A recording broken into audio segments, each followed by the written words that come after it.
Chapter 451, The First Round Finishes. Chapter 451, The First Round Finishes. Ing Suething's three bodies melted away back into one. He wordlessly nodded, then exited the ring. Constantine, who was recovering in the resting area, watched with a look of disbelief. Even he didn't know the truth of what this group had in store for him. What was this discipline? Mistblades, and so strong. Lan Jue's eyes were bright after watching the contest. It would be a very interesting fight, no matter who he would be paired against later. That's it for the first round of the quarter-finals. These fights were so exciting, my heart's still racing. That will be all for today's events, but we will continue tomorrow with the second round. Mo Zhao's excitedly addressed the audience from the VIP platform. The Terminator, resting at her side, was no longer glaring with murderous intent and looked calm. The final results for round 1 winners were: Group 1, Titan and Lan Jue. Group 2, the Pharmacist and Jiang Yuan. Group 3, Zhou Qianlin and Xia Shuiqin. Group 4, Constantine and Xianyuan Shishir. All 8 of them wished to advance to the finals. Now, after the first round, everyone had a clearer picture of where they stood. Titan was the one everyone had their bets on for Group 1. The Pharmacist dominated the second, and Zhou Qianlin looked nearly invincible. For the fourth group, it was difficult for people to choose between Constantine and Xianyuan Shishir. In terms of discipline, Constantine was the clear favorite, however there was more to it than that. Shishir's strength had never been revealed before today, and that changed everything. A hard look flitted across Lan Jue's eyes, and he crossed his arms over his chest. His next opponent would be Qi Mu. He'd revealed one of his tricks to win against Bingyu, and now he had to ponder how it was he would defeat the Wolf King in his 3 transformations. His expression was sour because he knew he might have to really tip his hand to win. Lan Jue rose together with the Pharmacist. Side by side they walked, though the Pharmacist kept her eyes upon the departing Xianyuan Shishir. Almost as though he sensed it, Shishir turned then and noticed the Pharmacist. He gave her a wide, pleasant smile before joining someone in the waiting room. The other one stood as Shishir approached and joined in his amicable smile, though it was more reserved. The two shared a high-five, clap. Then separated. Shishir returned to his seat. And who was it he was so chummy with? None other than the first one to shock the crowd, Zhou Qianlin. These two knew each other? What was their relationship? The curiosity burned in the gut of everyone who saw. Not only was the accountant unable to learn about this, but no one seemed to. These just appeared out of thin air. The White Blade Master Zhou Qianlin. 10,000 swords in one, Xianyuan Shishir. Both of them had given the viewers a spectacular show. Both had made quite the impression, and had a real chance at making the finals. Lan Jue looked at the Pharmacist. Do you know him? She shook her head. But I'm very familiar with his technique. I learned it from my teacher, as I inherited his knowledge. All schools of sword mastery started with him. According to the information I received, it started in the former era. I committed myself to everything I could learn, but those styles were never imparted to me. I walk the traditional path of the flying sword. They have mastered genuinely mythical techniques. I never would have dreamed I would encounter them here. They must have gained the master's knowledge the same way I had. They were also Celestial Master Qian's disciples? It was a stunning revelation, but with it there was a surge of pride. His own master once told him that his greatest regret was not living in the same generation as Master Qian, so as to test himself against the paragon. Indeed, his level is considered higher than Qian's now, but they weren't tested. It would never be certain who was better, since the only way to know was face to face. The Pharmacist was his partner, and he was just as eager to see what he could learn from the two master swordsmen. Meeting them on the field would help him along his newly chosen path of the blade. He could learn. The fights were done, and the day was over. Participants and audience alike trickled out into the city. The great conclave arena gradually became silent. At least, it had outside. In a secret room within was hushed conversation. The Terminator and the Apocrian sat facing one another. Titan stood behind his master, and Yin Ningya behind hers. You saw it? The Terminator asked them. The Apocrian gently nodded her head. I did. Protogenia. It radiated from both of their blades, especially Zhou Qianlin. He has grasped the essence of it, and has achieved perfection in simplicity. Before I broke through, I could never have reached his level of comprehension. The Terminator sighed. In the realm of martial arts, your Eastern Alliance has a wealth of advantage to draw from. The North will never be able to compete in that way. They represent a threat. If they become paragons, then the East's strength will be unchecked. They've been quiet these last few years, letting us think they were weak, though we knew that they were rapidly improving in science and tech. Here we seem to have hit a plateau in development. They're weak on resources, but the universe is limitless. They just need time to develop the infrastructure. His partner nodded again. The development of humanity will only go so far with science.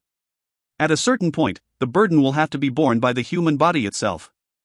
There is still so much we don't understand about ourselves, even now, things we have yet to explore. Strength was the capital we needed to propel us through the universe, so everyone chose their path. The North chose to put their faith in technology. The West decided to play around with genetics. In our respective goals, it can be said we've succeeded. The East chose a different tack, using science to stimulate natural talent and evolve along a more natural path. It was this disagreement in direction that made me leave Skyfire Avenue. Now, it appears that they were right. Ancient China was full of incomprehensibly strong things. Are you having second thoughts? The Terminator looked at her with solemn eyes. She shook her head. No. I'm firm in my belief, there is no looking back. It just seems like the Eastern Alliance has been making miracles. It's a great thing for humanity, but not necessarily for us. Once more, the Terminator sighed. Alas, I am only the Northern Paragon and do not represent humanity. I hope they can forgive my selfishness. The Apocrian's dazzling eyes fixed him with a serious look. I know your character.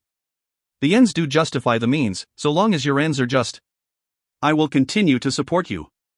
We keep an eye on the two young gentlemen. After all, it is definitely no easy feat to grow as powerful as Zhou Di. The Terminator lifted his eyes to Yan Ningya. Yeah. What did you learn today? Her answer was quick. Concentration. At first I didn't feel that his abilities were that strong, but once he fixed his concentration on the sword, he began to resonate with it. That was when his power exploded. Perhaps there was protogenia, but I couldn't feel it. The Apocrian sniffed. Your loss wasn't from a weaker discipline, but from understanding. He hadn't even used a fraction of his skill, I think. He's much stronger than you suspect. He may not be a peak-ranked adept, but has the understanding of a paragon in regards to domain. He has 1 foot through the bottleneck already. Barring any further surprises, I suspect he will be our champion. Yan Ningya shook ever so slightly. It was unsettling to hear her teacher praise the foreigner so highly. I will end him. Titan growled from behind the Terminator. Master, I want to complete the experiment. The Terminator turned back to look at him, and furrowed his brows. But if you do, then you will lose any real shot at becoming a paragon. Titan's voice was low, guttural. You have taught me that man can conquer nature. Nothing is impossible. This tournament is destined to be won by the Great Conclave, but I need more power. The Terminator turned back. Silently, he nodded his head. Lan Jue immediate settled down to meditate once returning to his hotel room. He wasn't joined with Qianlin this time, he was just seated in quiet thought. He focused on the changes in his body. His core was more stable after being under such high pressure. Crystal-like threads of purple electricity danced around it. It was smaller, but he could feel the strength within it surpass what it had been. He had a great deal of trust in what he felt.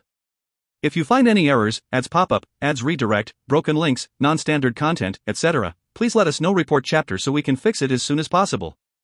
Chapter 452, Do you even know how? Chapter 452, Do you even know how? His core's volume had been condensed by 1/3. Roughly speaking, it meant his energy was increased by the same amount. For a 9th-level talent, this was unheard of. It was likely because of his recultivation, which improved his foundation for growth. His powers were more potent, now. He meditated upon the things he witnessed, like the sword styles of Jun Yangye and Xian Yuanshishi. He liked the self-deprecating, simplistic style of Jun Yangye especially. Simple and direct was always powerful. To focus on it was to comprehend the true meaning of the blade. And the essence of swordsmanship, that was like a power all its own. The sword, king of weapons. This would be his path. By the time he opened his eyes, the street lights glowed beneath a darkening sky. A faint and pleasing odor met his nostrils.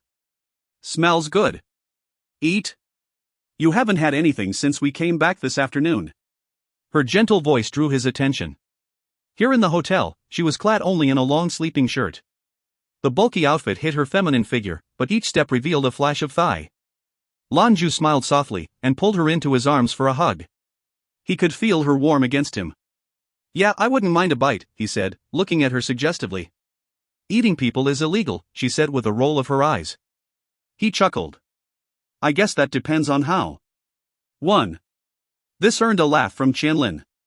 She fixed him with a charming look. Do you even know how?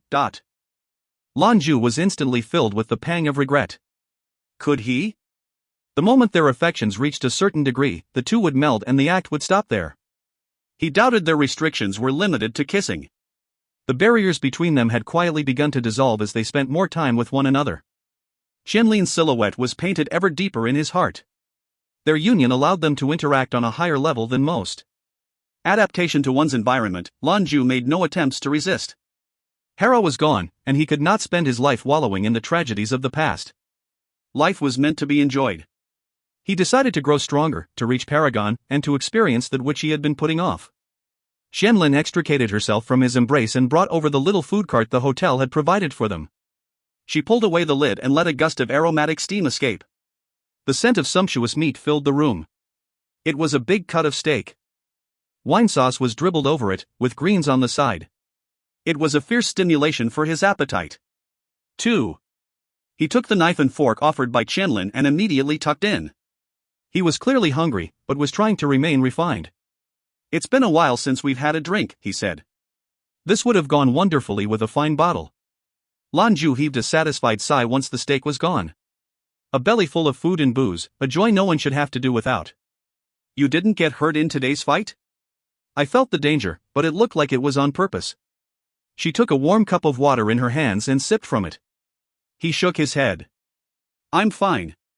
I used the low temperatures to try again and concentrate my core. The results were much better than I expected. The cold slowed my lightning powers, and made them more stable so I could condense my core by a third. It's about as much as I suspect I can handle for now. Qianlin's eyes glittered in interest. So it helped with control. But does it also make your attacks less potent? At the time, it looked like that was true, he answered. But I'm not sure. Temperature has an effect on any adept, it would take more experience to determine specifics. It's a shame I won't be fighting her any longer. Later we'll do some cultivation, and we'll see if we can't condense your core as well. I believe that once we merge our cores do as well, so maybe now that I've succeeded we can do something for you, too. Qianlin nodded in understanding. The process may be easier since my discipline is naturally more stable than yours. Then again, there's a great difference in power, too. So I'm lacking your power, and you're missing my stability. Before I couldn't even comprehend your level of discipline, so I couldn't help. Now, though, you've already managed to succeed. Helping me along shouldn't be a problem. Her prediction was proven true when they merged later that night. Qianlin's core was condensed just as his was, without a hitch, as smooth and compliant as water. When they joined, her own core shrunk to match Lan Jue's. At first, her discipline was unused to the change and rebelled, but eventually settled down. Their formerly peak-level strength was reduced now, however. They could sense that there was more room for growth, expansion. It was nothing short of a miracle. Now, their disciplines were rapidly trying to take advantage of the space. Lan Jue wasn't overly interested in that aspect. His interest lay mostly in purifying their disciplines, so that they had an even stronger foundation for improvement. One night of careful cultivation earned them the same progress they would gain in 3 or 4 days. When the morning rays peeked through the curtains of their room, Lan Jue's eyes popped open. They glittered with promise and excitement. He walked to the bed and picked off the comforter. Holding it close, a soft white light radiated from him, and after a moment the lithe figure of Zhou Qianlin was wrapped in the blanket. He held her close, wrapped tight, and smiled. It looks like we're pretty lucky. Qianlin had become used to this. She huddled beneath the blanket, revealing only her beautiful face. Yeah. Tonight's results were very good. But perhaps you should keep me along. You're fighting Qi Mu today, and with your discipline where it is, I'm afraid. Lan Jue's eyes sparkled. You're my wild card. It's not time to show our hand just yet, but today I'll need to start pulling out some tricks, but not you. Besting Qi Mu without you isn't impossible. With enough motivation and pressure, anything is possible. Qianlin, as though thinking of something, said yes, ever since coming to the tournament your discipline has been improving quickly. I can see it every day. But you must still consider your safety. If the odds are too great, then don't overdo it. It's fine. Go get some clothes on and let's have breakfast. They could feel the palpable air of nervous excitement as they walked through the city. The closer the tournament came to its conclusion, the more invested everyone became. After the first round of the quarter-finals, the tournament boasted a higher viewer rate than any time in human history, like the whole of humanity had their eyes glued to these young men and women. The event sponsors had spent an astronomical sum on the prizes, but it looked as though they would be recouping the loss and then some. Already the souvenir items had been selling like wildfire. Bookies, meanwhile, were also making a killing. Bets for the finals were already done, finished before the first round was over. Zhou Qianlin and Xianyuan Shishir had sent the whole betting world into a tizzy, with their sudden and dramatic rise. You could measure their success by the tears of gamblers. It was a guessing game, and they only earned a payout if all their picks for the finals got in. In Zhang Yangye's last fight, Yan Ningya had been favored at 1/0.6. He was 3-1-3. Judging by just the numbers, many put their hard-earned cash on the northern disciple. It cost them dearly. Now that more information was known, betting for the second round had increased. There were more gamblers than in any previous round. Now, in the early morning, bets had already started pouring in for an hour. Most of today's bets had been picked the night before. Few people would choose this time to come out and put down money. Of course, there were always exceptions. Two women in silver fleece walked into the bookie's office. They were hidden beneath hats, sunglasses, and face masks. Their features were entirely hidden from view. "Are you ladies interested in betting?" A worker greeted them pleasantly as they entered. In his experience, the only ones who liked to hide their faces were people with a great deal of money to spend. The woman on the left spoke first. "Yes. Shimu against Zeus. How much would you like to bet?" The worker began to tap at the screen before him as they spoke. $500 million. 4. Immediately, everything fell silent as she said the number.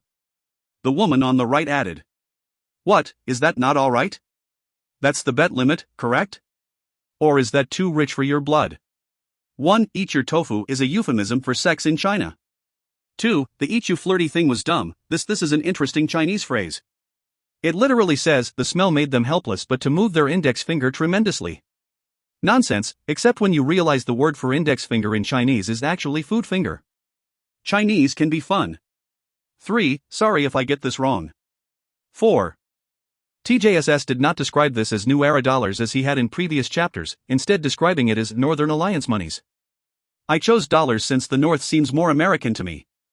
If you find any errors, ads pop up, ads redirect, broken links, non-standard content, etc., please let us know. Report chapter so we can fix it as soon as possible. Chapter 453, The Bet. Chapter 453, The Bet. 500 million. Not a small sum. Dollars and NED had a 2-to-1 exchange rate, meaning a dollar was 2 NED. 500 million was enough to buy the Great Conclave Arena. The bet these women were making was the max, because no one had ever spent that much before. Of course, the worker said with a somewhat curt tone. He looked down at the odds on his screen, revealing Zeus at 6.3-to-1 and Chimu favored at 0.16-to-1. Who are you placing your bet on? The one on the left answered. Put it all on Zeus. It was bold. Although Chimu had ultimately lost to Titan, he'd shown his strength. No small number of people believed he could easily handle Zeus. Dozens of talking heads had provided their opinions on the masked monarch's fight against Bingyu, where they claimed his victory was a result of exploiting opportunity.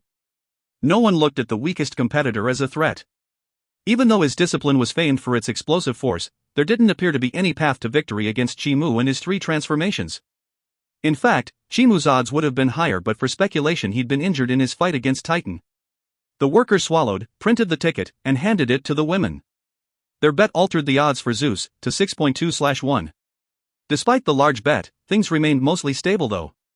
It was a testament to the faith the public put in Chimu. The women finished the transaction through their communicators, then left. Once they were out of earshot, the worker turned to a colleague. Go upstairs and let them know.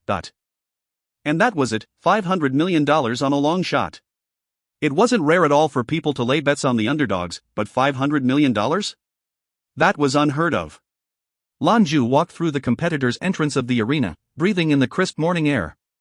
It had a pleasant, soothing effect on his mood. He could feel the ebb and flow of energy through his meridians. He tightened his fists, excited for the battle to come. This was important for him, for he knew that to fight against such a strong opponent would undoubtedly teach him something. Fight, cultivate, understand. rinse and repeat. The last few days had seen tremendous progress. He felt like a teenager again, when he had been considered a great future talent. Then, as now, surpassing his brother had been his goal. His brother's role in the military was very unfortunate. Lan Jue hoped he could have an opportunity to see him in the ring. His presence certainly would have made things more interesting. Even as his brother, Lan Jue didn't know how much Lan Qing was capable of. He ruminated as his feet brought him to the waiting area. There were a few others competitors who had already arrived, though the pharmacist was still absent. The driver was seated a short distance away in his sofa, staring intently at something. Lan Jue followed his gaze to Zhou Qianlin embracing her guqin. Everyone knew that she used the guqin with her discipline, but now why she held it so affectionately.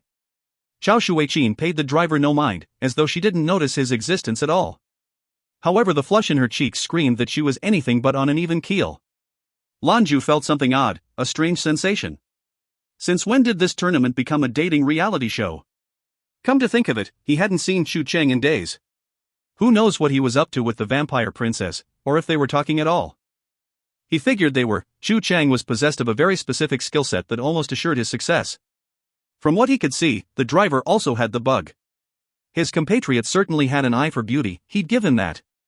Zhou Qianlin, herself from the east, looked as gentle as water, and just as strong. It would be a fine victory for the Avenue if they managed to convince her to come over. Lan Jue chose not to bother the driver, lost as he was in his appreciation. Instead, he chose a seat and shut his eyes for a little soul rejuvenation. But, just then, a nagging sensation made him pop his eyes open. A massive figure was trundling past him. Titan? The convert's gait was heavy, thudding hard against the ground with every step. He made for the far side of the waiting area and sat.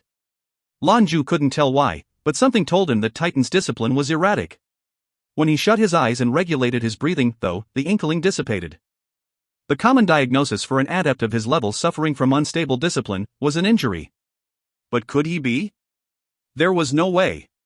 He'd watched yesterday's fight, and Qi Mu hadn't left any lasting damage. His own martial style was defense-focused as well, to an almost startling degree. Lan Jue's eyes sparkled. Something wasn't right. The remainder of the competitors trickled in as the morning stretched on. What are you looking at? He isn't your opponent today. The pharmacist took a seat by Lan Jue's side, greeting him with a smile. Lan Jue answered. When he walked by me just now, something was different. His energies are chaotic. She, too, looked at the concert. At present he looked perfectly fine, calm as the surface of a lake. You should focus on today's tribulations. You don't have to worry about him until your next fight. She offered. Yeah. He nodded, for she was right. Every fight was going to be a struggle. At the levels they competed at, there were no easy pickings. It wasn't long before the arena was a cacophonous press of milling humans. There were too many to count. However, they did seem fewer than when the tournament had begun. By now a lot of the competitors had shown the breadth of what they were capable of already. But where attendance in the arena might have dropped, viewership over the net was exploding. Countless watchers wanted to know what the deal was with the White Blade Master, and how he would perform in today's battle. Zhou Qianlin would be facing Zhou Qianlin, while the driver would be facing Zhou Qianlin's defeated opponent Yan Ningya. The third group was undoubtedly top of everyone's list of most interesting fights. After the battle between Qi Mu and Titan in the first fight, there was little else to capture people's attention. Mo Xiao had since arrived, and had taken her place on the viewing platform beside the Terminator. She was ready to start the day's ceremonies. Your Majesty. She curtsied respectfully to the Paragon. He nodded back. What can you tell us about today's events, sir? Which one are you most excited for? She beamed a dazzling smile. He chuckled. Group 4. Group 4? She parroted, looking at the fight list in her hand. Then she understood. Ah. Xianyuan Shizhe and Constantine. The Paragon slowly nodded. Indeed, today the stage was set for a clash of two Goliaths. Constantine and his Spear of Fate, against Xianyuan Shize's Mistblades. Which would turn out to be more powerful? This was the question on everyone's lips. Like the Paragon, many waited with bated breath for their encounter. Most bets were placed on Constantine, the peak-level adept of the Pontiff's Citadel. Along with Metatron, he had the greatest chance of eventually breaking through to Paragon. Mo Xiao went on. There doesn't look to be any surprises in store for our first group. Bingyu will be facing off against Titan, and Chimu against Zeus. Titan's chances for victory far outstrip his competitor, but what do you think about Zeus and Chimu? The Paragon's deep voice boomed back at her. From what we've seen of Zeus' talent so far, it doesn't look like he's got much of a chance. His victory against Bingyu may have been luck, but I don't think we've seen everything he's capable of. Bingyu had lost because of a lack of understanding, her element being fundamentally weak to lightning. There is no more explosive discipline than lightning. In contrast to Bingyu, Zeus has a very deep awareness of his powers. If he's got any more tricks up his sleeve, he'll need them for today's fight. You think he has a chance? Mo Xiao asked, somewhat taken aback. His reply was tepid. From all the information we have, Zeus should be a rank 6 or 7 adept. All we've seen in this tournament, though, is the work of a 3rd rank at best. Why this is, I can't say, but I can't imagine it's a simple answer. Mo Xiao fell silent for a moment, then said, I suppose we'll see. Perhaps Zeus will prove as mythical as his namesake. Zeta. Zhou Qianlin lounged in a VIP box tucked away within the arena. He watched the bustle below while occasionally taking a sip of cognac or a bite of dried fruit. Well, you certainly know how to enjoy yourself. Your friend is about to enter the ring with a monster, and you look cool as a cucumber. Aren't you at all nervous? Lina muttered darkly at his side. Hua Li was also seated nearby. Chu Cheng chuckled in response. Why should I be worried? If he loses, it makes me look better. Hua Li grunted. What makes you think he's going to lose? I never said he would. Chu Cheng countered. I just hope he does. If you find any errors, ads pop up, ads redirect, broken links, non-standard content, etc., please let us know. Report chapter so we can fix it as soon as possible. Chapter 454, Caterpillars to Butterflies? Chapter 454, Caterpillars to Butterflies. Just wait, Hua Li threatened. Just wait till he's done with the tournament and we'll see how he reacts when I tell him. Chu Cheng simply shrugged. I'm so scared. I hope he gets no quarter, but at the same time there are his group mates to consider. Chimu's 9th level 9th rank, vicious fighting style is a problem. If he was at his normal rank, then he'd have a shot. Now, though, it looks bad. Lina sniffed. What, is he deliberately hiding his strength? I'll talk about anything else with you, Chu Cheng earnestly said, but my brother's secrets are off limits. Anyway, you're not my girl, we've been estranged. She sputtered a laugh. Cut the bullshit, I don't believe it for a second. You say whatever you want. It was much to Chu Cheng's regret that he discovered she was more cunning than he. Despite his repeated efforts, she always kept herself at an infuriating and enticing distance. She was an itch he couldn't scratch. The Prince of Nightlife had been absent lately, as the vampire princess had siphoned all of his attention. Hua Li cut in. The fight's about to start. I for one hopes he jumps this hurdle, he's had it rough.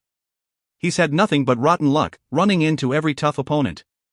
Chu Cheng fixed him with a flat look. Do you really believe that? With a knowing smile, his fellow monarch lifted his wineglass and gave his friend a wink. Think about it. The edge of Chu Cheng's mouth twitched upward ever so slightly. The caterpillar trick. Hua Li chuckled, but said nothing. Lina swept her gaze between the two grinning idiots until curiosity got the better of her. The hell is the caterpillar trick? Chu Cheng tapped his cheek, flippantly adding, kiss me and I'll tell you. Lina almost sniffed. I've got no problem with that if you don't have a problem with me draining every last drop of blood out of you. He gave her a strange smirk. Go on then. I wouldn't mind you sucking me dry. Lina grit her teeth, then planted a kiss on his cheek. Speak. Caterpillars become butterflies, was his cryptic answer. Caterpillars to butterflies, Lina was a very intelligent woman. A knowing look dawned on her pretty face. By now the fight was starting. Mo Xiao's crystal-clear voice called out for the contestants, Titan and Bingyu, to begin. Few people were desperately interested in this fight, but their apathy changed to shock when the match begun. Titan took the defensive, his overwhelming power conspicuously absent. Bingyu, conversely, rushed ahead flagrantly, seemingly without concern. Titan's strikes were noticeably weaker and extended only 10 meters or so through that biting cold. Her loss yesterday was a painful reminder, and she knew today she had no chance to win. Still, she threw herself at Titan like a flash freeze, pummeling him with everything in her arsenal. After 10 minutes, Titan found his opening. A single punch smashed through her defenses. It looks like Titan's taking pity on her, Mo Xiao expressed with a tinge of emotion in her voice. The Terminator just smiled. He didn't appear much interested in this fight. This wasn't the case for Lan Jue, though. He thought it strange. Compared to what they'd seen yesterday, it looked like Titan had lost a great deal of power. He was weaker, it was clear, and although he defeated Bingyu, it wasn't the shutout people were expecting.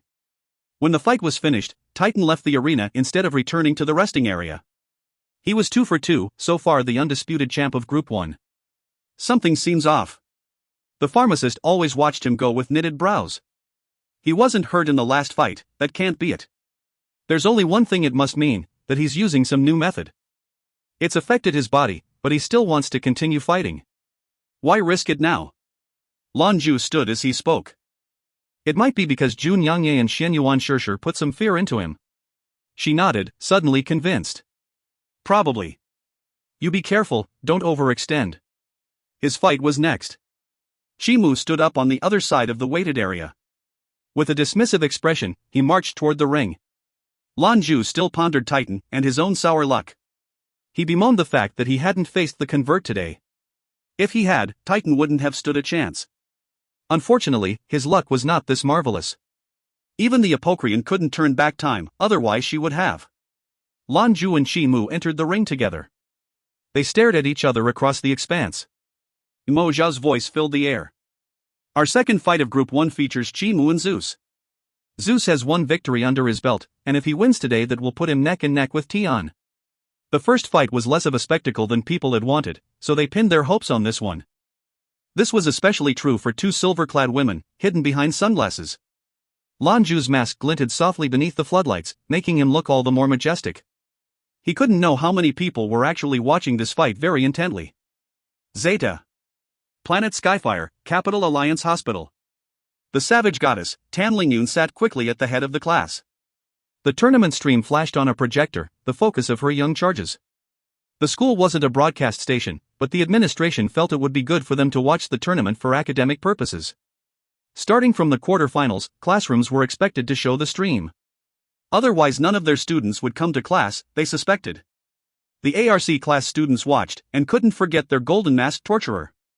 However, there had been a great many fights and they had been busy, so they didn't think too much on it. It wasn't until there were only 24 competitors remaining that they started to wise up to the fact that he was their demon drillmaster. The students weren't overly familiar with Zeus, but the information was widely available. Before long, they had accumulated a wealth of information. Then they realized that he was the divine monarch from the god battles, and subsequently lost their minds. The drillmaster was Zeus. The divine monarch, pilot of Thor. Tan Lingyun was conflicted. This bastard, she thought, this bullshit about Lei Feng. Zeus. She had spent even more time than those students with him, so naturally she was the first to discover the link. She never could have imagined that her idol was beside her that whole time. Every time she thought about their close encounter in the mech suit, her heart began to race. This all confirmed it. She had good taste in men. But where had he gone? She'd asked Wu Junyi, but his response was that he had no idea where the slippery rascal went. This classroom had been reserved for the ARC class students, who all sat together now watching their teacher. So while the wider audience held their breath for the confrontation between Constantine and Xianyuan Shishir, the students from the NEU had their eyes glued to this one. You've got this, Professor. Tang Xiao shouted from the first show and shot his fist into the air. Jin Tao sat right next to him, quivering with excitement. Neither saw the strange expression on Tang Mi's face beside them. Zeus. Qianlin. Zeus, Qianlin? Tang Mi could still remember the day of her friend's wedding, fresh as though it had happened yesterday. Zeus had burst onto the scene and snatched her away, only to return her some time later. She didn't know how to react to the news that her drillmaster had been Zeus. It had taken her the last few days to sort it out in her head. She knew that his arrival at the school had something to do with Zhou Qianlin. Or maybe he came with her. You can't imagine how jealous I am of you, Qianlin. Why didn't Zeus choose me? Idol, my idol. Changes overcame everyone who was involved in the ARC class once they knew. The lessons they'd learned from him were a part of them. The training had only been the beginning. Every one of them were improving faster than their professors could keep up. 3 months had ended up being as effective as years of hard work. That was the gift he'd given them. The pain ebbed and the memories faded, but what they earned, they kept. Their teacher was one of the best mecha pilots in the universe. That answered a whole lot of questions. And then they remembered that he promised to continue their training. The trek had been grueling, but an inexplicable anticipation grew within all of them. When will they meet their drill master again? If you find any errors, ads pop up, ads redirect, broken links, non-standard content, etc., please let us know. Report chapter so we can fix it as soon as possible. Chapter 455, Battling the Wolf King. Chapter 455, Battling the Wolf King. The projector cast images of the ring against the far wall of the classroom. All the students fixed their eyes upon the heroic, masked figure of their drill master. "He'll win it!" No one knew who said, but they all joined in triumphant cry. "He'll win it!" Zeta. Lan Jue stood in the ring once again, allowing the feel of the place to flow through him. His heart eased into a comfortable silence. There was the faintest hint of electrical light behind his eyes. Even though the fight was yet to begin, he could feel the oppressive pressure from Qimu's discipline. And that's exactly what he was looking for. 3, 2, 1. Begin! As the buzzer sounded, Lan Jue stood tall and straight. Suddenly he seemed bigger. Not his body, necessarily, but his presence seemed to swell. Meanwhile, Qimu quickly shifted to only his first form. He seemed unconcerned about this fight. Lan Jue wasn't annoyed by the slight. He switched up his tactics, like he had before. He did not immediately rush into the forest of lightning. Instead, he raced to the center of the ring along with Qimu. Although Zeus didn't seem all that fast, by the time Qimu reached the center he was already waiting for him there. The monarch was wreathed in crackling purple lightning that hugged close. This was his armor, protecting him from harm. Qimu sprang forward and wickedly swiped at Zeus. His claws ripped through the air so quickly that shuddering air rippled visibly from their path. His tactics were straight domination, made possible by a superior discipline. But Qimu didn't understand why he didn't use his powers to block the attack. He just stepped to the side, lazily sidestepping the blow. The mercenary's right hand swung around for a strike. Qimu still looked down upon his opponent. Nothing he'd seen in any of the previous fights had convinced him that this upstart could prove to be a challenge. Bang! Lan Jue's fist found its target, and Qimu was viciously blasted to the ground. Thousands of volts raced throughout the wolf's body. The audience saw it plain as day and it nearly sent their eyes rolling out of their heads. Was this for real?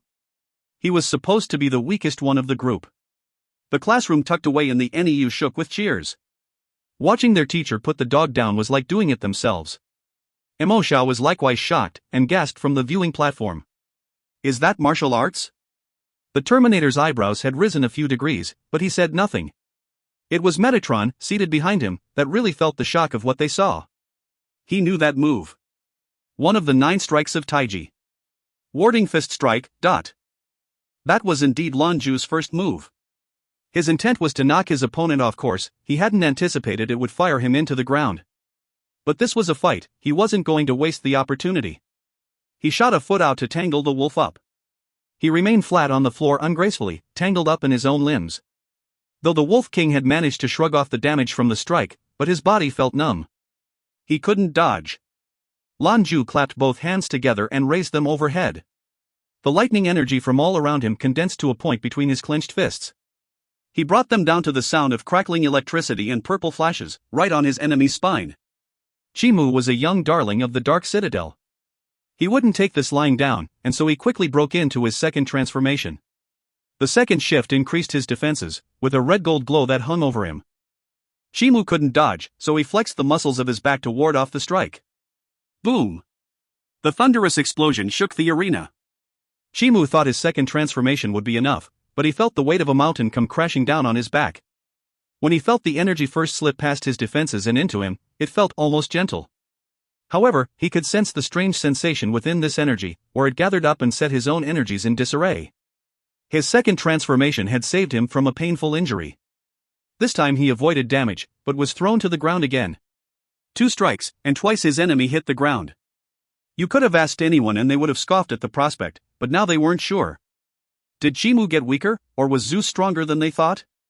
Downward punch. A powerful Taiji strike. Lan Jue had to acknowledge his opponent's defense. He was a second rank, but his strikes were hard enough to shatter a third-rank opponent. His attacks were empowered by the principles of Taiji, which made them even stronger. But even with this he couldn't surpass Qimu's guard. Qimu was on the ground, but not as helpless as before. He shuddered with a deep growl and the golden light surrounding him swelled to force the insidious lightning out. This was the advantage of his superior discipline. The wolf urged himself into an ungraceful roll out of the way. Lan Jue, though, had a wealth of combat experience to draw from. He wouldn't give up his advantage so easily. As Qimu tried to roll away, Zeus released the lightning coiling around him. It became a brilliant gold and fired off in all directions. In the same instant, he forced his palms toward his foe, and a column of golden lightning consumed Qimu. Be boom boom be be boom. A series of fierce attacks laid into Qimu. The Wolf King was stronger than Lan Jue, but couldn't match his speed. This put him in a very unenviable position. Under the onslaught, he had to use his force abilities to protect himself. The last two strikes had also affected his meridians. He fell to the floor for a third time. Lan Jue flashed around Qimu, peppering him with attacks. He was too fast, almost faster than the audience could follow. At second rank, he could no longer reach light speed, but lightning was still plenty fast. His yang nature discipline and the 9 strikes of Taiji had Qimu on the ropes. Qimu waited for the cooldown. Lan Jue's rank was lower, so he had to come out for air eventually. Of course, he didn't know of the phylactery stone nestled in the flesh of Zeus' left hand. He could keep this up as long as he needed. He was like a relentless battering ram, and that's what made him a competitor. The audience watched in abject shock as the bearer of their hopes, Qimu, was brutally beat down. Qimu could only try to protect himself from the thunderstorm. Lan Jue was too fast, and only a few of the onlookers were able to pick out the specifics of his strikes. Again and again the wolf was hit, and fell. Each time a peal of thunder followed. In the VIP box, Zhou Qianlin watched with mouth agape. God damn. I'm gonna wet my pants here in a second. Lina Li looked just as confused. What the hell is he? Only Hua Li watched with a knowing smile. He jabbed his fists as though he were in the ring himself. Lan Jue had taken the advantage of underestimation and turned it into a crushing assault. In the last minute, he'd laid Qimu out with over 100 blows. Qimu could only manage half-hearted ripostes, but was unable to land any. Crafty. Zeus' attacks had a numbing effect that made the whole ordeal harder. Qimu was strong, but not at the same level as Titan. He couldn't stop it. His lightning played directly against the wolf's speed, and under the incessant assault he was losing strength. Bastard! Qimu roared. He reared up, and a blood-red light sprang out from around him. He met Lan Jue's next strike, the Fist of the 7 Stars, without hesitation. The 7-star strike laid into the wolf, and he was swallowed into a sea of lightning. This time, he didn't fall. If you find any errors, ads pop-up, ads redirect, broken links, non-standard content, etc., please let us know. Report chapter so we can fix it as soon as possible. Chapter 456, Zeus and Taiji. Chapter 456, Zeus and Taiji. Qimu was downtrodden. He felt worse than he did after the loss to Titan. Everyone knew how big a difference there was between their disciplines. It was disgraceful. His second transformation was enough to protect him from harm, but these strikes would eventually wear him down. So, to protect himself, he was forced to use his energy-intensive third metamorphosis. The wolf's muscled figure shrunk again, but there was a distinct change in his aura. Qimu's defenses were quite powerful in his third metamorphosis. Even against Titan he hadn't taken much damage. He even had a chance to come back. Lan Jue's weaker attacks shouldn't be able to cause any trouble. But the stress of maintaining this had begun to burn away at his blood and affect him physically. He'd have to finish this fight in a hurry, he couldn't hold it for long. The lightning vanished, and Lan Jue did not press the attack. He leapt back to increase the distance between them, gone in a flash and appearing at the far end of the field. But as quick as he was gone, a flash of angry red was back in his face. It was the crimson energy of a claw swipe, raking at his face from above. The speed of Qimu's third metamorphosis was ludicrous. He was so furious with Zeus that he fully intended to end him right there. The full strength of his force discipline, as well as his person-loathing, was behind the encroaching blast of power. Lan Jue held his arms before him in bowed arcs, his right hand on top and his left on the bottom as though cradling a watermelon. In the hand above a white light flickered, which was mirrored by the vacuous black energy in his bottom hand. Golden tendrils of lightning danced between them. The energies grew until they met and began to swirl into one another. They created a vortex of black and white, with an orb of golden electricity in the center. This. Metatron shot to his feet. His hard eyes glared flagrantly at the ring below. Him? Is this the one that dared shame the Pontiff's citadel? Yes. No wonder he sensed something familiar when he saw him fight. Was it not just the same as the other one who stole into his home? Zhu Di's disciple had left any permanent damage. He hadn't harmed anyone, but he had succeeded in thoroughly embarrassing the entire hierarchy. He stole away an asset, which was a heinous affront. They'd put a strangle order on the news, but everyone with power in the West knew all about it.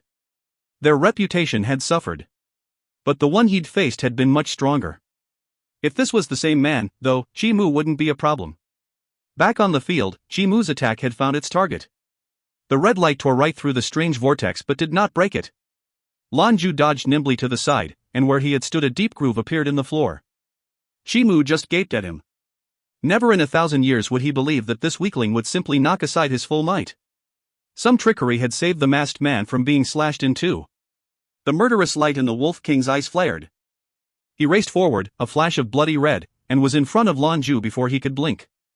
Jagged claws reached for his head, as fast as red lightning. Lan Jue's hands shot out, smooth as water. He slid backward with the claw, keeping it at length, retreating and directing his opponent's deadly swipe to the side. If the first time he'd avoided the wolf was a fluke, this one could not be. The full speed and strength of the third metamorphosis was a terrible force to behold.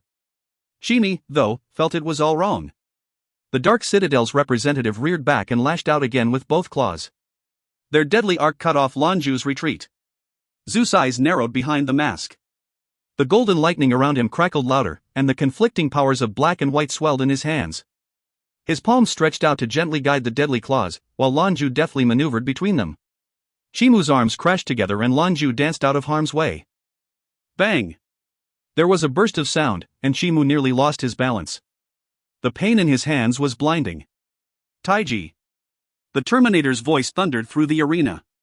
His pitch had risen sharply. The gourmet sat beside him, holding tightly to Junior. The little one was busily clapping her tiny hands. Daddy is the best. The older generation of adepts close enough to hear the words Taiji were startled. For the elders, surprise was replaced with fear. They knew what that word meant. It was utterly inconceivable that they would witness it here, used by this seemingly weak young man. Back in the day, when Zhu Di was attacked by the collected strength of the alliances, he had used this martial art to protect himself. It was said that when one's Taiji mastery reached protogenic levels, no harm could come to them. The forces of Taiji, the forces of the universe, would inexplicably cast all dangers to the side. The 9 strikes of Taiji were very strong, but that was not the whole nature of the art. It was a product of ancient China, the birthplace of all martial arts, and taught the practitioner to best the unyielding with softness. Very few practitioners ever really understood the essence of Taiji. Qi Mu's third metamorphosis gave him the power of a 9th-ranked adept, furthering the gulf between him and Lan Jue. Still, every attack was parried, diffused, or avoided. The harder he hit, the more potent his opponent's Taiji defense. Waves of energy rippled through the ring as though they stood in a pool. They spread out from Lan Jue to undermine any attack the Wolf King tried to pursue. 13 times he swiped at the masked man's face and missed. Lan Jue eventually stepped away from the insidious energy, but when Qi Mu tried to pursue his body resisted. His face darkened like a bruise. Ugh! The Wolf King spat out a mouthful of blood. He staggered backward and finally could sustain his third form no longer. Lan Jue watched him calmly from a few steps away. You're hurt. If we keep this up it may cause lasting damage. Are you sure you want to go on? Utter disbelief was written on Qi Mu's face, but he knew Zeus was right. If he kept it up he may eventually win the fight, but at the cost of his health. He snarled, baring his looping fangs, then stomped out of the ring. He's lost. Qi Mu, the Wolf King, has lost to Zeus. Titan had his challenger in the Monarch, who shared 2 victories. He'd displayed trickery and tactics before, but his victory today was pure skill. Taiji masters renounced all worldly pleasures. In the end, their task is to spread their knowledge. Even Zhang Yangye, the new darling of the tournament, watched Lan Jue carefully and with interest. Xian Yuan Shishir was the same. He exchanged a glance with Zhang Yangye, and a nod of the head. Group 1 was nearly decided. The next fight would be Lan Jue and Titan, and no one dared discount Lan Jue after what he'd done to Qi Mu. No one could say for certain Titan wouldn't meet the same fate. Imo Xiao heaved a long breath. She had an odd look in her eye, and looked at the Terminator with a little uncertainty. Your Majesty. You mentioned Taiji, the martial art that Zhu Di was known to use, from the former era? The Terminator looked at her and nodded. His face was sour, and he did not speak. For adepts, and for paragons especially, the name Zhu Di was taboo. Huali watched with scrunched brows from the VIP booth. What is Mo Xiao doing? What the hell is she thinking talking him up right now? Now don't say I didn't warn you, Ali, Xu Cheng instructed. I've always said that Mo Xiao has something against Ju. Who the hell knows why, but you've got to handle that business. We're brothers, don't avoid it. Yeah, I know, but I had no idea Lan Jue's taiji skills were at this level, the rockstar praised. Xu Cheng pulled a sour face. Shi Mu's just an idiot. See, if it were me, I'd blast him in the face with an inferno. See how he deals with that. Funny, Hua Li mused. I'm pretty sure you aren't in the quarterfinals and he is. Xu Cheng went rigid, then pretended like he hadn't heard. Group 2 fights were about to begin, the pharmacist versus Qianbian. Qi Tianjiu versus Zhang Yuan. Nothing unexpected happened, and they finished as without any upsets. Qianbian could do nothing in the face of the pharmacist's overwhelming strength. Her attacks were so oppressive he didn't even have a chance to shift into his weapon forms. He managed to block 7 attacks before succumbing. Qi Tianjiu seemed shaken to her core from the pharmacist. She wasn't even able to mount a defense against the necromancer. If you find any errors, ads pop-up, ads redirect, broken links, non-standard content, etc., please let us know. Report chapter so we can fix it as soon as possible. Chapter 457, Failure is the Mother of Success. Chapter 457, Failure is the Mother of Success. The second group also had 2 competitors with a pair of wins under their belts, the pharmacist and Zhang Yuan. They would also determine who would proceed to the finals after tomorrow. Other than Lan Jue's shocking defeat of the Wolf King, things stayed quiet and straightforward for the other fights. Of course, gamblers who'd placed their hard-earned cash on Shi Mu were less than pleased. All of it, down the drain. There was nothing in the universe less reliable than gambling. The audience had had their appetite whet by the first 2 fights. Now it was time for the next 2, the main course. Group 3. The mysterious powerhouses would return to the ring. The driver would be facing Yan Ningya, while Chao Shuiqin would square off against Jun Yangye. The Apocryon's disciple was determined not to lose a second time. However, the driver had shown some considerable power. His case may not have been as hopeless as it seemed.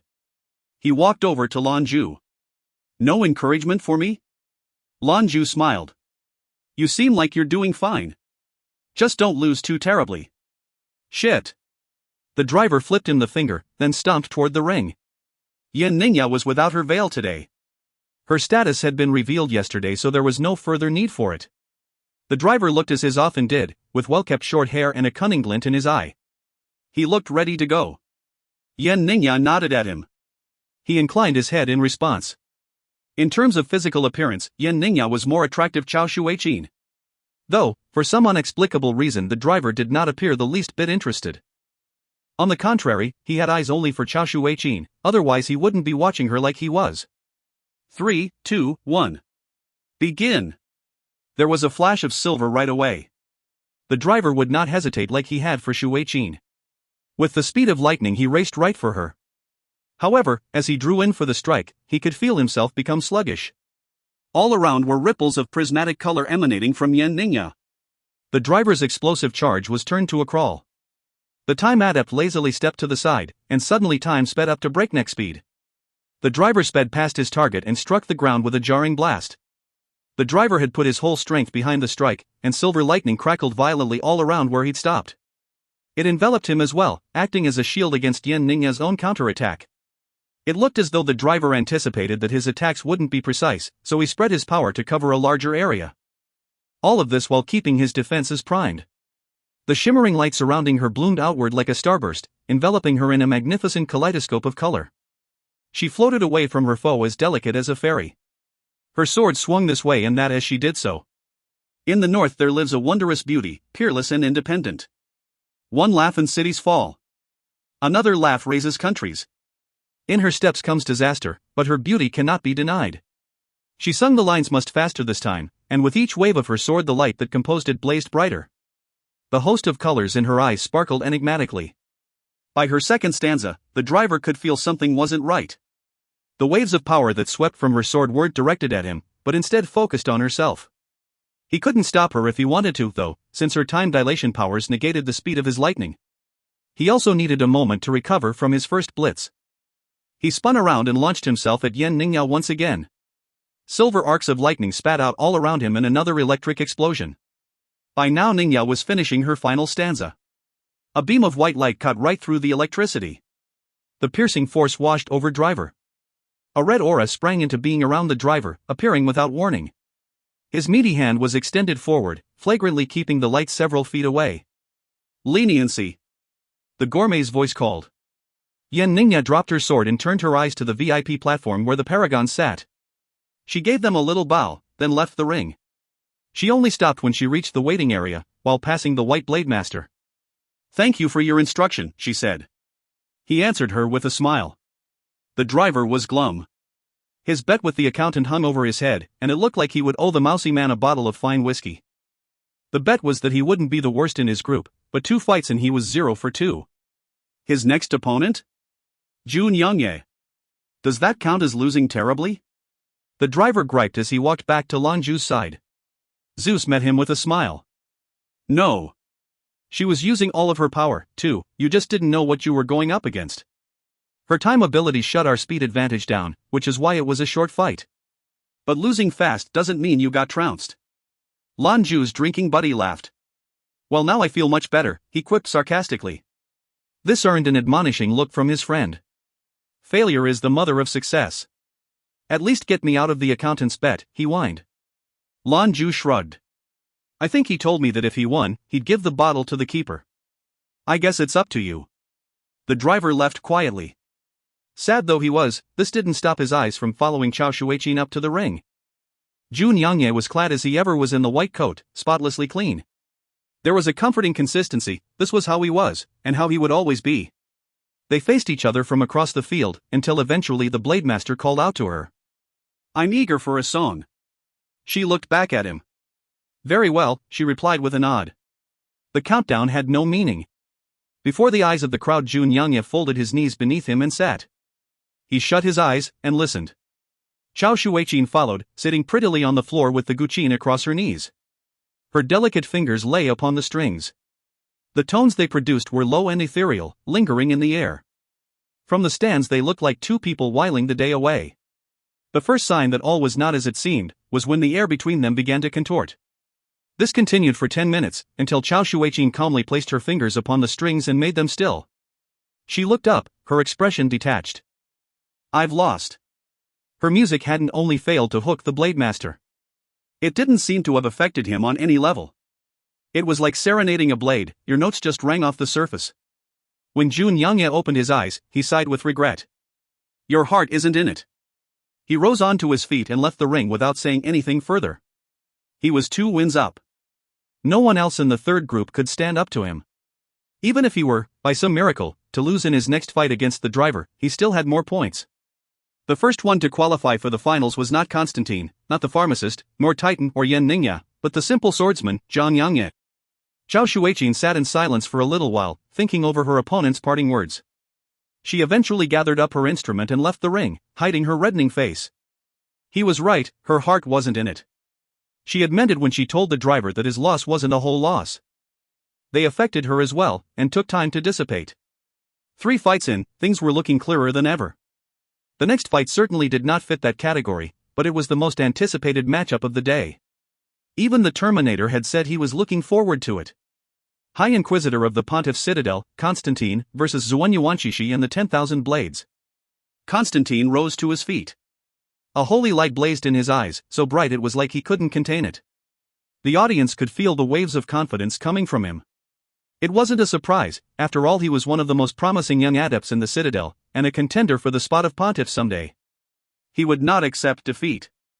He'd witnessed Suayuna Shirshir's strength yesterday, but the display had only served to stoke his lust for battle. He longed to test himself against such doughty opponents. The harder he was pushed, the further he walked on his path. Lan Jue, Zhou Qianlin, like him they had also come to grasp the protogenic world early. But the path the High Inquisitor walked was much more difficult than theirs. To be so strong and so young, he'd had to employ a great deal of Fantasia Genetica. It fully stimulated his talent, made him one of the best, but there were dangers to rewriting one's DNA. The final steps to Paragon were much more difficult for anyone who took shortcuts. This was why the Angel of War, Michael, once lauded as the right hand of the Pontiff and set to succeed him, was ultimately stuck at the peak of 9th level. If Constantine didn't discover his path before the age of 50, he would end up like the Angel of War. The Pontiff was an old man. No one knew how long a paragon lived, but he had already clearly expressed his wishes. When a worthy disciple broke through to paragon, he would pass the mantle on to them. Metatron's chances were quickly dwindling, while Constantine was at the height of his potency. At this point there wasn't even any competition between them. If you find any errors, ads pop up, ads redirect, broken links, non-standard content, etc., please let us know. Report chapter so we can fix it as soon as possible. Chapter 458, Give it all you've got. Chapter 458, Give it all you've got. Constantine was anxious to pit himself against the strongest.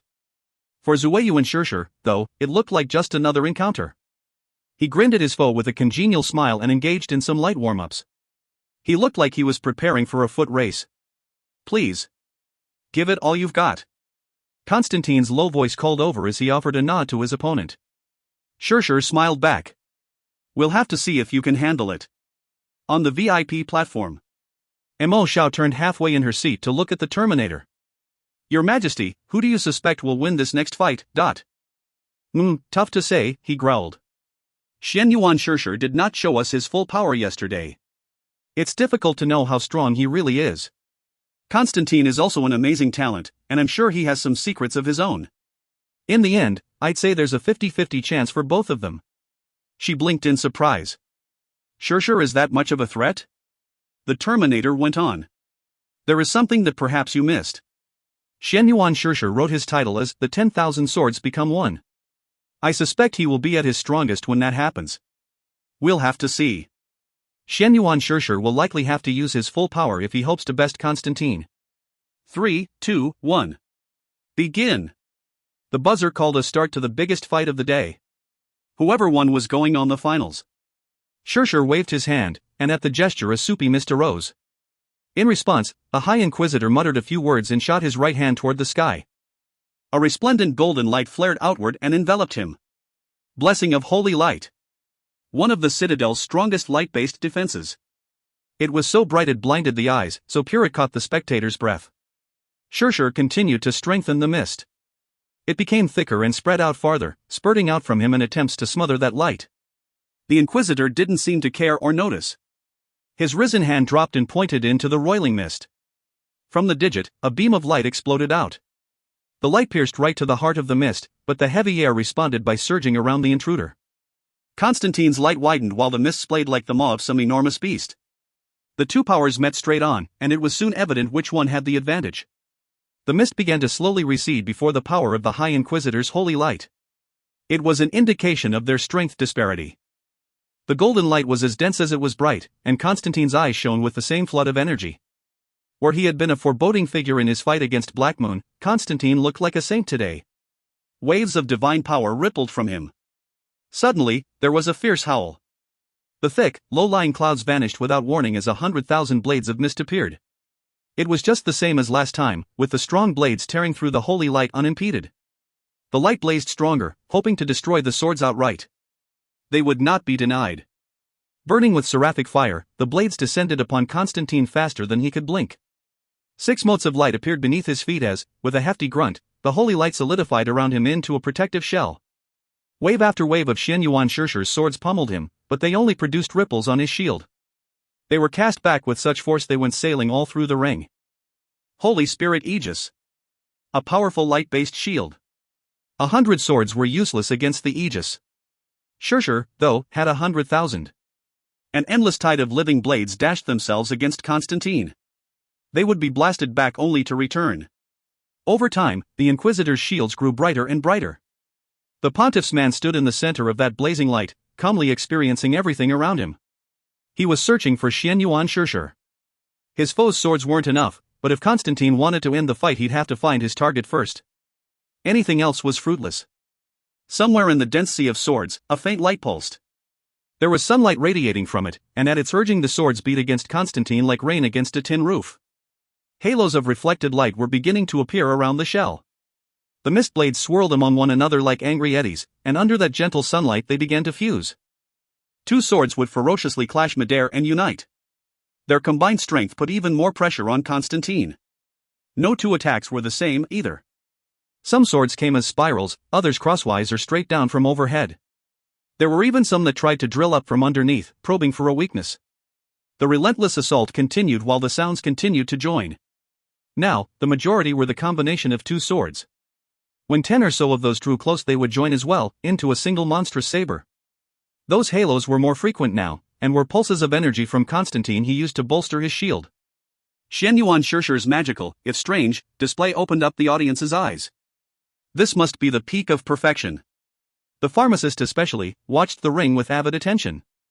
Her burning eyes never moved, unwilling to miss any detail. She muttered to herself, "The way of changes. I never thought I'd see it in person. I remember Master saying it was among the strongest sword styles in ancient China. If paired with dash." She trailed off as the situation in the ring swallowed up her full attention. Constantine's face wasn't the calm facade it was before. He'd continued to search, but could find no trace of Xianyuan Shishir. At first he suspected his foe would hide within the press of misty weapons, but Constantine quickly discovered that every sword bore a trace of the swordsman's aura. This feeling seemed to intensify when the swords combined. Could it be? Were the swords his foe? How could this be? Just as Constantine was struggling with his disbelief, every blade stopped in midair. For half a second they simply hung there, but then suddenly began to rearrange themselves. The buzzing aura around them grew ever more potent. Their misty surfaces hardened to be more like a proper blade. Someone was taking things more seriously. The High Inquisitor took a deep breath. He couldn't leave his circle of protection to find Shishir, so his only recourse was to completely obliterate all of those swords. The swordsman had his limits, and Constantine had a talent advantage. He wouldn't even need to leave his shield. He pressed 3 fingers of his right hand to his forehead. His left hand lay lightly upon his chest. There was a heaving blast of holy energy, and the faint silhouette of some majestic figure could just barely be discerned behind the Inquisitor. The figure was an enigma but for its opulent robes. The force fields rippled from the blast impact. Xianyuan Shishir's swords reeled out of control like a routed army. "Is this the second coming?" Mo Shao gasped. The legendary ability of the Pontiff's Citadel, revealing the image of God. The Terminator's rumbling voice explained. The Pontiff and his disciples sought protogenia in a fashion altogether different from their peers.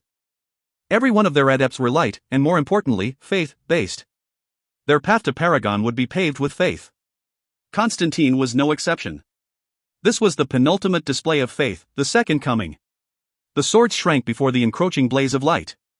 Soon there was nowhere to hide as the whole of the ring's entire was painted gold. The Pontiff's representative simply maintained his prayer and posture.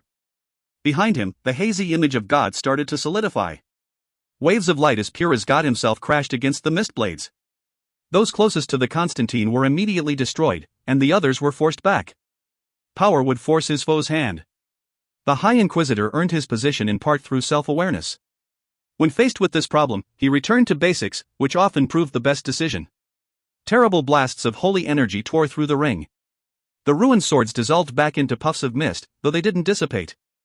Instead they joined together with the nearest sword. This took Constantine by surprise. He was capable of this, too? Even when faced with the glory of God, those swords would not be vanquished. Humph. There was a cold grunt. The swords reacted with some unheard signal, and gathered together like they were being swept up by some great sea-bound river. If you find any errors, ads pop-up, ads redirect, broken links, non-standard content, etc., please let us know. Report chapter so we can fix it as soon as possible. Chapter 459, Godslayer. Chapter 459, Godslayer. The many mistballs joined together into a single, enormous sword. Beneath the incandescent glow, the blade seemed less surreal than its smaller progenitors. Roiling clouds rolled along its length. Although the presence of God was terrifying and intense, the waves of holy power washed right by the great saber. The light parted against its sharp edge like water. There was no resistance for Constantine to interact with. That shimmering white light around the saber exploded, spreading outward and away. All that remained was the simple, if gigantic, blade. But then, as a powerful light welled up inside of it, Xianyuan Shishir's sword whistled through the air as a beam of light, right for the image of God. Godslayer. The light in Constantine's eyes flared brighter. From the top of his head, beams of light erupted out and lay upon the figure of God behind him. That divine silhouette was even clearer, as his hand reached out for the encroaching saber. The great figure and the enormous sword were set to collide. However, just then, a strange curtain shimmered around the sword and it disintegrated. Once more, those 10,000 swords went sailing through the air. They swept around the silhouette of God like some monstrous meat grinder. The aura shifted again, changeable as the tide. The weapons, imbued with a strange energy, were carried through the ring in deadly eddies.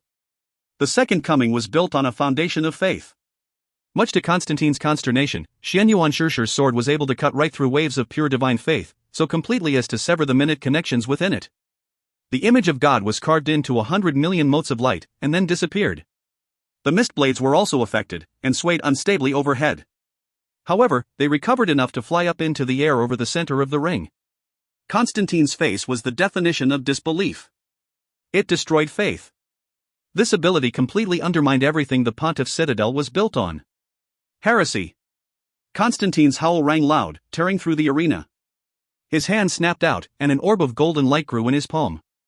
It swelled and stretched until it took on the shape of a spear. He hurled it with all of his might. The spear became a bolt of golden lightning that struck the mistblade cluster dead center. The spear of fate, holy judgment. Boom! The blades were immediately blasted away in all directions. No small number were destroyed, those that were struck by the spear directly. The second coming and the spear of fate, these were the symbols of Constantine's mastery. The spear was one of the Pontiff's most cherished treasures, a spiritual weapon without equal. The Pontiff bestowed it upon him when his potential as a possible paragon was revealed. It served its purpose now, as the unexpected addition of a divine weapon set the mistblades into disarray. The audience again heard that heartless grunt. The evaporated remains of Xianyuan Shishir's sword slithered through the air until they coalesced some distance away. This time, however, they did not become swords. This time the mists condensed into the form of a man. Meanwhile, the spear of fate dissolved into a beam of light and raced back to its master. Constantine held the weapon tight in his hand, as his shining eyes were filled with violent intent. He glared daggers at the distant figure of Shishir. This man had the ability to undermine faith, and thus was a threat to the Pontiff's citadel. Constantine, High Inquisitor of the Faith, had to ensure all threats were eliminated. He himself was a man built on a core of faith. If Xianyuan Shishir could shake those deep-seated beliefs, then he could destroy the man who relied upon them. Constantine knew this clearly, and it filled him with a terrible fear. He poured all of that emotion, and all of his own holy power into the spear. The weapon flashed, releasing a pulse of radiant light before settling back to normal. Normal, but for the addition of several golden runes etched into its shaft. They pulsed as though with a heartbeat, and emanated a pale golden light. These were the souls of fallen adepts, the fires of so many spirits that were taken by the spear of fate. It burned with their stolen essence as the fires of judgment. A single touch could turn any living thing to ash. Xianyuan Shishir did not look any different than any time before. His congenial smile was absent, but that was all. His now familiar grunt sounded, and a blade of mist formed within his hand. It was an exceedingly simple sword despite its construction. No different than any of the swords before. What was different now was the man, and the aura that surrounded him. Something was very different. Mo Shao couldn't help but secretly admire the Terminator. It was as he said. This was the 10,000 blades as one, likely Xianyuan Shishir at his strongest. Constantine threw himself at Shishir as fast as he could. His blazing spear was held high, ready to be thrown at any moment. His opponent, calm, moved forward as well. His steps were fluid and he advanced like rolling clouds before a storm. The audience held their breath. The two foes collided above the center of the ring. Constantine lashed out with the spear, but did not throw it. Instead, the weapon fractured into 100,000 burning beams of light. The fires of judgment fell over Xianyuan Shishir. Another grunt. The sword in Shishir's hand quivered ever so slightly. Then, seemingly from nowhere at all, a forest of sharp sword swipes hurled themselves toward the light. Clang! Crack! The cacophonous sounds were so loud they shook the arena. The spectators held their ears, suddenly caught in what sounded like a clash of two massive armies. Through the dazzling display they could see that the fires of judgment had no more power over Shishir than God had. The flames would flash against his strikes then vanish like they'd never been. The Eastern swordsman had vanished somewhere in the clash, but reappeared moments later floating gracefully in the air. He bore a quiet majesty, and a very different sword. It was one, but it was not. Onlookers could see the blade quite clearly, but it wasn't one blade. It was countless thousands of them, occupying the same space in Shishir's palm. They were ever shifting, phasing in and out constantly. Lan Jue's eyes were fixed upon the swordsman. His heart raced, carefully analyzing every move. The way of changes, wasn't his own lightning discipline the same? The explosive nature of it was inherently unpredictable. If he could learn to control it, marry it with something like the ability Shan Yuan Shishir commanded, then his astrum would be a truly powerful artifact. All of his focus was on Shishir, trying to ascertain any hint to the man's philosophy. It would serve nothing to focus on the style, it was too fast, and too much. But if he could learn the intention behind it, he could apply that knowledge to his own studies. His eyes narrowed. The fight was getting more intense. Constantine was fierce in his belief in victory. He bore the spear of fate. Whatever the tricks, Shishir had only a simple sword. How hard could it be to break through it to the foe behind? He'd wanted to keep it up his sleeve for his fight against the pharmacist, or perhaps Titan. But he was moved by a vision, this heretic impaled on the end of his master's weapon. However fierce his belief, though, he watched as Shan Yuan Shishir and his pauper's blade unceremoniously blocked the power of his divine spear. The fires of judgment had nothing to burn, and fizzled out impotently. The sword it contended against was ever-changing, and it was like the holy fires got lost and overwhelmed. Shishir had gradually earned an advantage.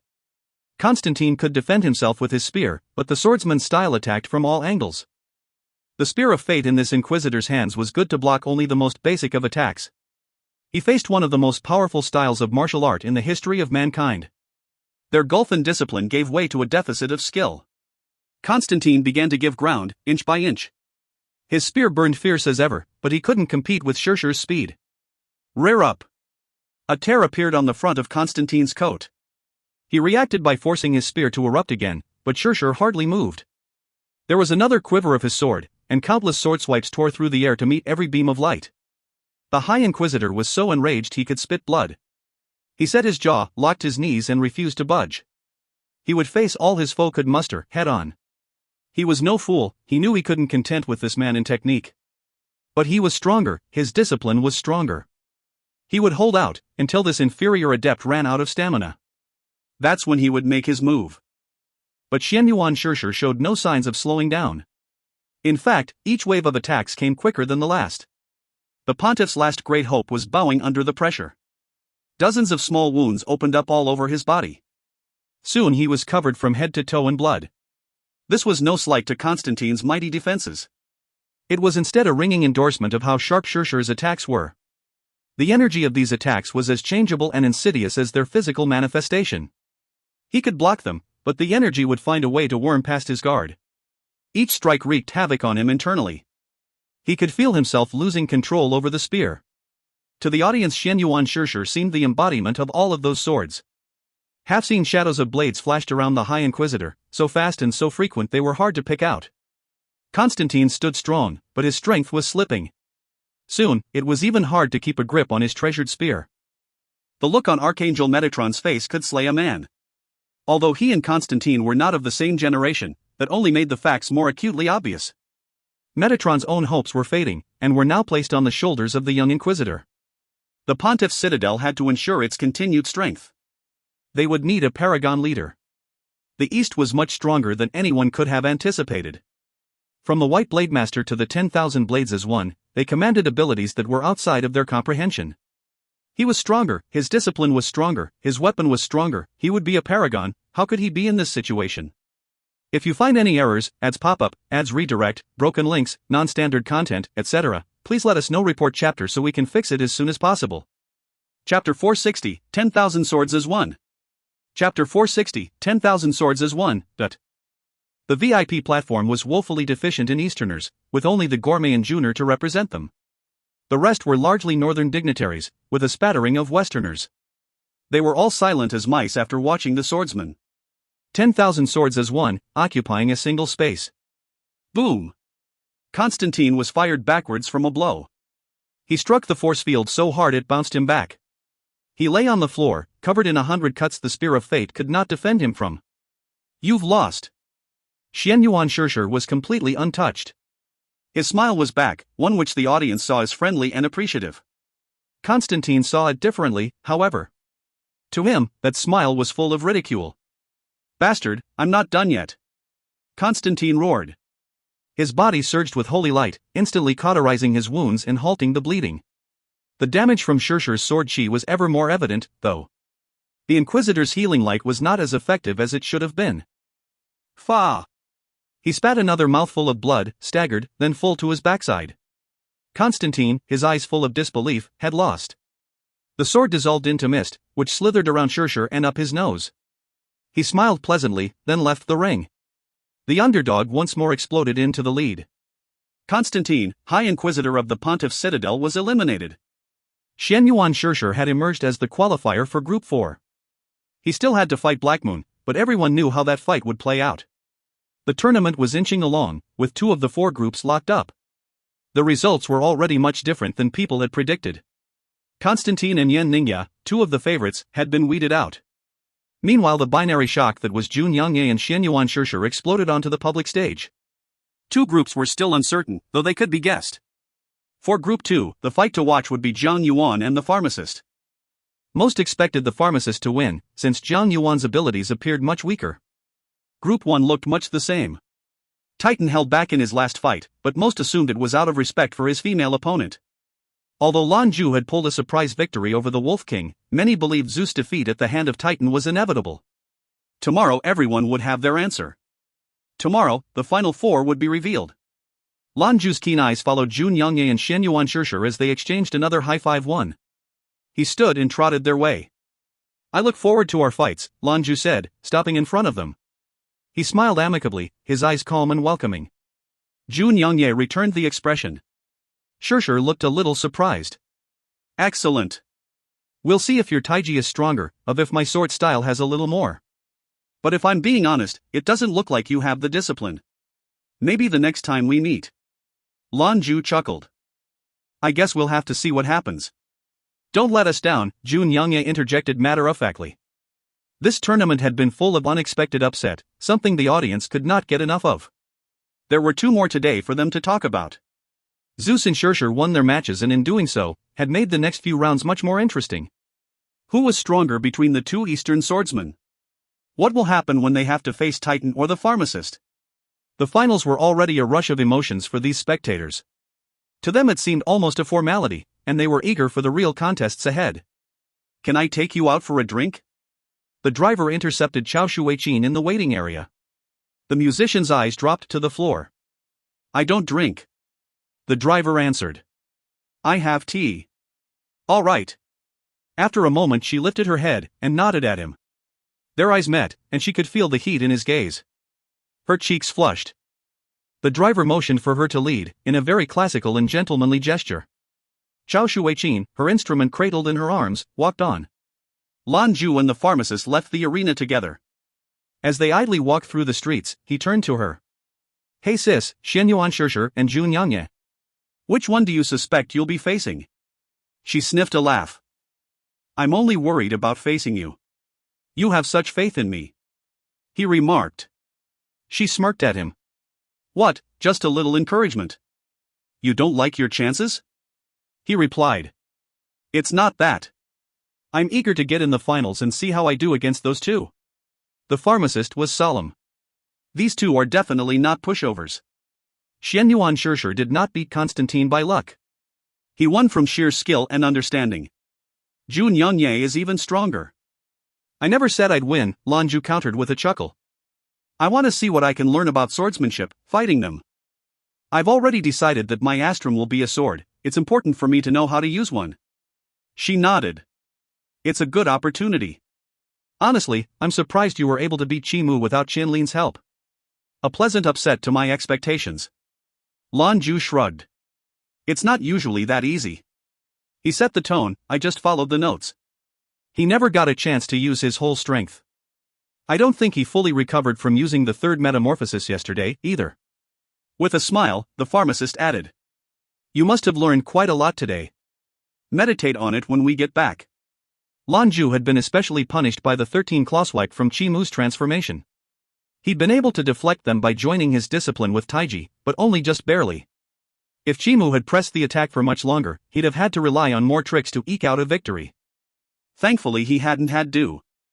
He grit his teeth and forced himself to take it, hoping that conflict would lead to progress. In the end, it was a success. The last year, largely thanks to the mystic Raymond and Qianlin's other powers, he had seen a tremendous boost to his potential. When he'd first started joining with Qianlin, it was like he was a rough diamond. Every fight polished the diamond a little bit more. Each fight changed his core in a positive way. It had been much more difficult to defend against the wolf's attacks than people probably thought.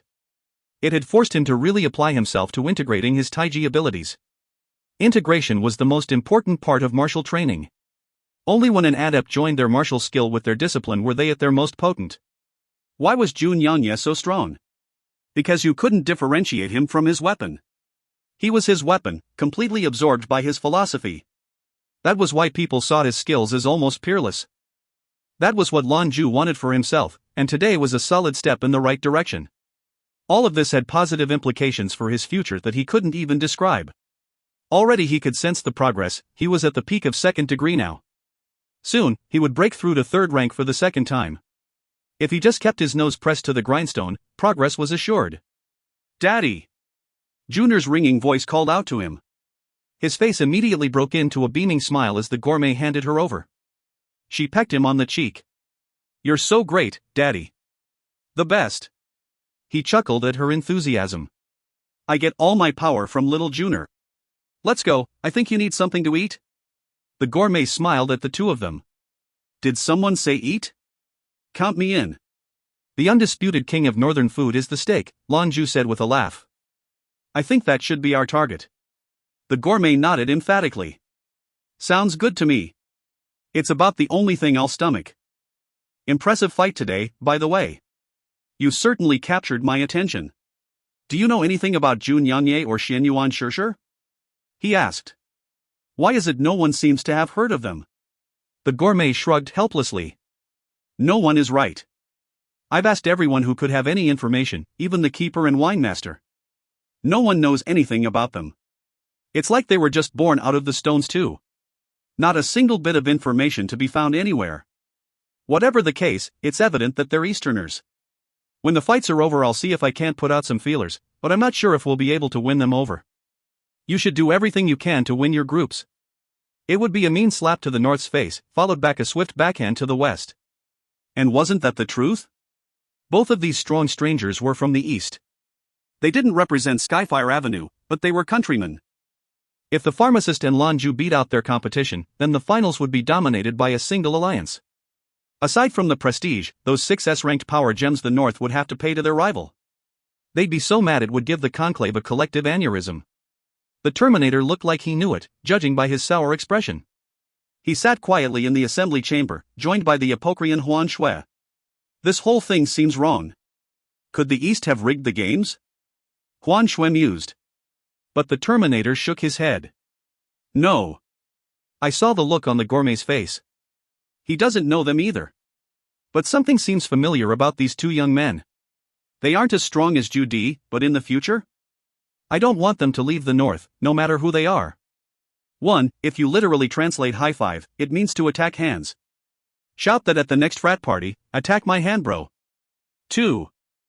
This is a common Chinese trope in old stories, where powerful individuals like Gourd Boy and the Monkey King would be born out of a stone egg or gourd. If you find any errors, ads pop up, ads redirect, broken links, non-standard content, etc., please let us know. Report chapter so we can fix it as soon as possible. Chapter 461, Comprehensive Response. Chapter 461, Comprehensive Response. The Apocrian looked at her compatriot, genuinely stunned. "Are you thinking of doing something?" The Terminator heaved a sigh. "There always needs to be a bad guy. As leader of the North, that mantle falls to me. Anyway, I've been seen as an enemy to the East for a very long time already." She sighed, but did not respond. He went on in a soft, detached voice. "If you don't agree, I won't force you to get involved. You're from the East, after all. You must consider our real enemies," she said in a low voice. "We should try to preserve all of humanity's power for that fight, but then let it be the North's power," he said, his voice rising in pitch. "Not the East, do you understand?" She regarded him in silence for a moment, then sighed. "We must think on it. Let's wait and see what the rest of the tournament has in store. Zeta." After lunch, Lan Jue made his way back to the hotel where Qianlin was waiting. She saw his pensive look and answered with high spirits. "You really showed them today. What a victory." He chuckled. "Qimu underestimated me. It's an important lesson for you, never walk into a fight with assumptions. His discipline is much stronger than mine, and even with my martial arts I couldn't keep defending myself completely. But he underestimated me, and that let me get the upper hand. I found an opening and was able to let loose with my full power. If this had been a real battle, it would have been even worse for him. There was another reason he lost, though, and that was faith. After his loss to Titan, he was already in low spirits. It has affected his self-confidence, and for that reason the fight was easier than it should have been. Qianlin looked at him with a hint of anxiety in her eyes. You're facing Titan yourself, tomorrow. Should we join for the fight? Lan Jue shook his head. Not yet. I want to feel it out first and see where his discipline's at. After that we'll reassess. She nodded. So should we cultivate? Yup. Lan Jue needed to relax and take some time to reflect over the joining of his Taiji and lightning skills and how they joined today. Zeta. A coffee shop. Huali sat with a cup of dark coffee cradled in his hands. The brew had begun to chill, but he still took the occasional sip. He was still hidden beneath the glasses and hat, but the face mask had been removed for practical reasons. He was seated in a far corner, and seemed unconcerned about being discovered. Mo Xiao sat across from him with a cup of juice, untouched. You've got to stop taking digs at Lan Jue. I've told you a dozen times. Huali patiently explained. Mo Xiao's response was measured. I'm a sportscaster, I was narrating the fight. You're imagining things. Huali sighed in exasperation. I wish that was the case. I wish I was down there with him. She shook her head without hesitation. Unacceptable. Poseidon cannot lose. Fans can guess, but they can never see you lose with their own eyes. You're an idol and an inspiration, Lord of the Seas, do you understand? More often than not, I wish I was just a normal guy. The rock star pitifully lamented. Telling me doesn't mean anything, she said with smirk. Tell that to your family. And if there's nothing else, then it's time to go back, we still have to rehearse. Don't forget that the Apocryphon and the Terminator will both be at the closing ceremony. Hua Li's face fell. I never thought it'd get this serious. Mo Xiao nodded knowingly. But crisis can also bring opportunity. I got news from DreamNet that someone had gotten an alien core from Taihua. It was full of vitality, which could be processed for human use. An adept who used it could have their vitality improved, and may even have their lives extended. It's even more potent than the Fantasia Genetica. Once research is complete, this should be an incredible boon for humanity. Hua Li looked stunned. Really? She smiled, then added softly. I would never dare lie to you. I learned more than that, too. There was also news of an auction on LYR where an S-ranked tier of Neptune was sold. It didn't earn much. Do you know how the tier is used? Hua Li thought for a minute. I think it purifies the energy of other power gems. She nodded. That's right. And those alien cores? They're a lot like power gems. With a tier of Neptune, it could purify whatever alien potency it has. The only thing left would be that pure enhancing essence. With that we could start researching in full. Anticipation twinkled in Hua Li's eyes. He blurted, Mo Xiao. You really have a head for business. I'm pretty sure you've evolved past humanity at this point. She gave him a demure smile. Of course. I speculate to accumulate. I've already presented the plan to the board of directors. Hua Li laughed. Again, I'm the last to know.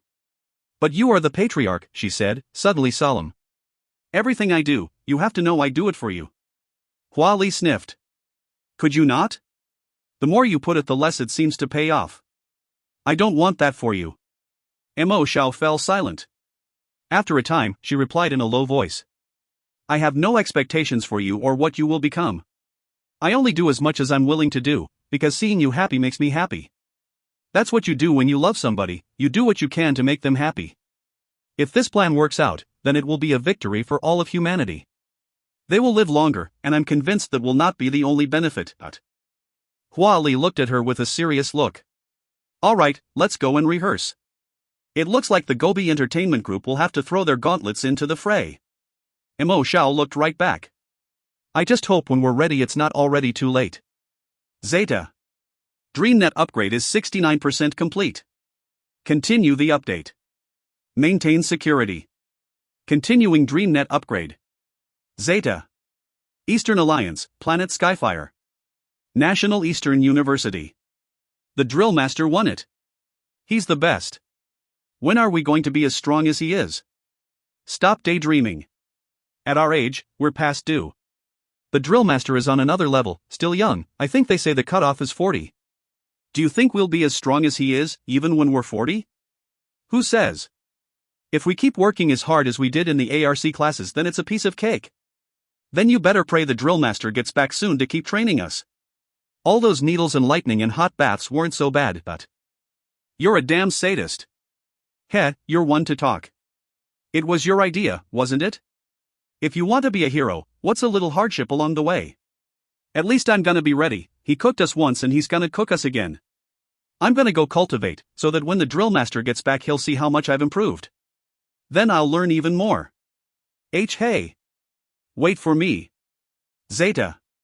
The pharmacist sat by the window, staring out at Luo City as it twinkled in the night. Juner lay peacefully in her arms. She looked up at her mother and smiled. Mama, I'm so happy I got to come.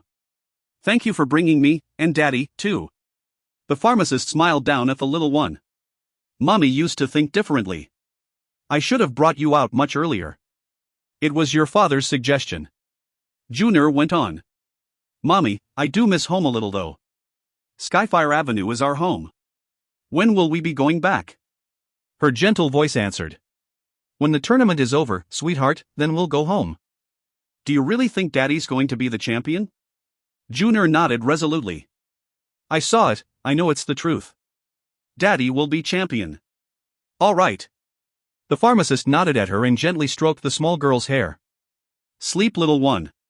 Tomorrow you can keep cheering us on. Especially Daddy. If he's going to be champion, then he's got a big fight. Yeah, but Daddy's still going to win. Zeta. The room was dark and cold. It stank of wet metal, like an alloy factory. A single figure occupied the center of the room. His bare back rippled with swollen muscles. His face revealed traces of pain. A fine, metallic sweat trickled from his bald head. Most startling, though, was the sound they made, like metal scraping across metal as they popped from the pores. Veins like writhing worms thumped below his skin.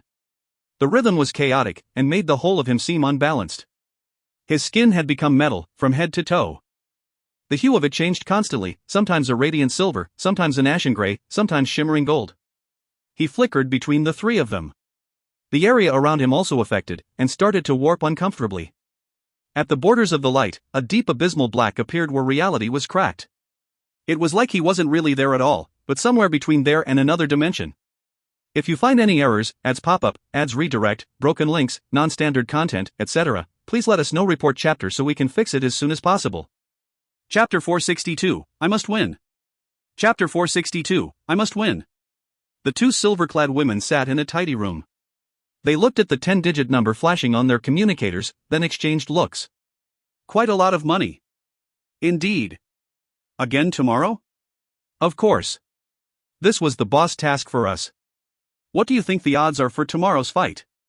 Worse than today's, I guess. His challenger is really strong, but it's so easy to earn money in the north. That's good, since we need money when we go back. Feels good. But do you think he'll win tomorrow? Of course. He has to. Zeta. The streets around the Great Conclave Arena were packed tight, even in the early morning. The lines stretched for almost 10 blocks. Scalpers prowled the area looking for people desperate enough to buy their criminally overpriced tickets. They were still able to catch a few nibbles, though. Ticket scalpers had been anxious since so few were buying. Electronic tickets were set with the buyer's name and other info, making them hard to sell, but there were always loopholes. The waiting crowds chatted amongst themselves, raising the city's decibel levels. So which fight are you looking forward to today? One asked. Another answered sighed. Man, I dunno. At least on the books it doesn't look like there's anything to get very excited about. But we'll see. The fight between the pharmacist and Jian Yuan might be worth watching. You guys remember that skull Jian Yuan summoned in the quarterfinals? Someone told me it's some sort of lizard skull. Lizard my ass, that thing's like a demon dragon. The Terminator called it something, malcontent or whatever. I dunno if he'll use it in the next fight, but he's facing the pharmacist, so I'm interested in taking a look. All you have to do is take a look at the odds to know which one will be worth a watch, silly. The pharmacist sits at 0.8, and Jian Yuan is 1.2, the closest spread today. That'll definitely be the fight to watch. The Lightning Adept from Group 1 also has 2 wins. He beat Chi Mu. Do you think he has a chance against Titan? Pfft, you're dreaming. Were you asleep for Titan's fight? You saw how strong he is. Whatever that Sparkplug dude thinks he's up to, he's got nothing on Titan. 1 punch and the fight's over, that's my prediction, but. Ha! Nailed it, 1 punch. I put 5 grand on Titan today, even though the odds were only 0.5. Pocket change for winnings, but still. The masked one is at 0.4, but who's going to put any bets on him? Oh, don't even start. I put money on Chi Mu yesterday and then he lost, damn near killed me. I put all the rest of my savings on Titan, so I'll win it all back when he takes today's victory. Gambling has a dangerous habit of ruining families. Y'all should be careful. There was an electric buzz and the audience took their seats.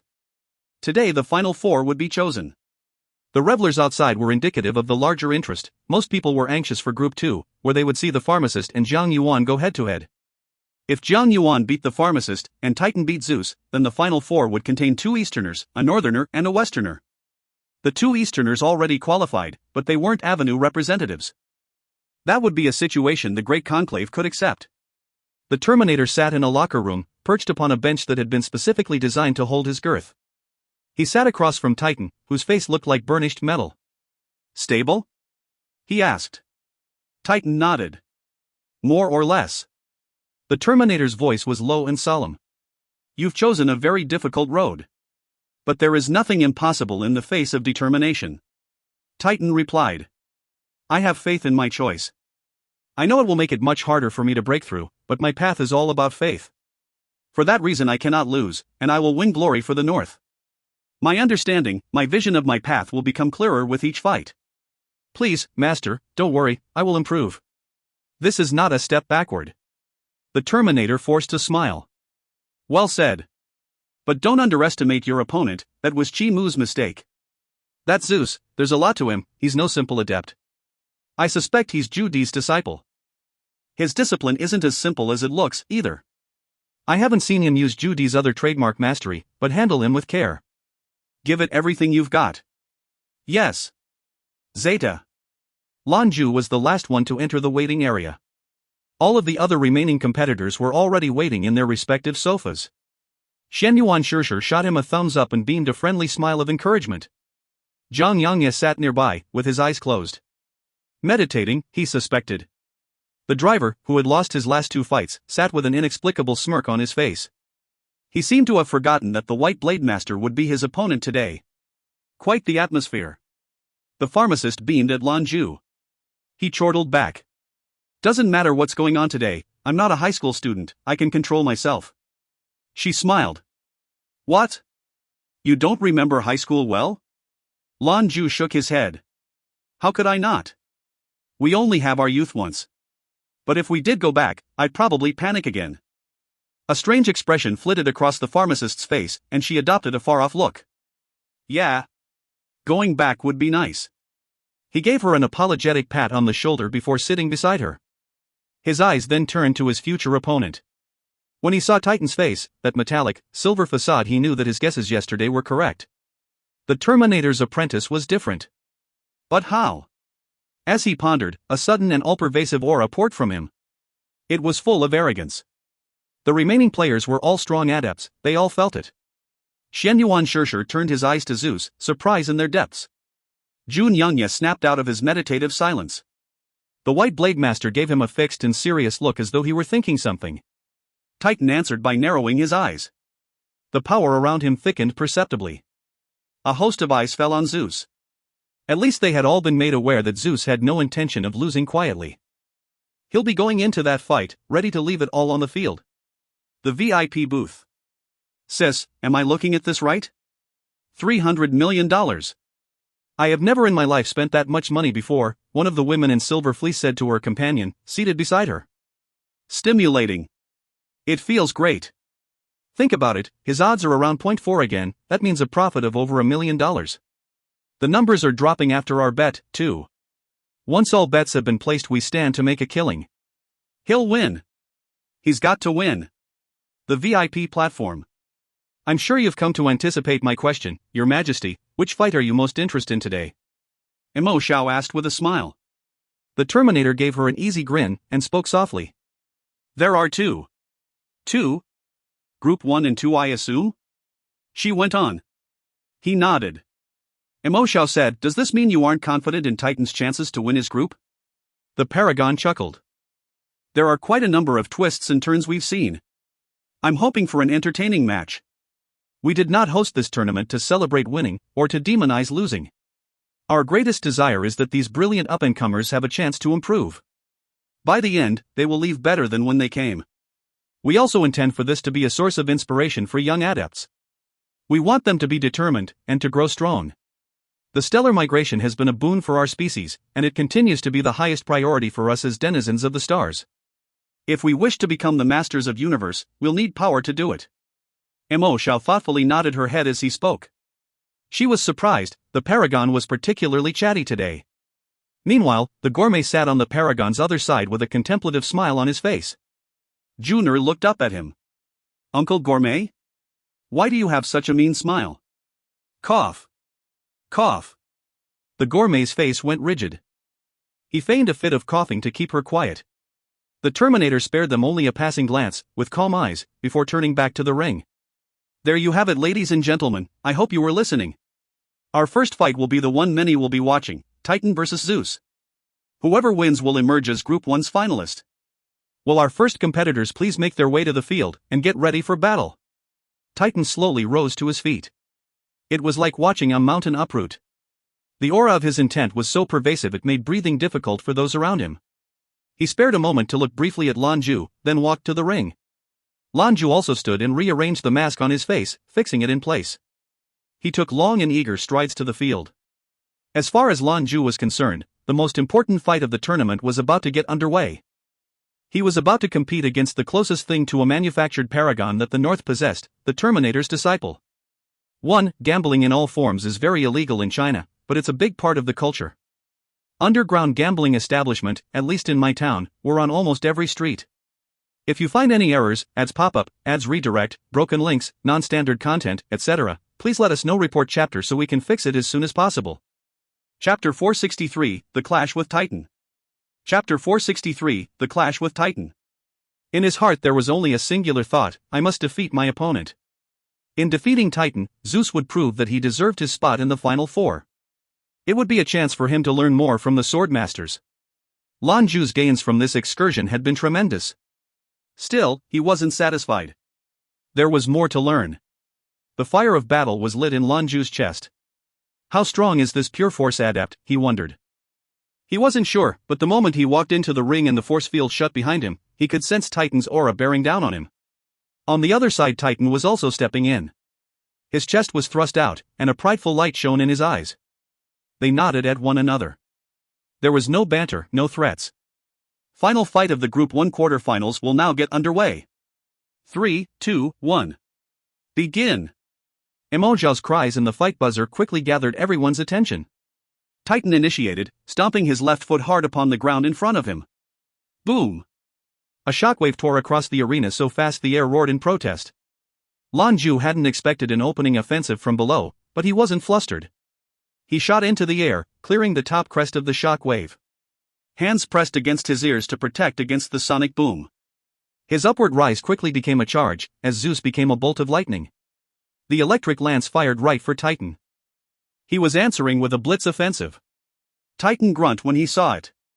However, in the same moment that his foot had hit the ground, the convert's fist was already cocked.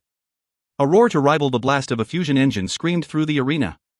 The force field actually rose against the pressure like a balloon in a tempest. The blast stopped Lan Jue's charge dead, and sent him careening through the air. He met with the field like a cannon shot. To him, the blast felt unstoppable. It even rippled through him, sending his discipline into chaos, and although he'd used his Taiji powers he was still thrown across the arena. What power!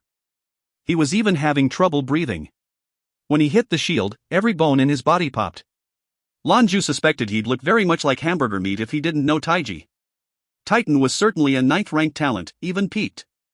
There was no way for Lan Jue's own energy to compete directly with that force. Now, bounced back from the boundary of the ring, Lan Jue was in free fall. Crackling lights appeared around him, however, and he fired against into the air. Titan took another step toward his foe, and thrust his palm forward. Lan Jue instantly felt another wave of force displacing air around them. Now, though, he knew what to expect. His defense was something he'd never shown before. He shot toward the edge of the ring instead of for Titan. It was the same portion of the force field the convert had punched toward. He got there before the blast did, with enough time to swing his arms into a circle. In between them, the conflicting and symbiotic powers of yin and yang swirled. When Titan's attack did arrive, the orb of energy devoured most of it. Lan Jue was blasted away again, but much gentler compared to the last time. Titan's answer was to do it again, 3 more times. 3 terrific blasts of thunder preceded 3 columns of pure force. They shone like rays of sunlight. And then the force shield shattered. Even the 4 powerful adepts pouring their disciplines into it couldn't stop the shield from fracturing. The terrific blast was headed right for the audience. Just then, a glittering rainbow of color descended from above. It didn't isolate the ring, but instead separated the crowd from the fight. When Titan's waves of force struck the shimmering shield, it was immediately weakened and dispersed. Lan Jue didn't enjoy the same protections. There was no getting away from it, and when it hit him he felt like every bone in his body was reduced to powder. For his core, it was like someone had a grip on it and was trying to break it apart as well. This pure force was nightmarish, and he silently prayed even enough respite to catch a breath. While it had looked like 3 strikes, he had been assaulted by one continuous assault. Even before the first one passed him by, the second was bearing down, and then the third. He flailed head over heels until the shimmering rainbow shield stopped him. This force field was different, softer. It seemed like it had some sort of negative energy that sapped the ferocity from Lan Jue's flight, then returned him inexplicably to the ring. It was then he saw the figure overhead, of a woman in resplendent white. He didn't know when she appeared there, but as he looked she folded her hands. Their battleground was once more isolated beneath a powerful shield. The Apocrian. The first voice to call out her name was quickly lost in a sea of excited chatter.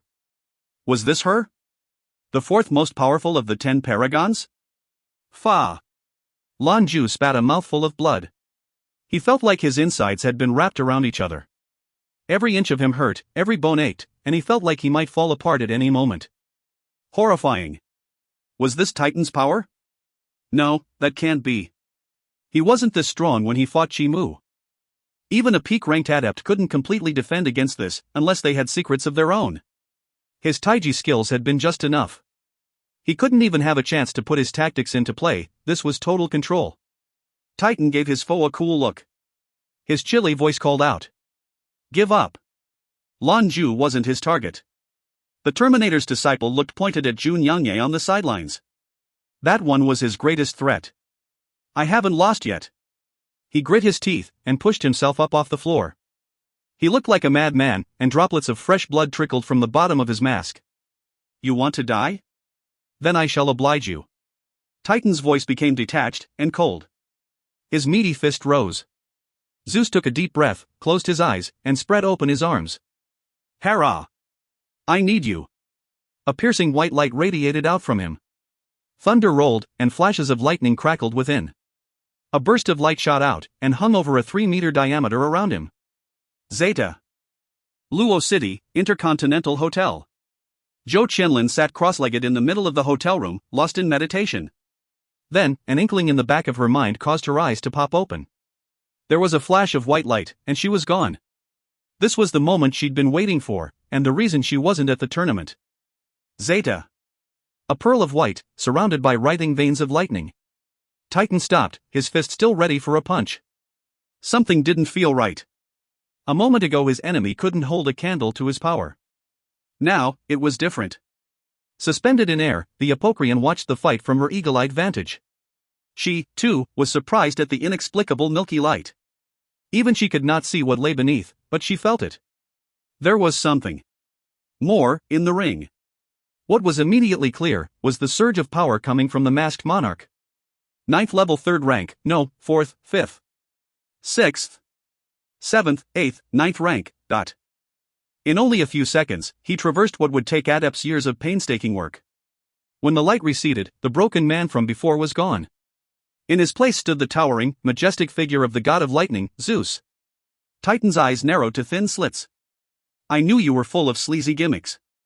We finally see the wolf in sheep's clothing one. Lan Jue's response was equally tepid. Now we're on a level playing field. We can really test what the Terminator taught you against my Taiji. Don't hold back, try the Fiend Crusher. Titan fixed him with a portentous stare. We'll see if you can survive it. Lan Jue narrowed his eyes.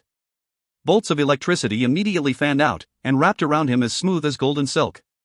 The dramatic rise in rank had also granted him greatly improved control over his discipline. Those threads of gold spun around him in near-perfect symmetry. Like the lightning had completely shed its wild nature. Titan challenged him with a battle cry, and punched his enormous fist. Zeus didn't dodge, retreat or deflect. He took a step forward, and threw a punch of his own. The rings of lightning shot out, becoming rays of electric light. As they pierced the air they joined, forming in the image of a giant sword chopping at his foe. Lan Jue's diminished discipline had brought him this far. Now he had come across one who was not just a contender, he was a menace. It would be the same for every enemy he would face going forward. He tried what he could, but in the end he had no choice but to rely on Qianlin. When they joined, his discipline strengthened to surpass even his former power. A peak-level Zeus was truly almost godlike. Boom dash. Titan's attack struck the shield with the force of an airstrike. But there was something else, cutting against the grain and impervious to his overwhelming force. It was a streak of golden light, and it hit Titan head-on. 1. The Chinese's reveal your fox's tail. A trope in Chinese fantasy is the idea of magical animals, like foxes, that can change into humans. Foxes in particular are often regarded negatively, and there are many stories of beautiful women who lure men away into the woods only to murder them as magical foxes. If you find any errors, ads pop up, ads redirect, broken links, non-standard content, etc., please let us know. Report chapter so we can fix it as soon as possible. Chapter 464, A Good Hand. Chapter 464, A Good Hand. A bell-shaped aura sprang out around Titan, warding off Zeus' attack. Head on. Zeus was pitting his discipline against pure force, and had the upper hand. Empowered as he was, his control over lightning was supreme. He longer had to fight for control, and created a much more stable, and deadly, electric current. The VIP platform was silent. Even the gourmet, knowing all he did, still looked stunned. The North's paragon watched with a stone-faced glower. His premonition had turned out correct, and this Zeus was much more than he appeared. Their intel had been wrong, but he was shocked to find by how much. In the row behind, Metatron's eyes burned, and his ice fists were clenched. If there had been any doubt before, the sudden rise in strength put them all to rest. This was the one who was so bold as to break into the cathedral. This man was the one who stole away their assets. Zeus was the one who had brought such public shame upon the pontiff's citadel. And, the bastard. Skyfire Avenue's jewelry master. Every one of the Avenue's representatives just looked on, eyes wide and mouths open. The accountant was as pale as a sheet. What the hell happened, he muttered to himself. When did he get so strong? In the waiting area. Xian Yuan Shirshir's eyebrows shot up. He, too, couldn't help but speak up. With a little stamina, brother, what do you think? Jun Yangye nodded his head. Not bad. He's got a good hand. The only one not taken aback by Lan Jue's sudden transformation was the pharmacist.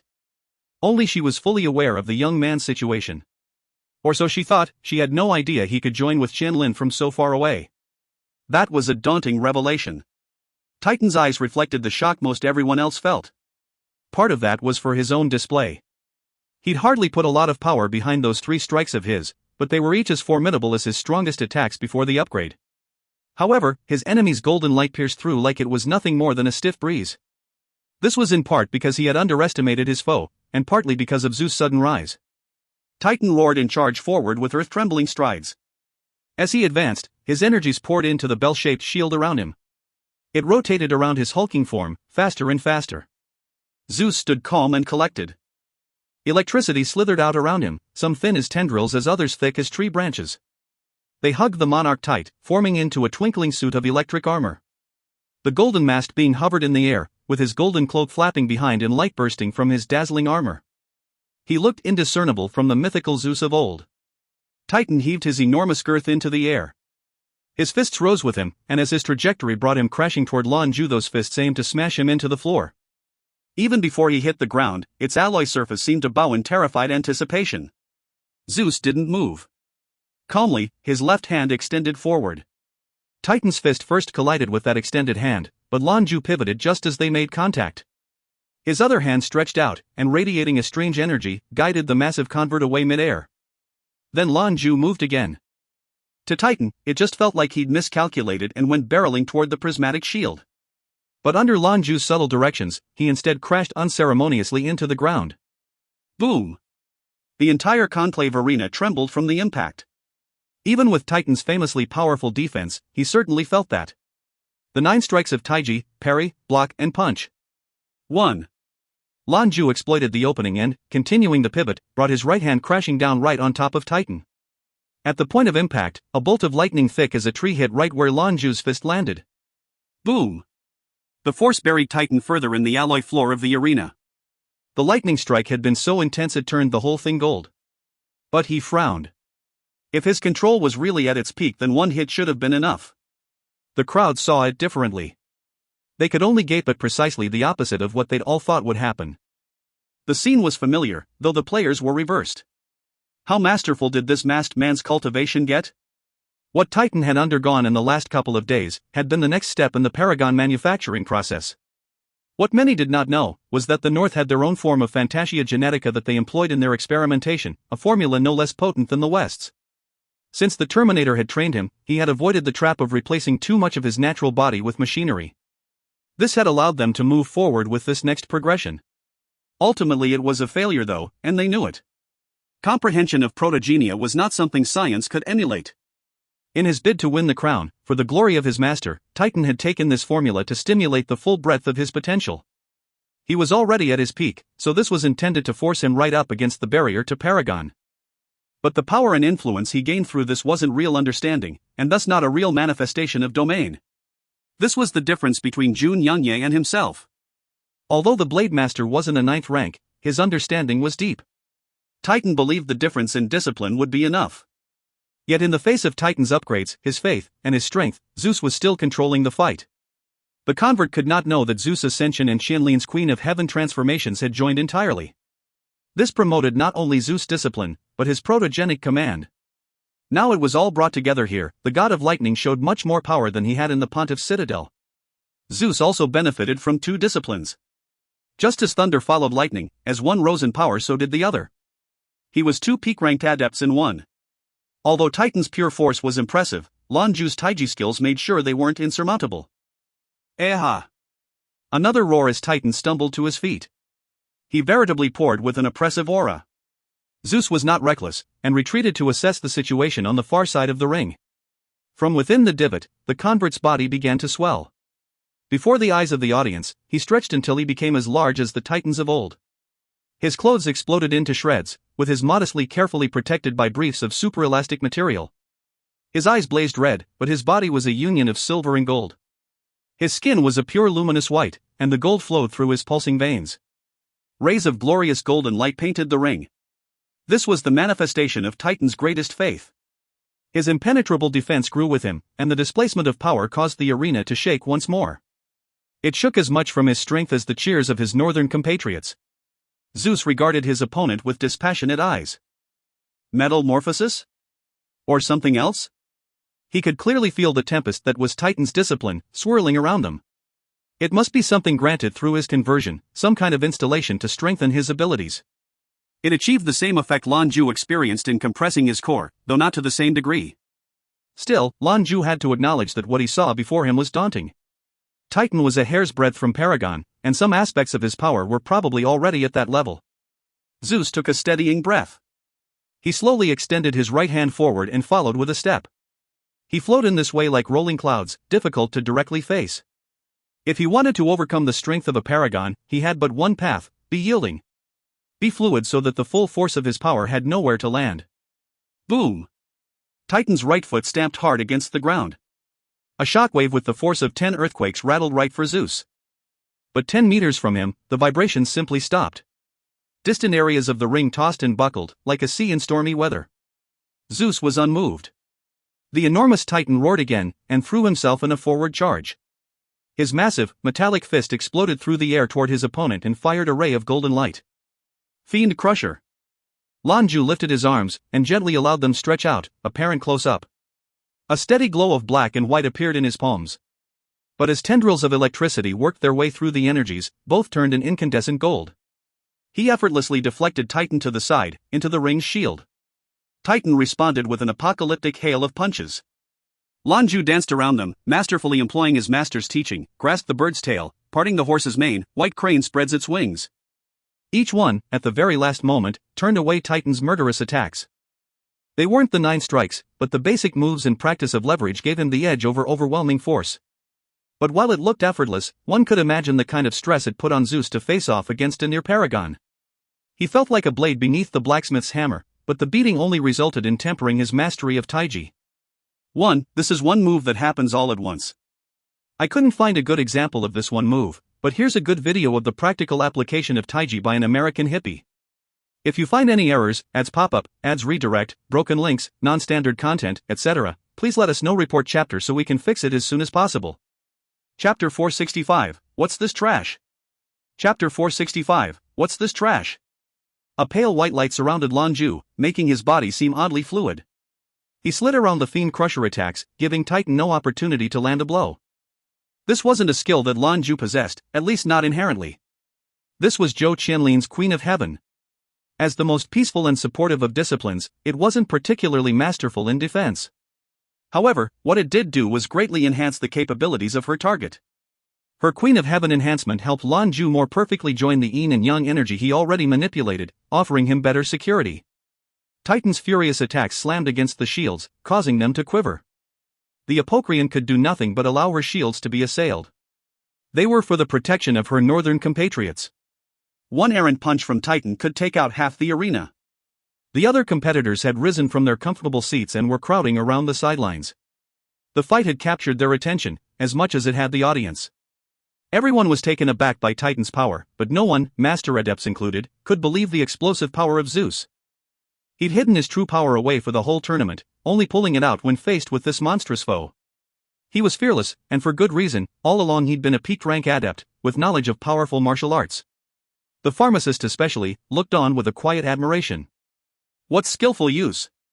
It looked like the young man was well on his way to true understanding of Taiji. With each passing moment, the Terminator's expression soured. He knew the ins and outs of his disciple's abilities, and the capabilities of his tech.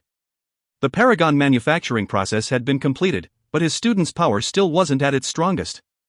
Nor could he sustain continuous punches, a distinct difference between himself and Chimu's 3 transformations.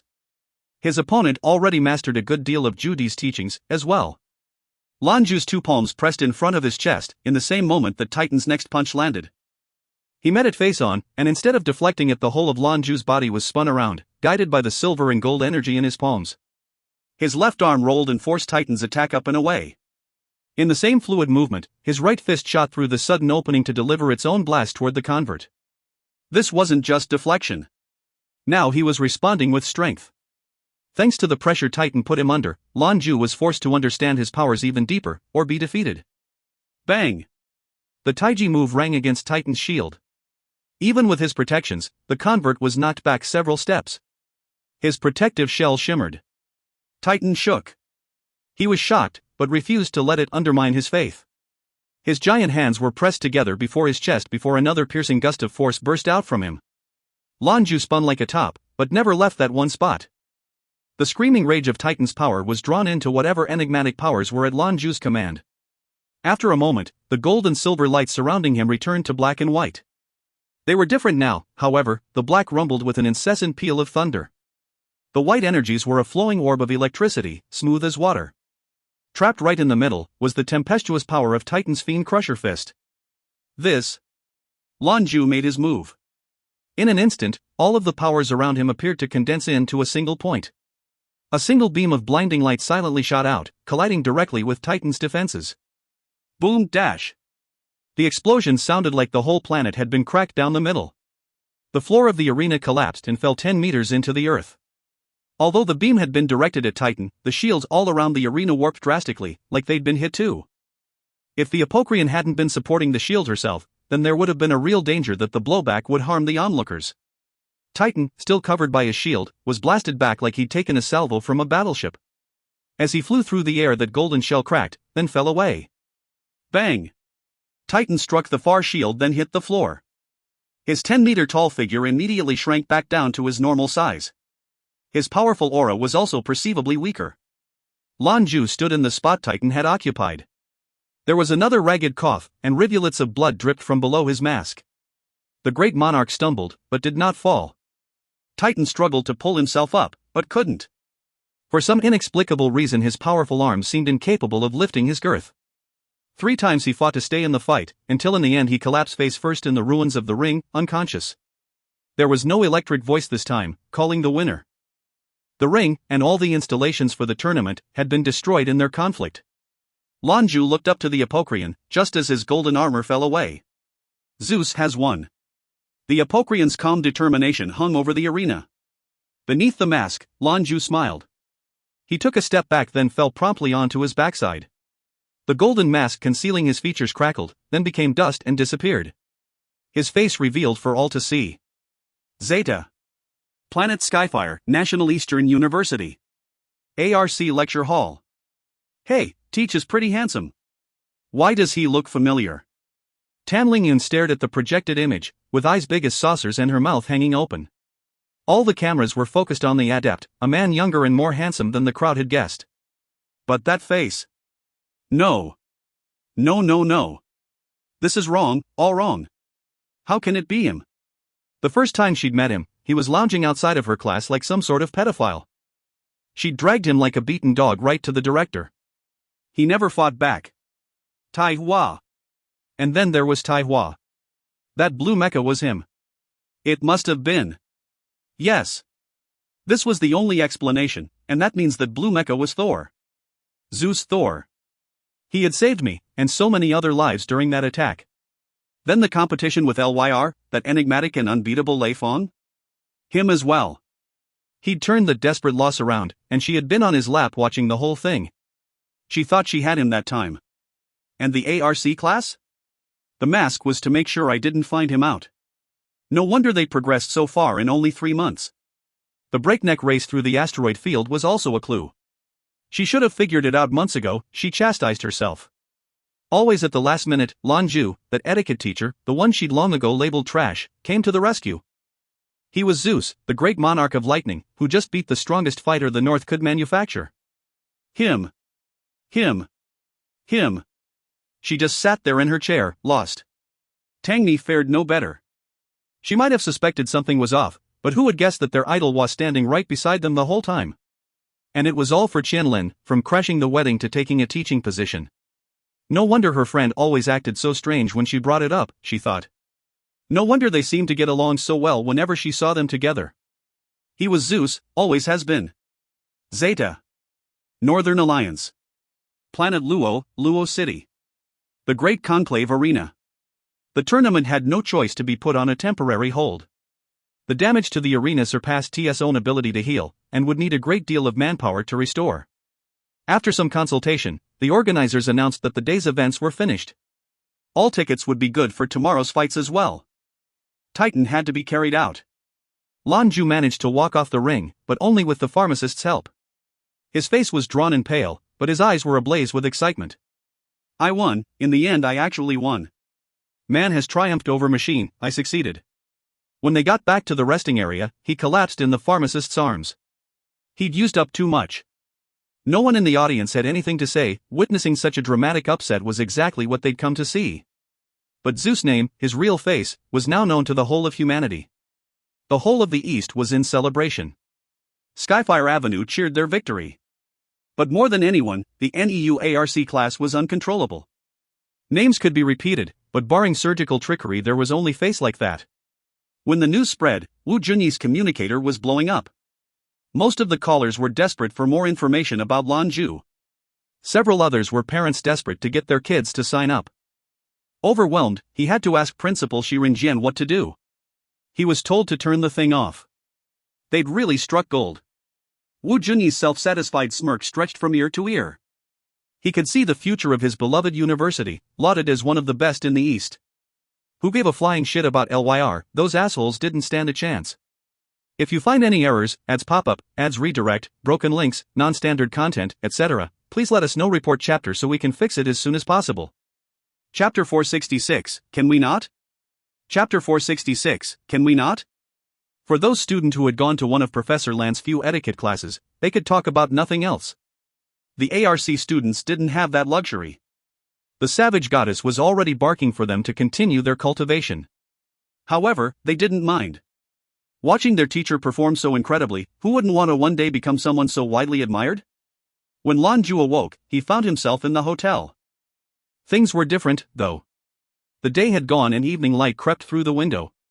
He ached all over, like he'd been flattened by a steamroller. It wasn't a pleasant feeling. He stirred beneath the covers, and was suddenly aware of something soft and warm beside him. He turned his head, and the first thing he saw was a head of thick black hair.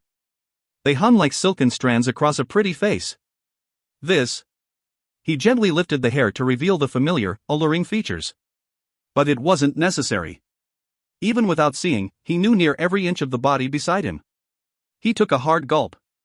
Lan Jue's whole body felt mangled, but everything seemed to be in working order. The relief also came with a slight pang of regret, however. He had the capabilities, but he still couldn't be any more intimate than right now. Otherwise, they'd just join. He couldn't know when she had been released from within him. So long as no one saw, then that was fine. Qianlin, as though she'd dreamt something, cuddled closer against his chest. Lan Jue responded by regarding her with warm eyes, and pulling her closer into a gentle embrace. She even smelled spectacular. Holding her, he felt complete. With nothing else but to wait, Lan Jue shut his eyes. He turned his intention inward to see how he was recovering. He wasn't in terribly good shape. There were clear signs of trauma to several of his meridians.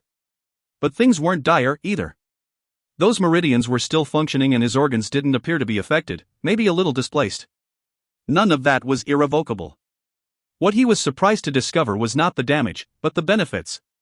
Because of the demands he'd put on them, his meridians were wider than they had been to allow for more movement of energy. That was why every bit of him hurt so badly. His core was quietly suspended in the center of his chest, where it had always been. The energies within it were purer, and his conflict with Titan appeared to have shrunken his core even more. An unintentional boon. If someone would have asked him yesterday, he'd have said he didn't think his core could shrink any further, but it was now 4 times smaller than it had been before the tournament. He could no longer see traces of the energy swirling within, making it look like an opaque gemstone. Even the shell of lightning was gone. These were all signs of continued purification, and more concentrated power. From what he could sense, his discipline had broken through as well. 3rd rank. Now he was at the border of 9th level's beginning ranks. It was still retracing his steps, but at this speed he had no complaints whatsoever. Qianlin stirred at his side, and he looked down at her just as her eyes fluttered open. They looked at one another. Then, her eyes squeezed shut. If you didn't see it, it never happened. A hearty laugh bubbled up from within him. He saw no reason to pretend, and yet he could feel her slowly retracting her leg from on top of his. She scooched away little by little as though she were trying to disappear into the bedsheets. It also started to push the comforter down toward the end of the bed. Before Lan Jue knew it, she'd completely kicked the covers off of him, leaving him naked to the air. Qianlin's eyes were still tightly shut. Can we not? Lan Jue muttered helplessly. Where are your clothes? She said, her face scrunched tight. Lan Jue blinked. That's right. Where did all my clothes go? Who brought me back yesterday, sis? This is no good at all. There was a knock at the door. Lan Jue almost jumped out of his skin. He gathered up the blankets and covered himself, then stood. Qianlin had a different idea, and lunged at him before he could go any farther. She planted her lips hard against his. There was that familiar white light, then she was gone. Now he was all alone with whatever embarrassing situation he was going to have to address. Are you up? The pharmacist shouted at him from the other side of the door, but didn't come in. She seemed anxious to avoid awkward exchanges, too. I'm up. He answered hastily. I'm up. Sis, was it you who brought me back here yesterday? Me and the gourmet. He helped get you out of your clothes. How do you feel? She continued their conversation with the door between them. I took the liberty of giving you a quick exam, and things looked okay considering. Your vitality was buzzing to meet the need, so most medicines were inappropriate, but I made a specialized formula. Take it and see how you feel. Lan Jue was out of bed and had thrown on some clothes. He finally pulled open the door and stepped out to meet his compatriot. Today she was in an emerald green cheapao. When she saw him and his disheveled appearance, she couldn't help but laugh. "Are you all right, Dot?" I'm fine," he assured her. "My body's all right, just a little achy. Feels like I pushed myself too far, is all." The pharmacist extended a small porcelain bowl. "This is a formula to shore up yuan qi and fortify health. It's especially good for recovering damage to the meridians. It'll help you feel better." Lan Jue nodded. "Thanks, sis. Congratulations are in order," she said. "You made it to the semifinals." He chuckled. "Thanks to no small amount of luck, don't forget. Man, who'd have thought Titan would suddenly get so strong?" The pharmacist shook her head. "This has nothing to do with luck. You achieved this by virtue of your own strength. This is certainly going to earn you even more of a name than you already have. That also means that I have to remind you, your mask was broken. Everyone knows who Zeus is. There was nothing he could do for it." Lan Jue's tone was grudgingly accepting. "Something given, something taken away. There's nothing I can do about it now. Anyway, I'll be going back with the Avenue. None of my enemies would dare make a move. The Avenue was enjoying a wonderful position of power, a sun at its zenith. Anyone after him would have to find a way past 4 paragons." The pharmacist went on. "Eat something, then take some medicine. You've improved very quickly, but now it's time to be calm. You don't want to rush, the best thing for you in rest." Lan Jue nodded in understanding. "If you find any errors, ads pop up, ads redirect, broken links, non-standard content, etc., please let us know. Report chapter so we can fix it as soon as possible." Chapter 467, Joint Progress. Chapter 467, Joint Progress. The pharmacist eventually left, and Lan Jue could breathe again. She hadn't seen him unclothed, thankfully. Embarrassment averted, he returned to the bedroom and released Qianlin. He covered her in a blanket. Later, when Qianlin had changed clothes, she came bounding into the small living room where Lan Jue waited. He was feeling much better since yesterday. Though he still ached, it was much better than it had been. "I broke through," Qianlin revealed to Lan Jue. "Oh?" He looked at her in surprise. 2 delicate fingers popped up, and she waggled them at him. "Rank 2. A look suddenly passed his face as he thought of something. If he himself participating in the tournament benefited her, then of course it would be that much better when she fought, too. He thought back to the battle, remembering that it was largely by virtue of Qianlin's defense that he survived. "What was that last strike you hit him with?" "It was strong. To me it felt like it was almost paragon level." Qianlin noted. He nodded. "That was a crucial moment. Titan's strength is incredible. Talk about paragon levels, my martial art could only deflect so much. Some of that attack had to be borne by my body. If he'd have kept it up, I would have lost. At that point there was nothing I could do about it. A paragon would likely have to work to break through his impenetrable defense. Luckily, I figured it out. Taiji is more than just deflecting, but reversing, too. I could turn that overwhelming power back on him. I was only going to give it a try, then I saw how effective it was. I couldn't face him directly, so I had to take advantage of everything I could. I guess you can say I won with Titan's help. His own redirected energy, thunderbolt and lightning, and all of that behind one of the 9 strikes of Taiji. It almost reached a paragon's level of destructive force. That was the only way to get past his defenses. And don't be mistaken, he couldn't get off the floor because he was exhausted, not because of any damage I did. I had only managed to break the shield. If anything, he might have felt a little numb. Thankfully, it looks like his sudden breakthrough had its limits, but..." Lan Jue's explanation, as well as her own experiences there in the ring with him, helped her understand just how dangerous that fight had really been. However, both had learned a lot, especially about force. It was the toughest fight Lan Jue had faced yet. He'd only barely avoided being ground to dust. Lan Jue's wrist buzzed and he lifted his communicator to see who was calling. The first thing he noticed was the number of missed calls flashing on the screen. He answered. "Boss." A woman's voice, clearly trying to keep her excitement quiet. "Yeah," he answered. "Are you feeling all right?" Another voice asked from the other line. "I'm fine, you can relax." "How are things going?" Lan Jue urged. "Taken care of. We've placed several bets and won $187 billion. That's over 270 billion NED. Boss, we're rich. We could buy a mothership and then some. Wahahaha, we're rich." Lan Jue chuckled. "Careful, not so loud, I know. No more bets. I need to get better. Alright, I don't want to push it either. The two of us will go shopping, there's a laundry list to get through. With this much money there's no excuse for anything but the nicest toys. He. No doubt. Lan Jue added, then cut the connection. Qianlin had looked down at her own communicator, and was staring oddly at it. What is it? Lan Jue asked. She smirked back at him. What else? Everyone knows who you are now. Little me has sent me over 10 messages already trying to find out if it's true. This made him chortle. Things have a way of sorting themselves out. Revealing my identity may not be entirely bad. At least anyone thinking of causing you trouble will think twice. She turned her eyes back to him. Are you still going to teach when we go back? He sighed. That was my plan, but now the situation appears to have changed. At the very least I won't be able to continue the etiquette classes. The ARC classes shouldn't be a problem since it's small scale.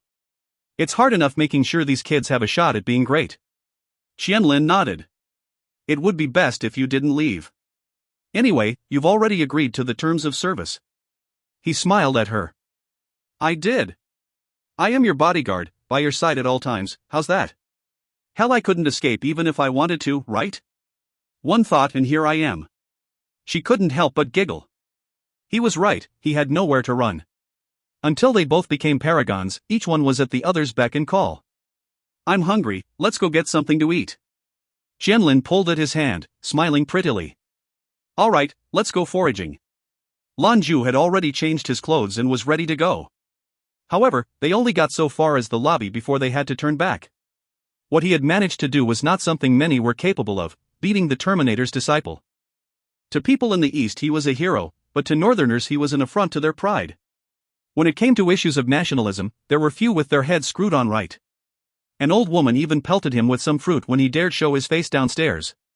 Now he was starting to understand Hua Li's misfortunes. Luckily he also had the benefit of listening to Hua Li complain. Using power lines to sneak away from the hotel, the first thing he did was bring Qianlin to a nearby shop and purchase a hat, face mask, and sunglasses for her. Once the pair were suitably incognito, they went out for a bite to eat. They chose a nondescript restaurant serving seafood. He ordered them a bottle of white wine, then set about answering the messages on his communicator. Ailey, come get some food and hang out. Chang, want some grub? Come and chill for a bit. If you find any errors, ads pop up, ads redirect, broken links, non-standard content, etc. Please let us know. Report chapter so we can fix it as soon as possible. Chapter 468, Get Back Here. Chapter 468, Get Back Here. Lan Jue quickly replied to his two brothers. Afterward, he stared for a moment on the next number on his list. His eyes narrowed. Sensing something wasn't right, Qianlin looked his way. What is it? Are you all right? He smirked bitterly and shook his head. He hesitated, but after a moment ultimately dialed it in. The low ring sounded twice before someone answered. When the tournament's over, get your ass back here. Click. One sentence and the connection was cut.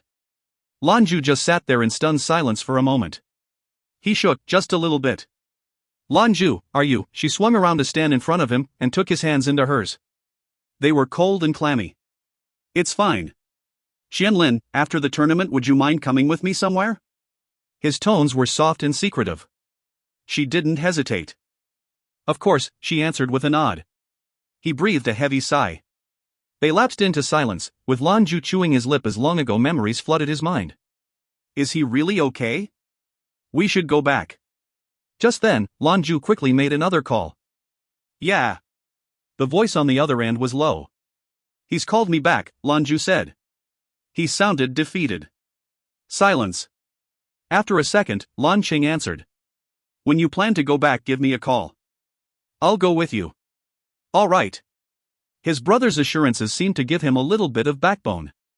He hung up, then swallowed his half glass of wine in one gulp.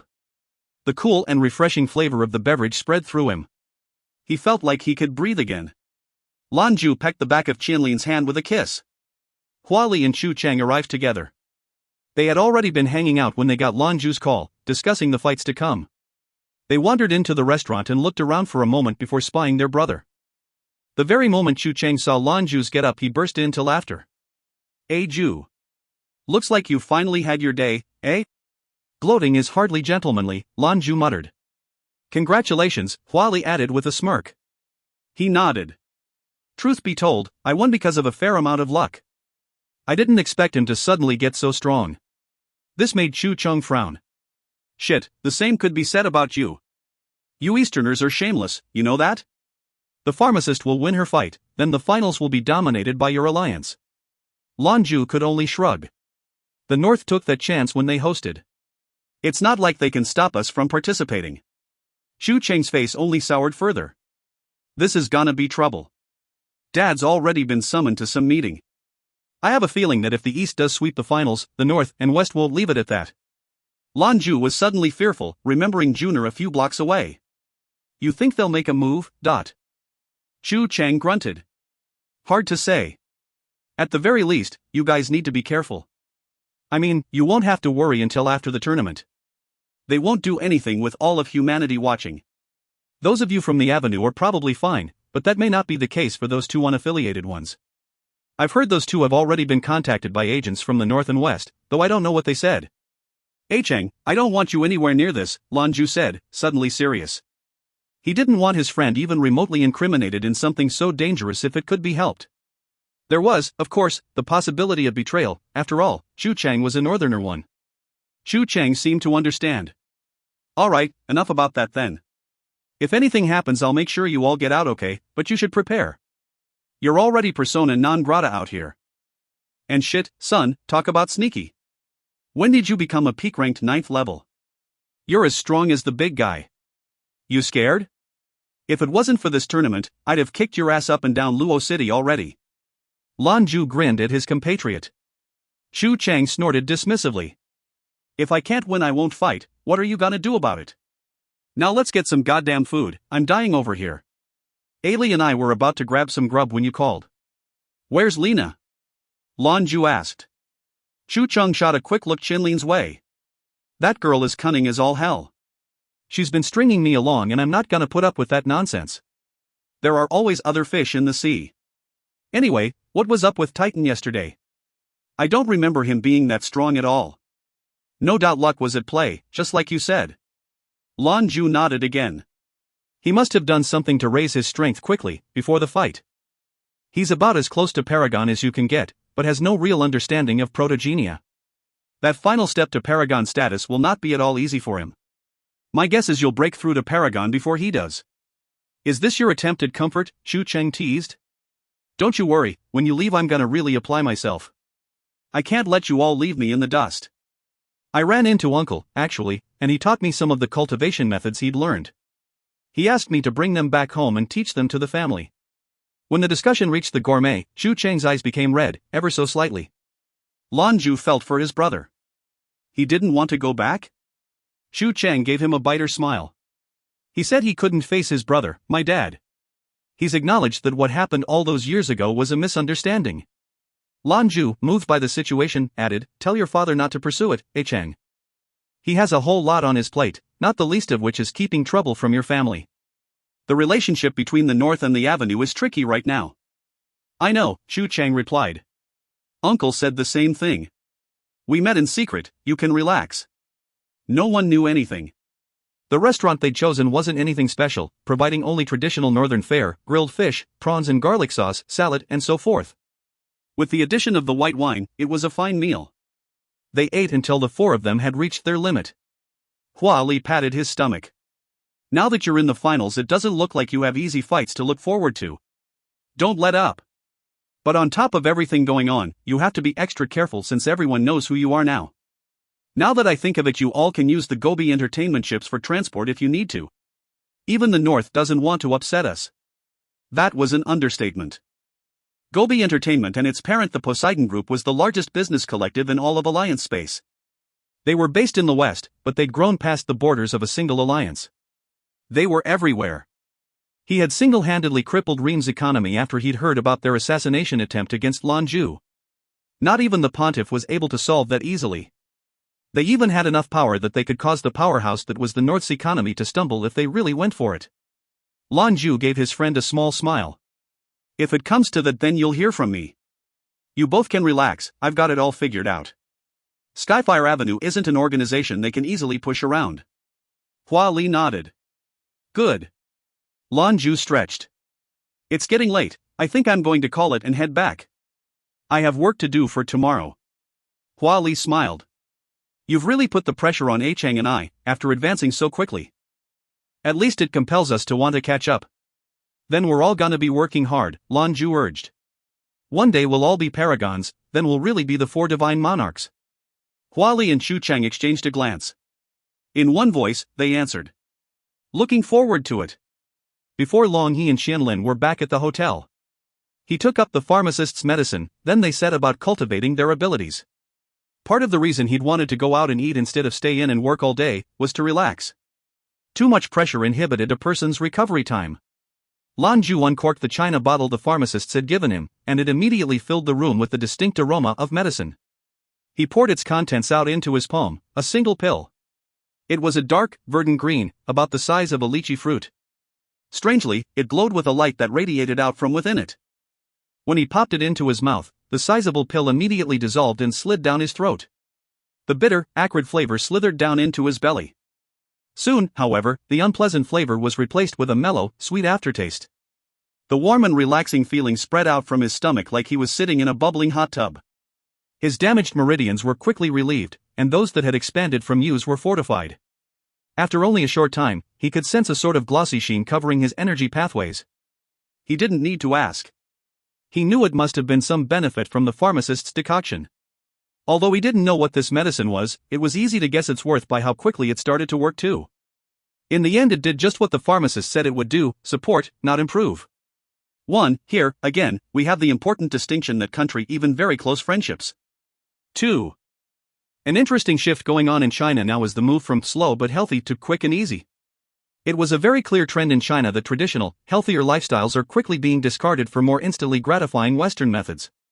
If you find any errors, ads pop up, ads redirect, broken links, non-standard content, etc., please let us know. Report chapter so we can fix it as soon as possible. Chapter 469, Ascension. Chapter 469, Ascension.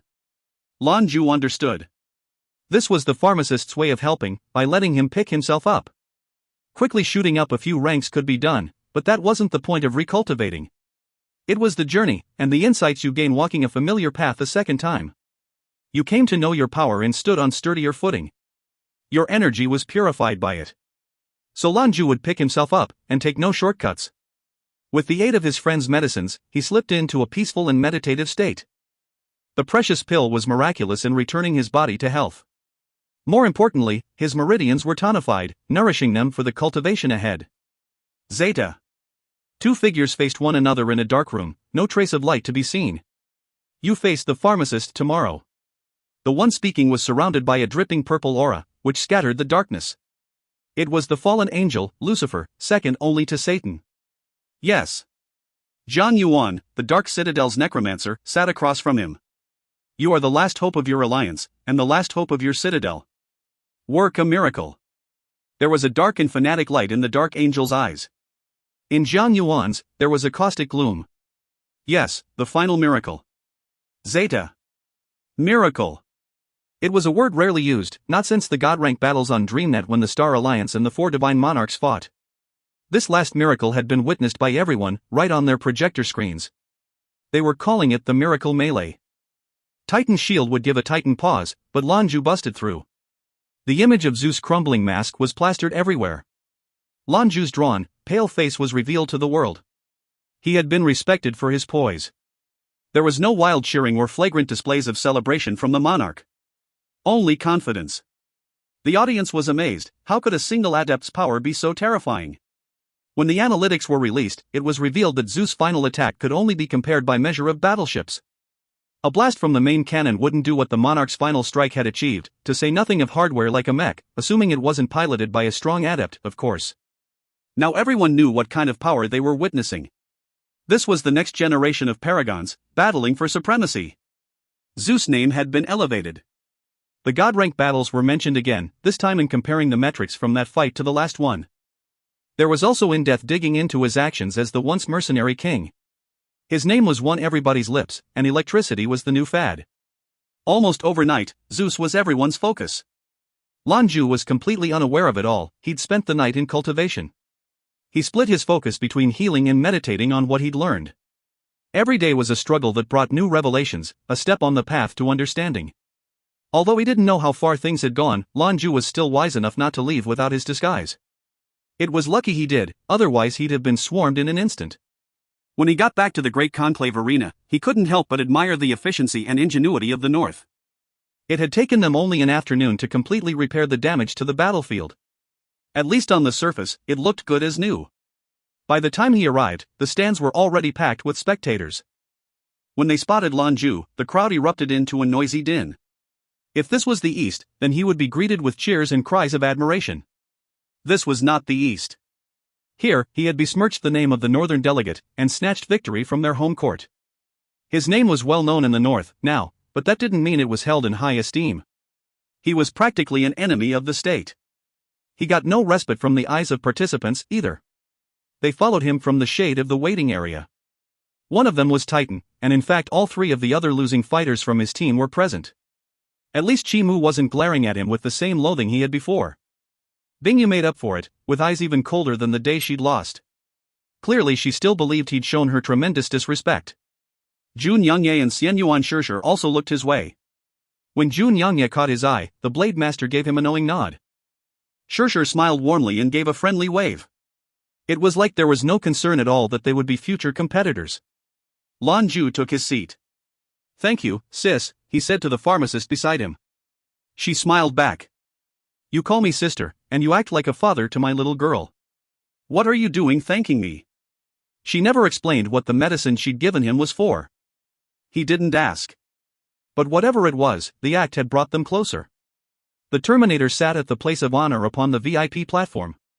His expression was stony, and no one could guess at how he was reacting to the tournament. Mo Xiao was beside him, with a professional smile and a polite demeanor.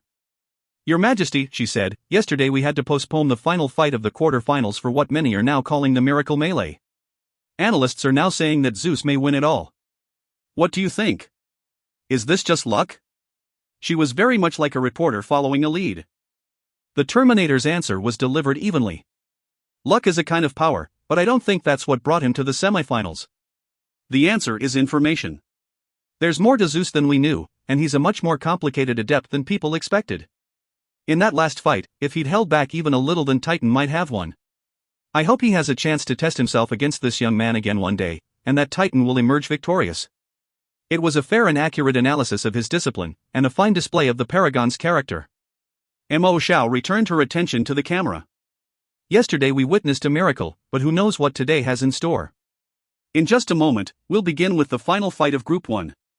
Although neither of these fighters will be advancing to the next round, it's still a chance for them to test their mettle. Indeed, they hadn't been able to complete even the first group fights yesterday. Qimu and Bingyu still had to trade blows. Altogether there would be 7 contests, but Mo Xiao's tone said that only one had a chance at being a stunner, the necromancer Jiang Yuan versus the pharmacist. They would battle for the final spot in the semifinals. Jiang Yuan carried the hopes of 2 alliances on his shoulders. The fight between Qimu and Bingyu went as expected. Bingyu was too weak in discipline to put the full advantages of absolute zero temperatures to work for her. Qimu never gave her a chance, and quickly won after changing into his second metamorphosis. In the end, neither looked like their hearts were in it. They knew they had lost the tournament already. Now that the first fight was out of the way, the crowd started to perk up. Next was the pharmacist and Jiang Yuan. Now they would see if the West could sneak into the Final Four, of whether the East would sweep it. Lan Jue turned to the pharmacist and called to her in a low voice. "Sis. Be careful how you deal with him. I can't shake the feeling that Jiang Yuan's been hiding something. There was something unusual about that summoning. Don't overestimate him." The pharmacist nodded. "I'll be careful. He never seemed like a straightforward case. But I'm afraid he doesn't know that I know all about him already." Her words put him at ease. The pharmacist rose and made for the ring. Jiang Yuan walked toward the other end. Today he was clad in a robe which was black on the outside and purple inside, which made him look even more like a dark sorcerer. The necromancer was hidden beneath a strange aura that drank in the light and obscured his face from view. He walked to the ring, not too fast and not too slow. Each step saw his aura dim and thicken. But Lan Jue wasn't worried, after what the pharmacist had told him. Although he had no idea what Zhang Yuan was hiding, she seemed to. There would not be any problems. He was strong, but who could stand up to the full power of this incredible woman? With the pharmacist and her knowledge, it was like a sea of stars at his fingertips. The two fighters faced each other from across the field. The thousands of spectators were silent, holding their breath. Every eye was on the screens before them. They had high expectations. Tickets for the semifinals were already astronomical. Everything so far had gone off without a hitch. There was no need for them to advertise or sell more tickets at all, they were already rolling in profits. By now, those tickets that people could find were already 5 times more than sale price. If you find any errors, ads pop up, ads redirect, broken links, non-standard content, etc., please let us know. Report chapter so we can fix it as soon as possible. Chapter 470, Zhang Yuan's Secret. Chapter 470, Zhang Yuan's Secret. Hordes of the rich and powerful tore across the border or the Northern Alliance, racing for Luo City. Then trend now was to use tickets for the semifinals as negotiating tools in business exchanges. This was to say nothing of seats for the finals. The end of the tournament was near, with just the semifinals, the finals, and the championship battle remaining. Even the average citizen knew that they were watching future masters of protogenia. Being able to witness this with one's own eyes was a once-in-a-lifetime experience to be treasured. The pharmacist was clad in a moon-white qipao, whose simple elegance was interrupted by an elaborate peony flower that had been etched upon it. Swaths of red, yellow and pink stretched across her figure and made her especially alluring. She certainly stood out, and in fact had been voted the most attractive competitor in the tournament by its authoritative body. While she was not as physically attractive as Yan Ningya, she was greatly superior in bearing, willpower, strength and nearly every other category. From the beginning, she'd been the center of a lot of attention. She stood with her delicate hands folded before her abdomen, regarding her opponent calmly. Zhang Yuan stood at the far end, spewing an aura of caustic black power. His eyes were cold and dead. He was hardly visible beneath the cloak of shadow. 3, 2, 1. Begin! The most anticipated fight of the semifinals was underway. Most people expected the pharmacist to win, Northerners included, but everyone was hoping first and foremost for entertainment. They all dreamt of another dramatic, miraculous upset. Zhang Yuan's earlier performance gave them fuel for speculation, like what was that beast he'd summoned? How strong was he really? His mystery was a sort of strength. In a break from normal tactics, Zhang Yuan did not immediately begin casting his poison curses when the fight began. Instead, a guttural and uncomfortable chant rattled from his throat. The resonating notes birthed an area of black beneath Zhang Yuan's feet. Each syllable spread it further out in all directions. The pharmacist sniffed. From her back, a beam of cyan light burst into the air. It rose drastically, then swelled, forming the shape of an enormous sword suspended in the heavens. 7 resplendent orbs of light twinkle along its length. She adapted her strategy as well, and instead of lashing out with the force of a thunderbolt, the weapon instead hung unmoving over the top of her head. An instant and shuddering sensation of sharpness swept through the ring. And yet, the black aura around the necromancer scattered the deadly gusts, like he was hardly present in this reality at all. However, it was visible that, when their powers collided, the pharmacist's was more explosive. Zhang Yuan felt almost powerless, though he didn't let any of that show. He instead took a brazen step forward to meet the aura. He extended his gnarled finger, and a silver light shot outward. It started as a single point of light, but quickly grew to the diameter of a silver coin. It bulged larger, until lines of fresh blood could be made out upon its glittering surface. An uncomfortable and dangerous sensation preceded it. The light power congealed in the air, first a mist of silver and red but quickly fusing into the figure of a demonic beast. It flailed, hellish maw-wide and ready to swallow the pharmacist's weapon. The sharp aura it passed through was dispersed like it had never existed at all, and the aura of black at Zhang Yuan's feet began to rapidly spread. Lan Jue couldn't shake the inkling that this power was familiar. It was a faint memory, somewhere in the back of his mind. Humph! The sound came from beside him. Lan Jue turned his head to spy the pontiff's high inquisitor standing nearby. He glared at the field with a dark and accusatory look. Now he put the pieces together. Seeing Constantine's reaction immediately brought to mind the incredulous looks of the Dark Citadel when they'd come for their friendly exchange with the Avenue. They dispatched someone who'd used the same power, or something close to it. Judas? Was this one of the descendants of that man who'd betrayed the founder of their faith? Now, the bloodline seemed as malefic as it ever had been. He was stunned to discover that the inky shadow from before had been this man, Zhang Yuan. And yet, from what he could recall, that Judas didn't fight at all like Zhang Yuan, but was a close combat fighter. He had been a peak-ranked adept. And didn't they battle one another in the avenue, too? It ultimately had been interrupted by an incensed Satan. This was Zhang Yuan's ultimate secret, that he was holding himself back, and was in fact the future successor of the Dark Citadel. The pharmacist knew it all along. It appeared that Judas' true specialty was the power of betrayal, his birthright. It meant he was good in close and far away. What looked like a straightforward fight suddenly got a lot more complicated. The blood beast the necromancer had summoned was bearing down on the pharmacist's 7-star sword. She sniffed again, thunder in the realm of the Big Dipper. A burst of light exploded from the sword, so powerful it threatened to destroy the shields again. Clouds gathered over the center of the arena, but not normal clouds. They were purple, and laden with a strange energy. Zhang Yuan's dark creation paused. Just then, a purple orb descended from on high.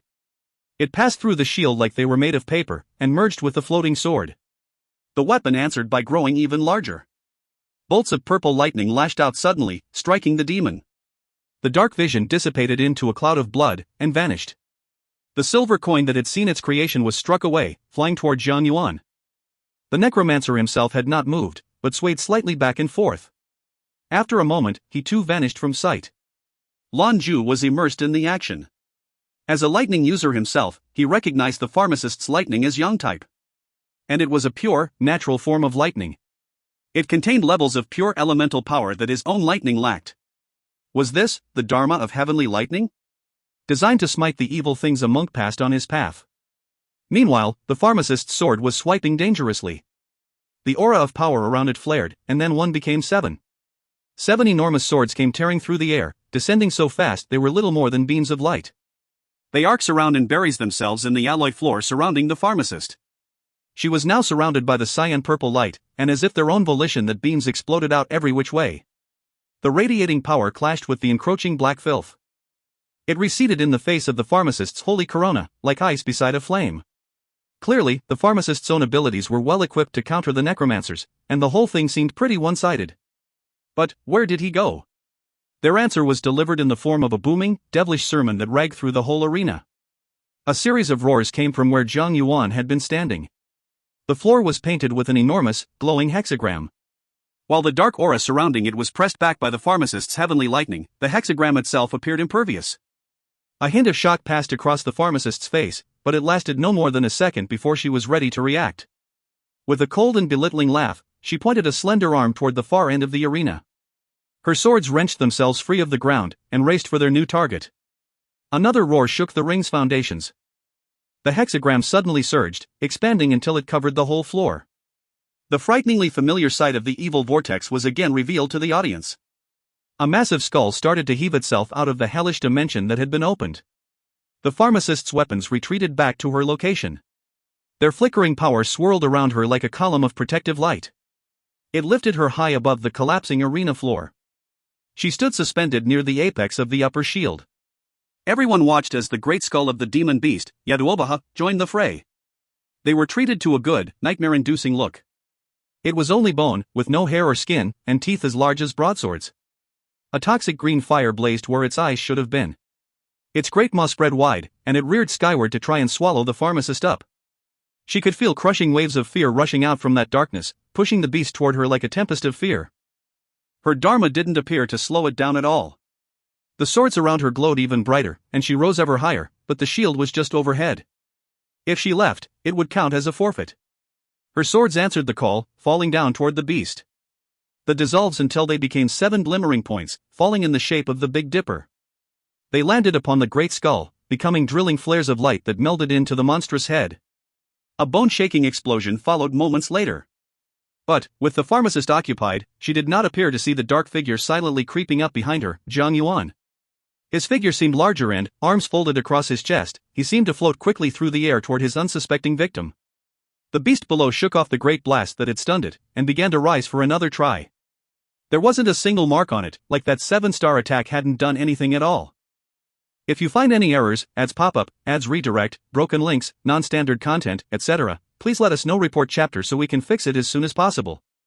Chapter 471, Punish and Extinguish Evil, 9 Heavenly Rays. Chapter 471, Punish and Extinguish Evil, 9 Heavenly Rays. The pharmacist found herself in the midst of a crisis. Now she had to face two enemies instead of one. If she went after Zhang Yuan, that would leave Yaduobaha to swallow her up. That wouldn't be a matter of winning or losing, she'd lose her life. Back in the waiting area, Lan Jue had jumped to his feet. He had to hold himself back from rushing to her aid. However, his fears were unwarranted. For the briefest moment he caught sight of the pharmacist's expression. She glowered with a dark and unforgiving look, like they were both beneath contempt. He no longer felt the urge to run in. She had this under control. Her body became illusory, like a spirit. Zhang Yuan rushed at her, but seemed to pass right through her ghostly form. When he turned around, he saw the pharmacist blazing brighter than the surface of the sun. She opened her pretty mouth and released a ray of searing white light. It spread wide before her. Below, the monstrous beast roared as the pharmacist's 7 swords became clearer. The light changed direction and raced toward the vortex where the floor had been. In its trek, the light condensed and grew larger until it took on the form of another massive broadsword over 100 meters long. Once fully formed, it simply hung there in the air. But while it did not move, Yaduobaha seemed similar, pinned in place. If it rose, that sword would be there to meet it. Rays of incandescent light poured from the pharmacist. She took 7 steps forward, and with each was released a burst of light. The purple mist from earlier revealed itself again, thicker than before, though it was hard to tell by how much. Zeta. Eyes near the VIP platform suddenly shot toward the Terminator, who had gasped in spite of himself. He could feel it, the power raging from the ring, strong enough to even make him shudder. How could this be? He watched with steely eyes for any information he could glean from the ring. Punish and extinguish evil, the 9 heavenly rays. At the pharmacist's harsh command, 4,936 separate bolts of purplish lightning. They blasted down, but not at Yaduobaha. They hit that hovering sword, again and again, over and over. An aura of electric energy buzzed around the weapon, and then a sudden release of energy burst out of it like a supernova. Her face was starting to look drawn.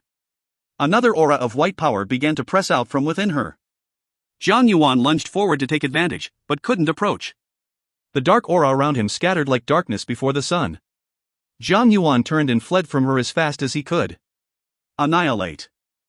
The pharmacist commanded heartlessly.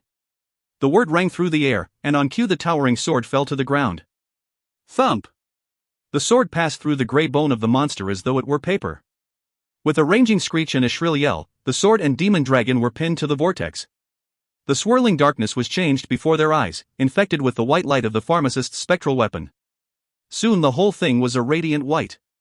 The beast's screeches were deafening, and yet the crowds could still hear it, raging in the back of their mind. New. Cracks appeared, slithering out from where the sword had pierced through the dragon's bony head. Powerful light fought from between the silk-thin fractures, until... boom! Every trace of evil scattered, fleeing every which way in attempts to flee the purifying light. The beast turned to ash, then singular motes, then nothing. Every member of the audience gasped, finally able to breathe. They'd been so nervous they'd forgotten. Zhang Yuan was pressed against the far side of the arena, as close to the shield as he could press himself. He could no longer hide beneath that cloak of shadows, or anything in fact. His clothes had been seared to ash and fell away, revealing his rail-thin and bony figure. His pale face looked worse than normal, and an indescribable fear shined in his eyes. He looked like he had been faced with the stuff of his darkest nightmares. His arm shot up in silent capitulation, too scared to even answer. He looked at the pharmacist like she was some sort of monster. Too frightening, really too much. He'd only felt the residual power of her sword, but even that shook him to the bone. He felt like her intent alone could turn him into nothing but a memory. His 9th level 9th rank discipline was useless. He didn't know exactly how strong that sword strike had been, but it couldn't have been anything less than Paragon level. It wasn't even Protogenia, it could cut through that too. Even the memory of that terrifying sensation was irrevocably seared into Zhang Yuan's heart. He had no spirit of resistance left. Several people in the waiting area were on their feet. The great malefic WIRM had been destroyed, completely and utterly. Members of the audience were also standing, most notably the gourmet and the Terminator. Even the gourmet was absolutely floored by how strong the pharmacist had shown. Much stronger than he could have known. And that sword, he didn't even know the full scope. She wasn't even a paragon yet. The Terminator was quiet, and his face was crestfallen. He seemed lost in thought. Jun Yangye and Sanyuan Shishir had, at some point, fought to the front of the crowd to watch. They looked excited. How could this be? What was all of this? Who could have imagined they would see this with their own eyes? The pharmacist was much stronger than any adept they'd have ever seen. Zhou Qianlin and Shiyuan Shishir's simplistic mastery, the pharmacist's oppressive swordsmanship, and Lan Jue's surprise rise, the championship was still up for grabs. Except, now they saw what the pharmacist was truly capable of. Constantine was actually trembling, ever so slightly. It was childish for him to think he could contend with the pharmacist. Now he understood how little 9th level 9th rank actually stood for. The pharmacist's weapon dissolved away and became a beam of light that returned to her. It melded into her body and vanished without a trace. She descended onto the surface of the ring, light as a feather. Delicate footsteps took her from the battlefield. From where the spectators sat, she looked like she was just finishing up a relaxing stroll. She wandered over to Lan Jue and smiled. "Why are you standing? Sit." Oh. Right." He gulped and flopped onto the sofa. The whole arena was a roar of cheers or groans. Wild cries howled from thousands of throats. Then, of course, there were those who felt more resentment for the outcome. The beautiful woman triumphs over the dark wizard. It was a storybook ending that was definitely a crowd pleaser. She was a bright point of pure light, the extinguisher of evil spirits. This had been the most stupendous display of ability since the start of the tournament. She'd left an indelible impression. You are. Two shadows hung over the pharmacist. The White Blade Master had finally given up his impassive facade and faced the Avenue denizen with clear excitement on his face. Xianyuan Shishir was like everyone's favorite uncle, and smiled goofily as he reached out to shake her hand. She lifted her finger and placed it upon the radial artery on his wrist. Shishir gasped and drew his hand back like he'd been shocked. "We'll talk later," the pharmacist promised calmly. "Why yes, later." Xianyuan Shishir almost looked pained, but still answered quickly. Zhou Qianlin was back to his impassive self. He stepped back a couple of paces and nodded respectfully to the woman. He motioned for Xianyuan Shishir to follow, then they both returned to their respective seats. The whole way back, Xianyuan Shishir looked over his shoulder. Lan Jue swallowed. "Sis, that was something else." She smiled. "Not really. It's all in the weapon." Lan Jue nodded, but added nothing. He knew that the sword she'd used at the end was different than the others. It was her true weapon. Her discipline allowed for the Big Dipper skills, but the sword was something separate. It must have been her astrum, and what's more, it seemed to contain the power of a paragon already. But she was not a paragon. If you find any errors, ads pop up, ads redirect, broken links, non-standard content, etc., please let us know. Report chapter so we can fix it as soon as possible. Chapter 472, The Sword Spirit Fairy. Chapter 472, The Sword Spirit Fairy. Lan Jue had encountered Astrum before, with the Wine Master's scepter first to come to mind. But this white sword of hers was different, like it belonged on a whole other level. Could it be a relic, passed down from the ancient days? If that were true and this sword once belonged to Celestial Master Qian, then it was the faintest glimpse of the power he had wielded. His own master might one day be so strong. Hell, in truth Lan Jue didn't even know what his master's astrum was. All the power he'd witnessed had come only from the old man's fists. Like going from a steak to chicken soup, the remaining fights all seemed bland and uninteresting. The two swordsmen did what they were expected to do, and swept their final matches. At last, the final four were officially revealed. Group 1, Zeus the God of Lightning. Group 2, the Pharmacist, who some were now calling the Harbinger Fairy. Group 3, the White Blade Master Zhou Qianlin. And Group 4, 10,000 Swords as One, Xianyuan Shishir. The crowd had chosen a new moniker for the powerful pharmacist. Sword Spirit Fairy, a name they'd chosen after witnessing her harrowing command of the sword, Annihilate, and it had. The pharmacist seemed well pleased with their choice. By night the evening newscast scrolled through highlights. Now everyone could see that the East had swept the tournament. Once again, the East was the center of everyone's attention. This was especially true for Skyfire Avenue. The pharmacist was the only remaining competitor of the Avenue's 4 entrants. But was that not enough? Then, the other 3 were Easterners as well. In a few short rounds, the East went from underdog to dominating force. "We need a meeting." This was the frantic message sent to the Avenue delegates through their communicators. Intercontinental Hotel. A meeting room. Several people were seating around the circular conference table. The room had sunk into an uncomfortable silence. The accountant glowered at its polished surface. His depression was warranted. Not only had his determinations for the pharmacist and Lan Jue been wrong, he'd also lost his bet. Zhou Qianlin had actually given up his final fight against the driver, making his record 2-1. It was still considered a loss for the accountant, though. Aside from the pouting adept, all other eyes were fixed upon the pharmacist. Lan Jue had made his impression, but a day later that was already old news. The pharmacist's display was not only fresh in their minds, but was a far more terrifying display of strength. No one expected her to do what she'd done, but they'd all seen it with their own eyes. The gourmet looked at her with a serious expression on his face. Why not take that step? The pharmacist laughed. Some things can't be rushed. If I haven't accumulated enough, then it won't happen, and I'll never get there. The gourmet sighed. You need you on the same level. It was a phrase that, although the two were being candid, was not lost on the others gathered. The pharmacist was strong enough to be a paragon, so why wasn't she? You can never forget the truths you learn of protogenia. My power comes from my discipline's ability to destroy protogenic manifestations, and that means I need to understand it clearer than anyone. One day it will happen, but at least not now. The gourmet smiled ever so slightly. Whatever the case, congratulations. The Avenue won't ask what you can do, we're just happy that you're a part of our family. But, from what we've seen today, we would be remiss not to offer you a seat on the council.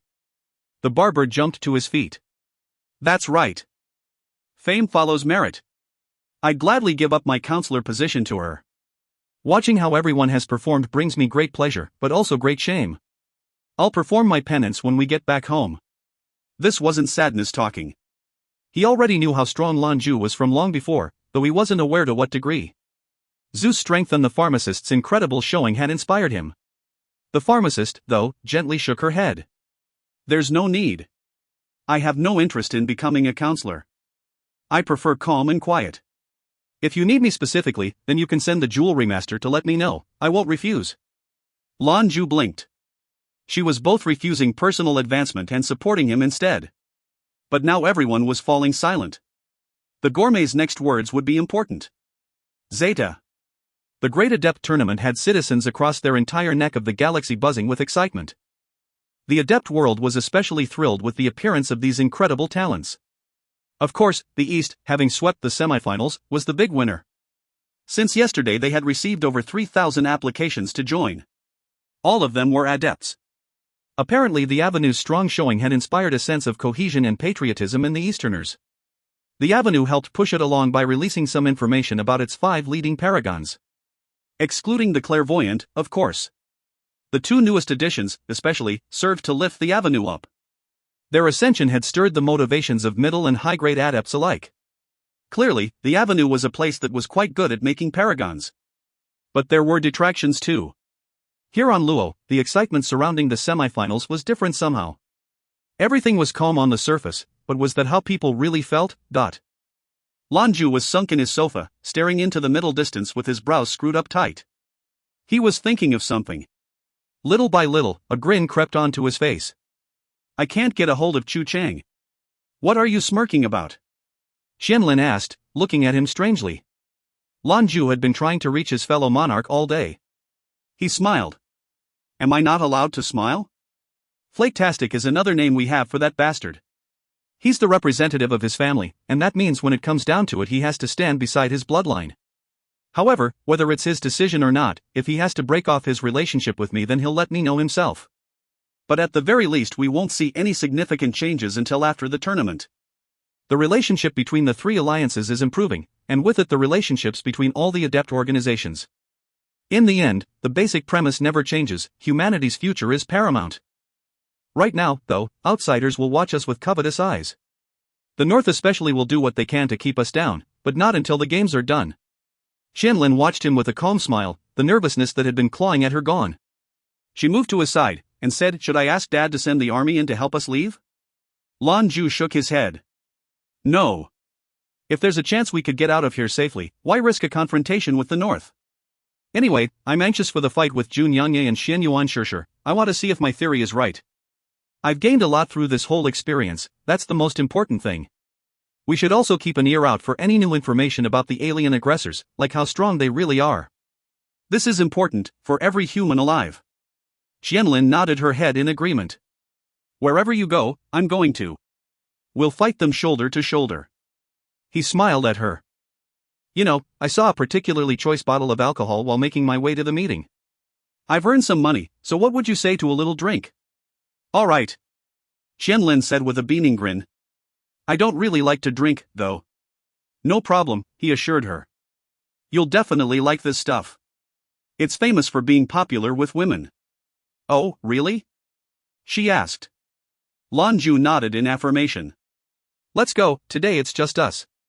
The two of them bundled up in their urban camouflage of hat, glasses and mask, then left their room. The hotel's bar was on the second floor, at the end of a winding corridor. Like most bars, its lighting had been brought down to a comfortable twilight. Each table had an elegant candle burning in its center. Very atmospheric. Every time Lan Jue visited a fine hotel, he made a point of looking over their bar. There were always surprises in places like this. I'm very sorry, sir. That bottle isn't for sale. It's decoration, a treasure of the owner. One of the waitresses was apologetically answering Lan Jue. He smiled at her. No problem, kindly call over the manager. I'll talk it over with them, is that all right? Of course, sir, please wait, she answered. Places like this were famous for their high-quality service. They did everything in their power to make customers happy. Before long, a man appeared in a tight, straight suit. He greeted them both with a smile. You've certainly got taste, sir, he began. If you find any errors, ads pop up, ads redirect, broken links, non-standard content, etc., please let us know. Report chapter so we can fix it as soon as possible. Chapter 473, The Sweetest Wine in the Universe. Chapter 473, The Sweetest Wine in the Universe. Lan Jue mirrored the man's smile. You mean my luck? I would not have guessed I'd see a 1990 Ryusek here. I have to admit I'm desperate to try some. If you're willing to sell it to me, we'll open it up right here, we won't take it anywhere. True aficionados of wine, even merchants, understood. If you had to give up a wine, then the next best thing was to watch it being enjoyed. This would also ensure it wasn't wasted by the uneducated.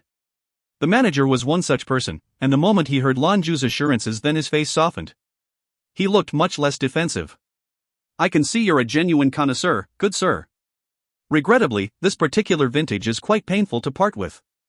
He paired the words with an apologetic smile. It was Lan Jue's turn to adopt a pitiful look. I hate to cause you trouble, but I'm determined. Tell me what you want and we can discuss a price that works. This made the manager think for a moment. I'd have to ask the owner. If you'd wait for a little while. Qianlin stood quietly by Lan Jue's side as they spoke. She was stunned at how difficult the process was just to get a bottle of wine. She could see it behind the glass of an ornate cabinet behind the counter. It was quite small, maybe only 375 milliliters, filled with a golden liquid like the color of honey. It looked particularly attractive. When the manager re-emerged from his office, about 15 minutes had passed. He returned with another man who was quite tall. The newcomer looked as though he were perhaps in his 50s, with a suit even more straight and starched than the manager's. His collar was smartly pinned, and a Windsor knot fixed his tie to his neck. A pocket square with white embroidery was an accent. Altogether he appeared very gentlemanly. He walked over to Lan Jue with a pleasant smile. Ah, so this is the newest one to be smitten by my bottle of gold. He meant, of course, the wine, using an old name it was referred to in the old days. It was truly a precious vintage. It's a special day for me, Lan Jue began. I was hoping to leave an impression with a very fine wine. I would be very grateful for your help. I would also be remiss not to share your precious bottle with you. The middle-aged man smiled in response. If I might be so bold as to ask, what is so important about today? And, if I could see your face, I'd very much like to know who it is who shares my interest in this wine. Lan Jue grumbled, then leaned in close to whisper something to the man. He then stepped back, and picked off the items covering his face. A waiter standing nearby gasped in surprise when he saw who it was, but the older man shot him a silencing look before he could say anything. He then swung his eyes back to Lan Jue. As a northerner, I really shouldn't grant this request. You're single-handedly responsible for kicking our greatest hope out of the tournament. Lan Jue chuckled. For that I can only express my apologies. He'd revealed himself to the man out of respect, and out of respect for the wine. The man burst into jovial laughter. No, let me finish. I shouldn't, but I also come from noble lineage. I should certainly do as you request, since I'm likely talking to a future paragon. Perhaps we can build a friendship over a fine bottle. In the end, the owner was a businessman. He managed one of the greatest hotel chains in the universe, and having a paragon patron would provide stupendous benefits. The Intercontinental has enjoyed my business for quite a long time, Lan Jue answered with a smile. The rooms are wonderful, and you all have a great attention to detail. Even the starched sheets are perfect. The praise lit up the man's face. You are a man of impeccable class, I can tell. More and more it appears my bottle has found a new owner. The owner plucked a key from his coat pocket before turning away and walking to that ornate cabinet. Almost ceremoniously, he opened the lock and pulled out his prized wine. The bottle itself didn't appear all that special, just a small bottle, but the cabinet it was stored in betrayed its worth. It was not just for show, but was very carefully climate-controlled. Faint tendrils of condensation rose off of it as he pulled the bottle from its chilly home. The owner led them personally to a table near the window. After motioning for them to sit, he produced a corkscrew one from another pocket and opened Lan Jue's new purchase. He placed it on the table and spread his hands as though to say, "Enjoy." Lan Jue smiled. "Aren't you going to have some with us?" The owner shook his head. "I imagine this is a time you'd like to spend together, just the two of you." Lan Jue didn't argue. He offered a thankful nod instead. The owner then left them to their drinks. Qianlin, appearing a little anxious, looked around at their surroundings. She feared someone might recognize Lan Jue and cause unnecessary trouble. She didn't want some stranger to destroy one of the few quiet moments they got together. Of course, cultivation didn't count. Lan Jue reached across the table and took up the bottle. He poured the contents into the glasses, and immediately a sweet and fragrant aroma swirled between them. The refreshing scent filled them with a sense of rejuvenation. This is quite a rare treat. Chateau d'Yquem, giving a name in ancient China to evoke the memory image of liquid gold. It's a French wine, from the left bank of the Bordeaux region. It's among the best. There was even more of a prize than a Chateau Smith-Haute Lafite. We are about to enjoy one of the best white wines ever produced. Really, only the German vintages by Egon Müller are better. Ready for a sip? Zhou Qianlin nodded, then took up the glass and gently brought it up to her nose. She was quickly surprised to find that she could no longer smell the sweetness from before. Now it was replaced by a heady grape scent that was very refreshing. Like the scent of spring, or of a young woman. She took a sip, and the fine liquor slipped past her lips like honey. That sweetness returned as the wine sloshed around her tongue, and for a moment Qianlin thought she could taste all the beautiful things in the world within it. A relaxing sensation spread out from within her. It was difficult to describe. This is a class of wine called Porrich or noble rot. All of the best white wines fall into this category. If champagne is the alcohol of choice for a good time, then this is what you open for a relaxing, sweet affair. Lan Jue then took a sip of his own, and punctuated it with a heartfelt sigh of appreciation. Qianlin was not one to often partake in alcohol, but this liquid gold was something else. It was like all the best things in the universe had been shoved into a tiny bottle. Lan Jue smiled at her. "Do you know what I said to the owner to convince us to let us have the bottle? It wasn't because of who you are?" she asked. He shook his head. "Those types of people are quite stubborn.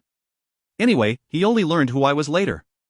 The only way to get what I wanted was to make a good impression." Qianlin was curious. "So what did you say to him?" Lan Jue laughed and looked deeply into her dazzling blue eyes. "I told him I wanted the sweetest thing in the universe to woo the sweetest girl I know. I had hoped that I could leverage this into a chance at being her boyfriend." Zhou Qianlin, for a moment, was too stunned to speak. "And then, what girl is this then?" Lan Jue's face fell too. "Who do you think?" She looked into the depths of her wine glass. A faraway look invaded her eyes, but she shook her head to clear it and stared out of the window. A bottle of wine may not be enough to convince her. How do you know she'll even like it? One shouldn't be so arrogant. She looked up at him, and he could see her choking back tears. Since this trip, their relationship had become much closer, as to be expected when one had to kiss simply to cultivate. And he still couldn't get past the walls protecting her. Qianlin knew it, too, and knew that the specter of Hera would always haunt her bodyguard. She had been waiting, day after day. Waiting for him to see her for her. Although they were indeed much closer, Qianlin had fought to keep her affections on the surface only. She had no confidence. Their bodies had touched long ago in the way that a man and a woman's does, but their hearts had yet to catch up. It was completely unexpected that on this seemingly normal night, he was seeking to change that. It was too sudden, and she was not prepared. On the one hand, her heart beat excitedly in her chest, but somewhere in there was uncertainty, too. It was not easy. She took another sip to try and keep the tears in her eyes from falling. As she did, she noticed that he had yet to respond. Almost unconsciously her eyes turned back to him. But, much to her surprise, he was nowhere to be seen. Only his half-empty glass remained as any trace that he'd been there at all. He laughed? Was he angry? She felt herself become flustered. She turned around looking for him, and gasped when she turned to find his face right beside hers. One interesting aside, the tool used by waiters that includes the corkscrew, fulcrum and label knife is called a hippocampal knife, named after the shape of the knife which looks like a seahorse, from the animal genus Hippocampus. Therefore, the Chinese have dubbed this a seahorse knife. Hippocampus, by the way, is Greek for horse monster of the sea. Damn, I love language. 2. Chinese internet lingo uses to describe a crestfallen feeling, simply because it looks like a lamenting face. It's one of my favorite characters. If you find any errors, ads pop up, ads redirect, broken links, non-standard content, etc., please let us know. Report chapter so we can fix it as soon as possible. Chapter 474, I. Chapter 474, I. He knelt beside her on one knee, with bright eyes that watched her closely. At some point, she didn't know when, he produced a sweet-smelling rose. He held it out to her. Qianlin, I'm sorry. I'm not sure if this is too late, or too early, maybe you can't accept or it's one-sided. But I wanted to show you how sincere I am. Ever since the day I met you, my heart's been all knotted up. At first I couldn't help but replace your identity with hers. Her shadow was a large one that covered everything in my life. For a long time I wasn't even sure you weren't her. I told myself it wasn't right, and that it wasn't fair to you. Just because you look alike doesn't mean you're some sort of substitute. In my guilt and shame, I kept you at a distance. I had to keep telling myself you weren't her, you weren't her. However, some things are out of our control. When you showed up, my dead heart started beating again. I see your gentleness, your strength, and I see how well you treat me. Your sister's image will always have a place in my soul, but you are just as deep. I resisted for a long time because I thought it was a betrayal. It was a betrayal of her love, and so for a long time I couldn't reconcile that within me. But life has to be about looking forward. Although, that's much easier said than done. I told myself before that Hera would be the only woman I would ever love, but life had different plans. At a point, even I don't know when, I fell in love with Zhou Qianlin. Not a substitute for the love I lost, but something new. You are Zhou Qianlin, not Hera. My heart knows it now, but Hera had to go, and now I'm moving forward. My love for her will never subside, but I have more love to give. I know I've hurt you many, many times, and I can't ask you to put that all aside and accept me. But maybe, you'll give me a chance. I hope you will. I hope that I'll find a way to tell you, starting right now, you are the Zhou Qianlin in my heart. The girl I like, the girl I love. I know it's not phrased the best, maybe. I don't know what I can say to really get my point across, but I promise that I'll never hurt you again. I will devote all of my care and attention onto you. I was unwilling at first to be your bodyguard at the university. I was afraid I was giving up my freedom. Now, though, I realize that this was a gift of a new start, from you. With your approval, I'd like to extend our contract indefinitely. I will stand at your side watching over you, protecting you, and loving you. He lifted the flower up to Zhou Qianlin, his face full of sincerity. She looked back at him too stunned to speak. Tears had begun to stream down her cheeks long ago. Her whole body shook. Then, she shoved the rose away. Her head snapped to the side as though she couldn't look at him. No. I can't, at least not now. Lan Jue was completely taken by surprise. He thought she might not accept right away, but outright rejection was not what he'd anticipated. Don't cry, Qianlin. Don't cry. It's fine, I can wait. Lan Jue stood and enveloped her in a hug. She shook against his chest. Her voice was low and broke from the tears. I'm sorry, Jue. I'm sorry I can't answer, and right now I can't tell you why. When this tournament is done and we go back to Skyfire, I'll show you something. If afterwards you still want to be together, we can talk about it again. Okay? With that said, she jumped to her feet and fled the bar. Lan Jue was left standing there, flower in hand, feeling desolate. He returned to his seat and quietly finished first his glass, and then Qianlin's. The taste was sweet as ever, but it couldn't soothe the bitterness he felt. He replaced the cork. At least right now, he wouldn't be enjoying this bottle. Outside the bustling streets of Luo City were a circus of sights and sounds, but all he felt was loneliness. When he eventually returned to his room, he entered to find it plunged into darkness. Qianlin lay on the bed, seemingly already asleep. He didn't trouble her, and absconded to the couch. It was then he felt it, the pang of those old wounds. It had been a long time since he felt it, but it was as clear as sharp as ever. They didn't spend any time in cultivation. The whole day had gone by without any work. Early morning the next day, the first thing Lan Jue did after stirring was look toward the bed. He saw Qianlin there, clad in her nightgown, looking outside. He then noticed the blanket that was covering him. He took a deep breath to try and calm himself, then wrapped the covers around him and stood. Qianlin, hearing him stir behind her, turned around and greeted him with a smile. She looked mostly recovered. "You're up. I've ordered US breakfast, it should be here soon." "All right," he replied. "I'll go take a shower, then." "All righty." She shot him a dazzling smile, bright and wide. Lan Jue shuffled toward the bathroom. He suddenly felt the need to escape her smiling face. Qianlin watched him go, and once his back was turned, a pained look flitted past her eyes. She nibbled her lower lip. "Could you understand that my own heartache is so much worse than yours? But I can't tell you. It would affect you too much, affect the tournament. Wait for us to get back, and then I'll tell you everything. I don't want anything to stand between the two of us, and I don't want you to feel regret later." On the outside, everything seemed perfectly normal. The two of them had a pleasant breakfast, then continued with their cultivation. Although, Qianlin could feel that Lan Jue's kiss was far more polite. Zeta. The finals were about to begin, and the streets were a mess of people trying to make their way. Every broadcast station from here to the shattered starfields was covering the games. Lan Jue hadn't seen the pharmacist all day. When he saw Junior, she was with the gourmet. He guessed she'd delivered the child to the gourmet early, so as not to interrupt his cultivation. Now it was time for the games to continue. The finals would be determined by lots, to see which fighters would compete against who. When Lan Jue got to the waiting area, it felt almost deserted. But wasn't it?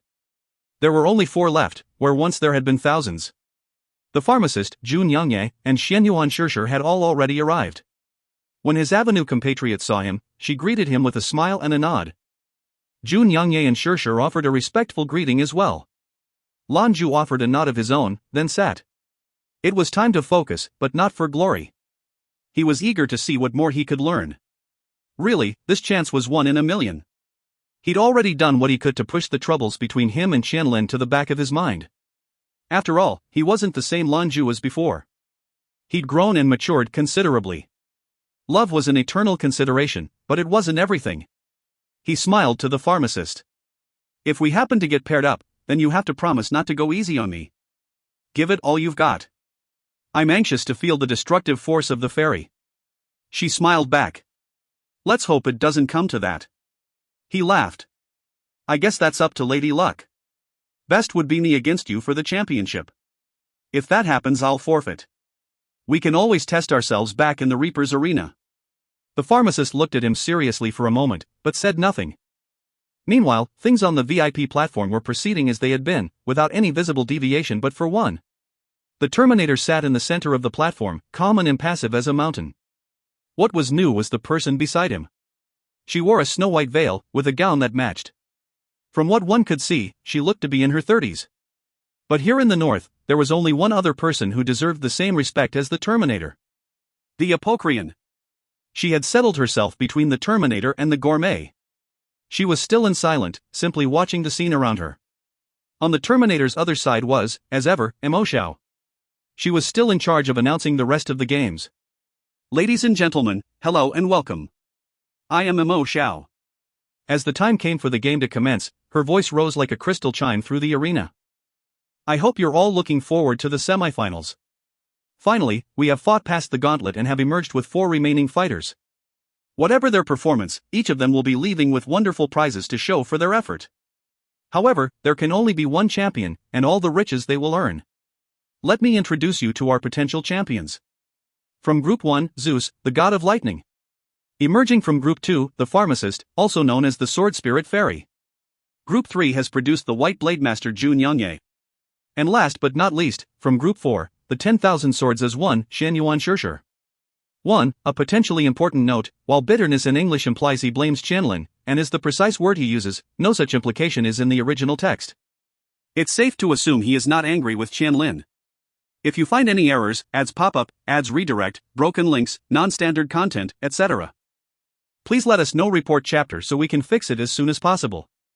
Chapter 475, A God vs 10,000 Swords. Chapter 475, A God vs 10,000 Swords. I'm sure we're all anxious to discover who will be in conflict for the semifinals. Who will face off next for a chance at the championship? Who will put their best on display? I'm certain that these young talents won't fail to entertain, and soon we'll have our last two for the great championship battle. I must admit, even I'm excited. So, without any further ado, let's see who's fighting who. 4 beams of light appeared from overhead and fell upon the ring. Instead of the portraits, this time the competitors were represented by full holographic models.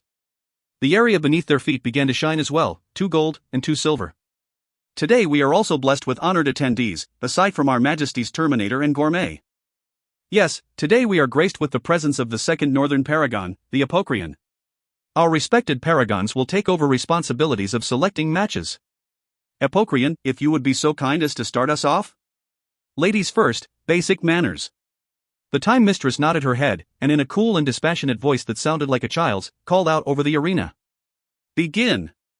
The 4 figures began to flash and shake. In fact, before long the whole ring was a sea of indecipherable flashing light. It was the Terminator who spoke next. Stop! At his command the flashing rings of silver and gold stopped beneath the projections. The fights had been chosen. Lan Jue and the other fighters watched carefully from the sidelines. The results brought a smile to Lan Jue's lips. Well sis, he said, I guess our luck isn't so bad after all. He referred, of course, to the chance that they would have to fight one another first. That was not the case. The result, Lan Jue vs Xianyuan Shishir. The pharmacist vs Jun Yangye. Mo Zhao's voice called out again, alive with excitement. Good. The fights have been decided. The first fight of the semifinals will see the God of Lightning testing himself against the 10,000 swords. In Fight 2, the Sword Spirit and the White Blade Master will see who has better command of the sword. Lan Jue's shining eyes swept over to Xianyuan Shishir. He found his opponent staring right back. His countryman's face still bore that friendly, almost jovial smile as he shot Lan Jue a big thumbs up. Lan Jue answered with a nod. Zeus' wish had been answered, he would face off against this masterful swordsman to see what he could learn. One of the best things about this tournament had been its rigid and efficient structure. Other than the finals, which would occur tomorrow night, everything else had been held to a specific and regular routine. Lan Jue and Xianyuan Shishir stood together and walked toward the ring. As they made their way across the sidelines, floodlights followed. Now, at this point, it was safe to say that these 2 young men had the attention of all of humanity. It was still too early to say who would walk away with the title of champion. No one dared look down on Zeus anymore, after his dramatic victory over Titan. But, one must not forget, his opponent had bested Constantine. Who would emerge victorious? There was no way to tell until the dust settled. Who do you favor for this fight? Mo Zhao turned to ask the Terminator sitting beside her. She imagined the Paragon was still upset that his discipline had lost, but she had a job to do. The show must go on. The Terminator's low cadence answered. Hard to say. They both have very different combat styles, but in terms of discipline Zeus has the edge. He did a frankly astonishing job at hiding it, as well. However, the determining factor in their fight will be their martial art. At the very least, Xianyuan Shishir's swordsmanship will narrow that power gap. Yet, Zeus has a very impressive grasp of Taiji. I suspect that ultimately, the winner will be chosen by how well they perform under pressure. Mo Zhao smiled politely as he explained. Even you aren't certain, Your Majesty, but at least it means it should be an exciting fight. We'll have to see who rises to the challenge, and I hope that these 2 powerful young adepts surprise us. Mo Zhao's eyes slid almost unconsciously toward Lan Jue, and her eyes narrowed ever so slightly. It was hard to tell what she was thinking. He didn't see, he was already in the ring with his opponent. I'm honestly surprised you managed to beat that blockhead. Not bad, not bad. I suppose now we have no choice. Lan Jue looked at him in curiosity. What did he mean, no choice? I'm honored to test myself against you, Lan Jue retorted. Please, don't hold back. To this the swordsman nodded. Don't worry, I will. Defeating me won't be so easy, you'll find. You'll need to do your best as well. And if you do win, the rewards are significant. Another phrase that seemed to make little sense to Lan Jue. He may be a little despondent, it seemed like this very respectable warrior had a few screws loose. 3, 2, 1. Begin! Xianyuan Shishir raced to action as the buzzer sounded.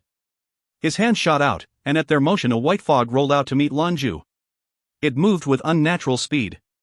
Although they had never met in the ring before, Lan Jue had watched enough fights now to know what to expect. The mercenary king's answer was to stamp his foot against the ground and soar into the air. As the wind rushed around him, his own hands splayed out and pressed downward. Lan Jue's whole body suddenly turned royal purple. Then, revealed in a chorus of crackling blasts, countless bolts of bluish-purple lightning assailed the ring.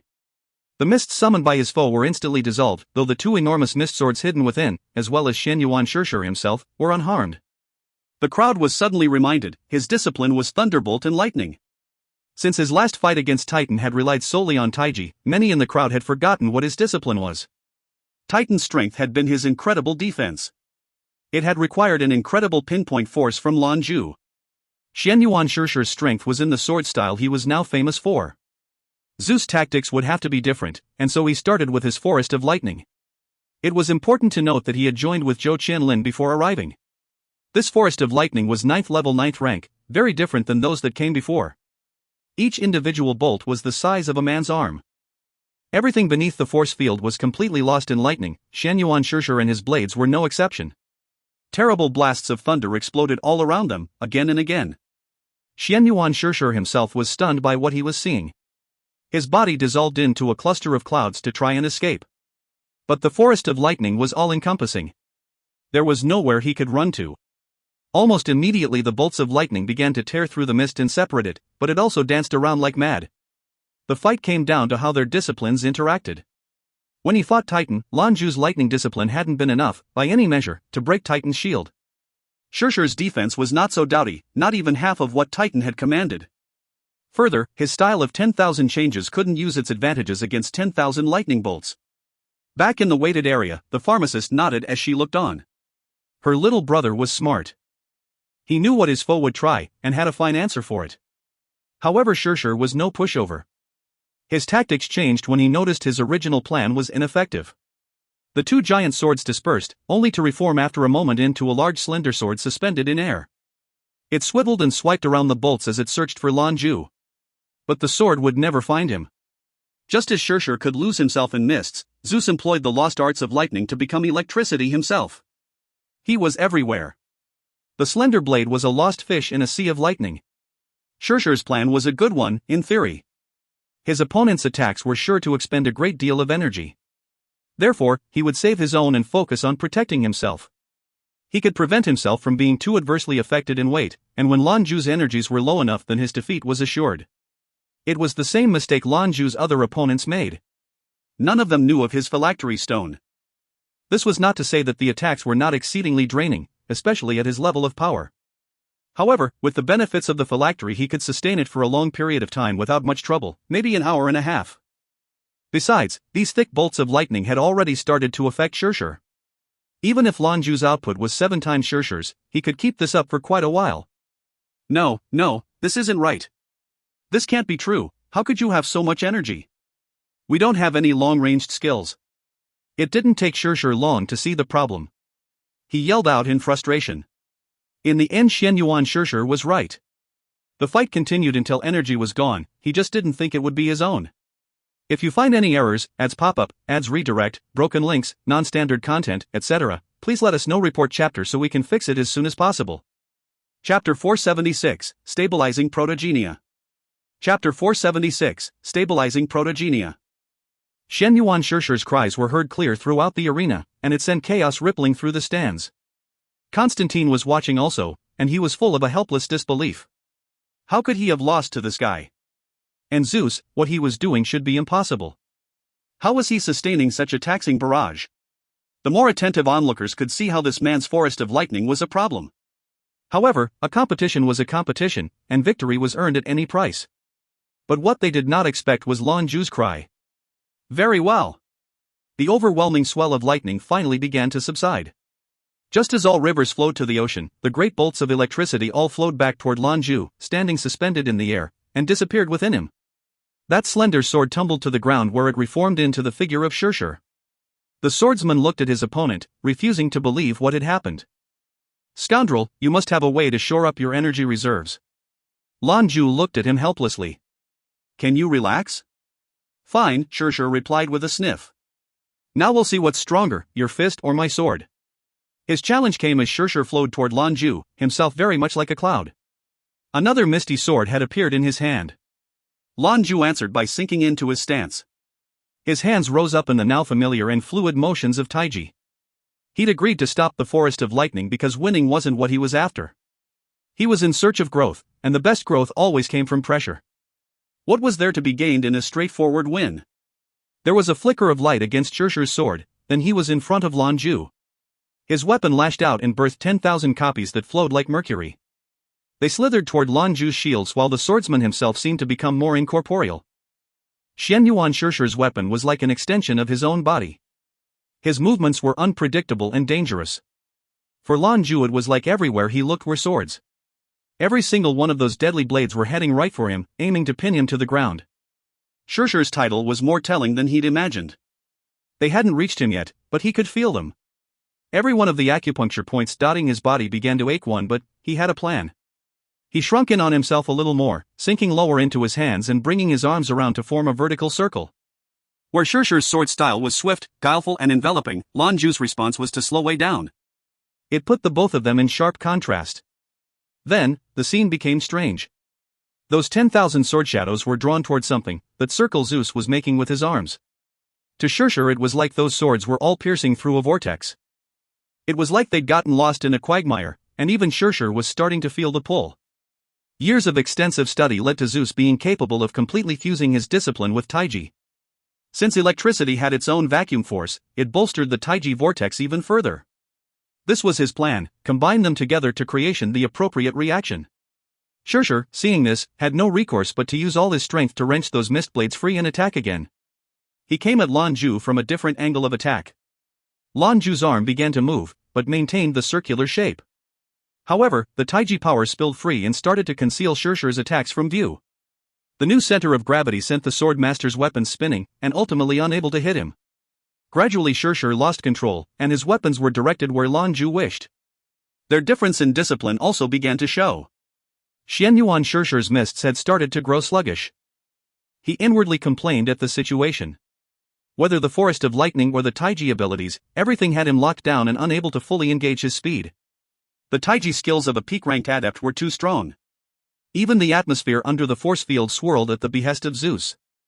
Shirshir was on a battlefield completely out of his control. There were still a few spectators that thought Lan Jue's victory over Titan was a fluke. The proof now overwhelmingly proved the opposite. No wonder he won, they thought.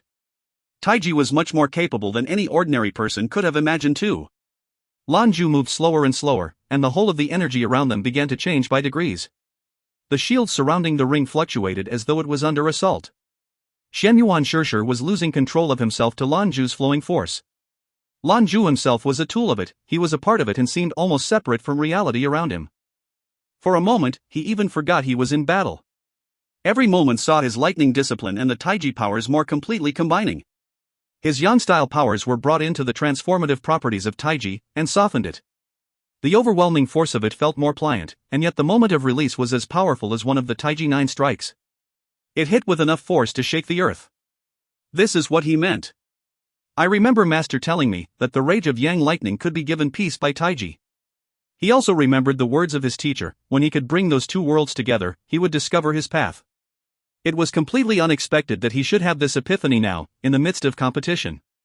It was not a revelation derived from this one fight, but the result of days, years, of contemplation. Only now was it revealing itself. Nor was this just his discipline. He could feel it flowing all through him. As his core gently rotated in his chest, an aura of radiating energy was pouring forth. This was not an aura of explosive electricity, but was infinitely gentle. Beneath his feet, the swirling image of the yin-yang, of white and black power, appeared and began to swell. It grew until every inch of ground beneath them was covered. If anyone could see the invisible flows of energy in the ring, they would see tendrils of power. Thin and pliant as a strand of silk, they flowed to the center of the enormous swirling image. The sense of it was not grandiose, but the intractable pull of the energies were undeniable. Xianyuan Shirshir's body had begun to spin out of control. His weapons could only blindly flail through the arena. Even he had lost his target. The results of the fight were already known. Lan Jue made no effort to press the attack. Zhou Qianlin watched carefully from the arena. He nodded, agreeing with some unspoken thought. Just then, Lan Jue bellowed a clear and righteous yell. It was as thunderous as a dragon, as fierce as a lion. 3. In the space of a blink, the white and black powers flipped and collided around Lan Jue. Xianyuan Shishir was buffeted every which way. In the midst of this overwhelming assault, a brilliant beam of light erupted from the swordsman. It was a sparkling red of pure sword spirit that fired through the top of the ring's shields. Within it descended a ruby-red blade. But it lasted only a moment. In a breath it was gone, forced shut by some invisible force. The pharmacist and Jun Yongye's eyebrows shot up in the same instant. The vestiges of red power from Shishir vanished. He, too, disappeared, but only to spring back into view in the center of the ring. He was no longer spinning. The spinning vortex of white and black power was also slowly reducing in size. It eventually retreated to reveal Lan Jue in its epicenter, and vanished into a spot on his chest. His skin fluctuated between black and white, flickering and melding into one another. It shifted to dazzling gold and silver and, flickering thrice to the intensity of Lan Jue's screams, disappeared. It was like witnessing a staggering phenomenon. Xianyuan was completely oblivious to the change in Lan Jue. He couldn't even tell where he was. Lan Jue had chosen to wear his mask for the fight. It was a part of Zhou's identity, and revealing his face one time was no excuse for abandoning tradition. But if people could see his face beneath the golden facade, they would discover that his face was covered by a glossy shimmer. The sense that came from him changed, too. It seemed more grounded in the natural way. He looked more like a paragon. This was the sign that an adept was on his first steps of the path. If a peak talent could fortify his understanding and work hard, he would ascend to the rank of paragon. But Lan Jue's true power was only third rank. This was the benefit of recultivation. These were the benefits to his future that were promised. It was slow to start with a sudden explosion of growth to paragon, much different from barely managing. Do you still wish to continue? Lan Jue asked his opponent. He still sounded vigilant. Lan Jue's transcendence had been well-timed, for while he took that great stride he could still feel the staggering power Shishir had summoned. It had been just a moment, but the strength of it had made Lan Jue's heart race. But he was determined, now that his feet were on the path, he could overcome. 1. The human body is absolutely lousy with acupuncture points. Maybe a little NSFW. 2. This is largely true. Most people feel that Taiji is for old people, but I've seen had my ass kicked by a Taiji master before. They don't mess around. 3. The tiger and dragon are often depictions of yin and yang and are regularly pictures artistically with the yin-yang symbol. If you find any errors, ads pop up, ads redirect, broken links, non-standard content, etc., please let us know. Report chapter so we can fix it as soon as possible. Chapter 477, I abstain. Chapter 477, I abstain. Xianyuan Shishir did not continue to press an attack. So dizzy, no more, you win. He punctuated the statement by hopping out of the ring. The first fight of the semifinals was complete. Zeus, god of lightning, had defeated the 10,000 swords. The swordsman was never given an inch, and could not bring his full strength to bear. The fight was under Lan Jue's iron-fisted control from the start. The result was completely unexpected. Emo Zhao's surprised voice confirmed it. Congratulations to the god of lightning, our first competitor in the finals.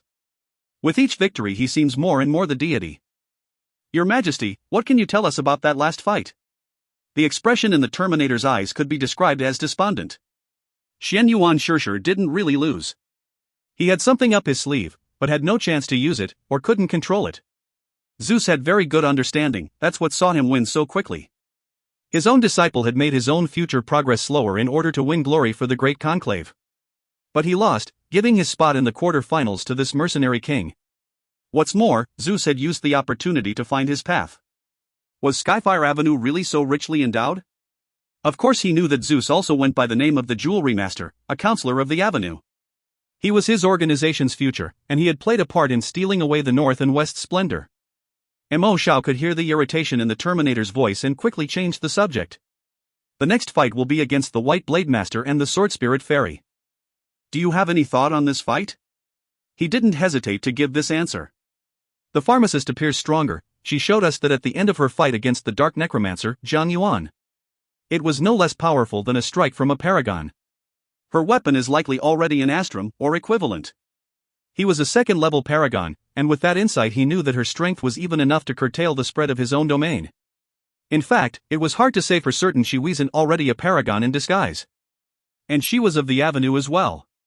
With their 5 paragons, even minus the clairvoyant, Skyfire Avenue was simply lousy with star adepts. The Terminator was less than pleased. Imo Shao nodded. Well, let's take a look. Zeus jaunted back to the waited area in time to see the pharmacist give him a smile and stand. Congratulations, she said. Lan Jue chuckled. You've got this one, sis. His companion's face bore a smirk, full of trickery. You're the one needing encouragement. Your next fight is a big hurdle. Eh? He looked at her quizzically. But before he could get any answers, the pharmacist dissolved into a beam of light and raced for the ring. There, she reappeared. When the sword spirit fairy appeared in the ring again, the crowds went wild. The strength she'd shown was absolutely incredible, like some legendary warrior. Ever since, she'd been everyone's favorite subject. If the Northerners were asked who they'd like to see win the championship, more than 70% would probably pick her. Zhou Qianlin, known as the White Blade Master, also entered the ring from the other side. He offered the pharmacist a respectful bow. It was a gesture she did not return. She stood quietly for a moment, looking carefully at her opponent. I abstain. Abstain. The 2 rounds rang loudly through the arena. She was conceding? Why? The place became a sea of voices trying to shout over one another. How could this be? She was the favorite, their sword spirit fairy. And yet, when faced with the White Blade Master, she gave up her chance. What had promised to be an epic clash between 2 powerhouses was finished, just like that. This. Lan Jue had just sat down, but when he heard her voice he shot right back up on his feet. She quit? Sis, what are you doing? You were supposed to meet me in the finals, weren't you? He was as stunned as everyone else. This included the gourmet, who sat up in the viewing platform with wide eyes and open mouth. What was she thinking? The pharmacist, concede? She represented Skyfire Avenue, and her loss meant that now no one in the champion fight would carry their banner. It was an embarrassing situation to suddenly find himself in. The Terminator turned his massive head and gave the gourmet a long, silent look. Then nodded. Inwardly, the gourmet screamed relief. This guy thought it was planned, a stunt to avoid embarrassing the North and West. But that wasn't his plan at all. The crowds had fallen into disarray, but Zhou Qianlin seemed unperturbed. He simply offered her another bow. The pharmacist nodded, then left the ring. She was calm as she walked back to Lan Jue. The fights for today are done, let's go. She grabbed his arm and pulled him from the arena. If she had quit when facing Zeus, then this whole thing would have made more sense. Their relationship had been clear to the audience for some time, and they couldn't help but concoct stories to go with their assumptions. But that was not the case, and she had given away her opportunity to Zhou Qianlin. It was flabbergasting. She had no reason to throw the fight. Sis, why did you give up? He could deny his curiosity no longer. She shot him a glance. I can't tell you now, but you'll know soon enough. What you need to focus on now is preparing for tomorrow, to fight Zhou Qianlin. Do you understand? Her tone had hardened, and she sounded for all the world like a big sister, or perhaps a strict mother. Lan Jue almost unconsciously nodded his head in acceptance. 1,000 ideas were swimming in his brain, but none of them explained why she would act this way. There didn't appear any logical reason. The only one was that she would give up her spot so he could learn from another opponent. For cultivation? But even this didn't make much sense. Lan Jue dutifully allowed himself to be pulled along out of the great conclave arena, though his heart was full of doubt. Many shared his confusion, but the tournament sponsors jumped on the chance right away. Seats needed to be filled. Now the competitors for the final had been decided, Zeus versus Zhou Qianlin. Very soon they would battle for supremacy, to reveal who would be this tournament's grand champion. I told you Daddy's going to be champion. Tomorrow, Daddy's definitely going to win. Junior, bundled up in the gourmet's arms, excitedly gave everyone around her a talking to. She wasn't the least bit upset at her mother's loss, like she already knew it was coming. The Avenue's paragon got to his feet and bid his 2 northern compatriots farewell. With Junior in his arms and uncertainty gnawing at the back of his own mind, he left. The pharmacist and Lan Jue walked lazily toward the hotel. When you get back, get right to cultivating, she instructed. You must work on firming up your control over domain. Don't trouble yourself with anything else, you can deal with all of that when the tournament's finished. Junior and I will be cheering for you. We're both certain you'll be the champion. Certain. I'll do my best, he promised. The pharmacist answered by patting his shoulder. With a smile, she turned and left to go collect her daughter. Lan Jue watched her go, mulling over something. After a minute he left for the elevators, but carefully. He was wearing his mask, and it would be very easy to be noticed. The first thing he did when he got back was to release Qianlin. He absconded into the bathroom and waiting for her to get herself decent. He leaned over the sink and stared at himself in the mirror. So why do you think she threw the fight? I have a strange feeling that sis knows Zhou Qianlin. Qianlin shouted through the door as she changed. Maybe it's something she finds hard to say. At the very least, I'm sure it's nothing that would hurt you. Her words immediately reminded him of their exchange at the bar. Was she talking about the pharmacist, or herself? He was silent. After a moment Qianlin's voice called again. I'm done. He left the bathroom, and saw Qianlin waiting for him in a simple and breezy white dress. You can relax, he told her. I want to meditate on what I've learned today for a little while. Okay, she replied with a nod. I'll make sure you aren't troubled. Today, Lan Jue's command over domain had risen. It was a great boon. They were joined at the time as well, so she had very clearly experienced the breakthrough just as he had. Lan Jue wasted no more time in conversation. He knelt cross-legged on the floor, shut his eyes, and slipped into meditation. Qianlin stood beside him. She looked down at his quiet, relaxed figure, and a strange expression passed across her pretty face. Inwardly, she thought, Jue, if only you knew how much I wanted to tell you everything. But right now you are on such an important trajectory, I can't distract you. Please just wait until we get back. I'll tell you everything. Zeta. The audience had been less than pleased with the finals, the viewer ratings highlighted that very clearly. There appeared quite a lot of criticism over the web, directed at both the sponsors and the pharmacist. Fewer of those curses came from Easterners, though, for after all the final two fighters were both Easterners. Whoever won, the tournament crown would be coming to the East. If you find any errors, ads pop up, ads redirect, broken links, non-standard content, etc., please let us know. Report chapter so we can fix it as soon as possible. Chapter 478, Before the Championship. Chapter 478, Before the Championship. Why would you forfeit? The gourmet's incredulous question was directed at the pharmacist. Her response was tepid. I have my reasons. I do regret that I was unable to take the championship in the Avenue's name. Her words were apologetic, though her expression bore no such sign. The gourmet's grin was drawn and bitter. Fine. We wouldn't even be in the quarter-finals without you, anyway. We'd have more trouble to consider, certainly.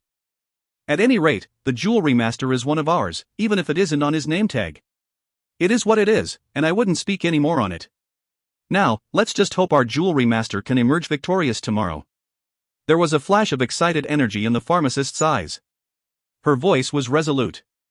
He'll win. He must. The paragon was a little taken aback by her sudden and intense demeanor. What pride, to state he'd win so categorically. Was her surrender today somehow tied to the jewelry master? The pharmacist went on. That's enough about this. We can talk more about it after we've finished preparations, if we must. The gourmet's face stiffened, and his eyes narrowed. He answered with a curt nod.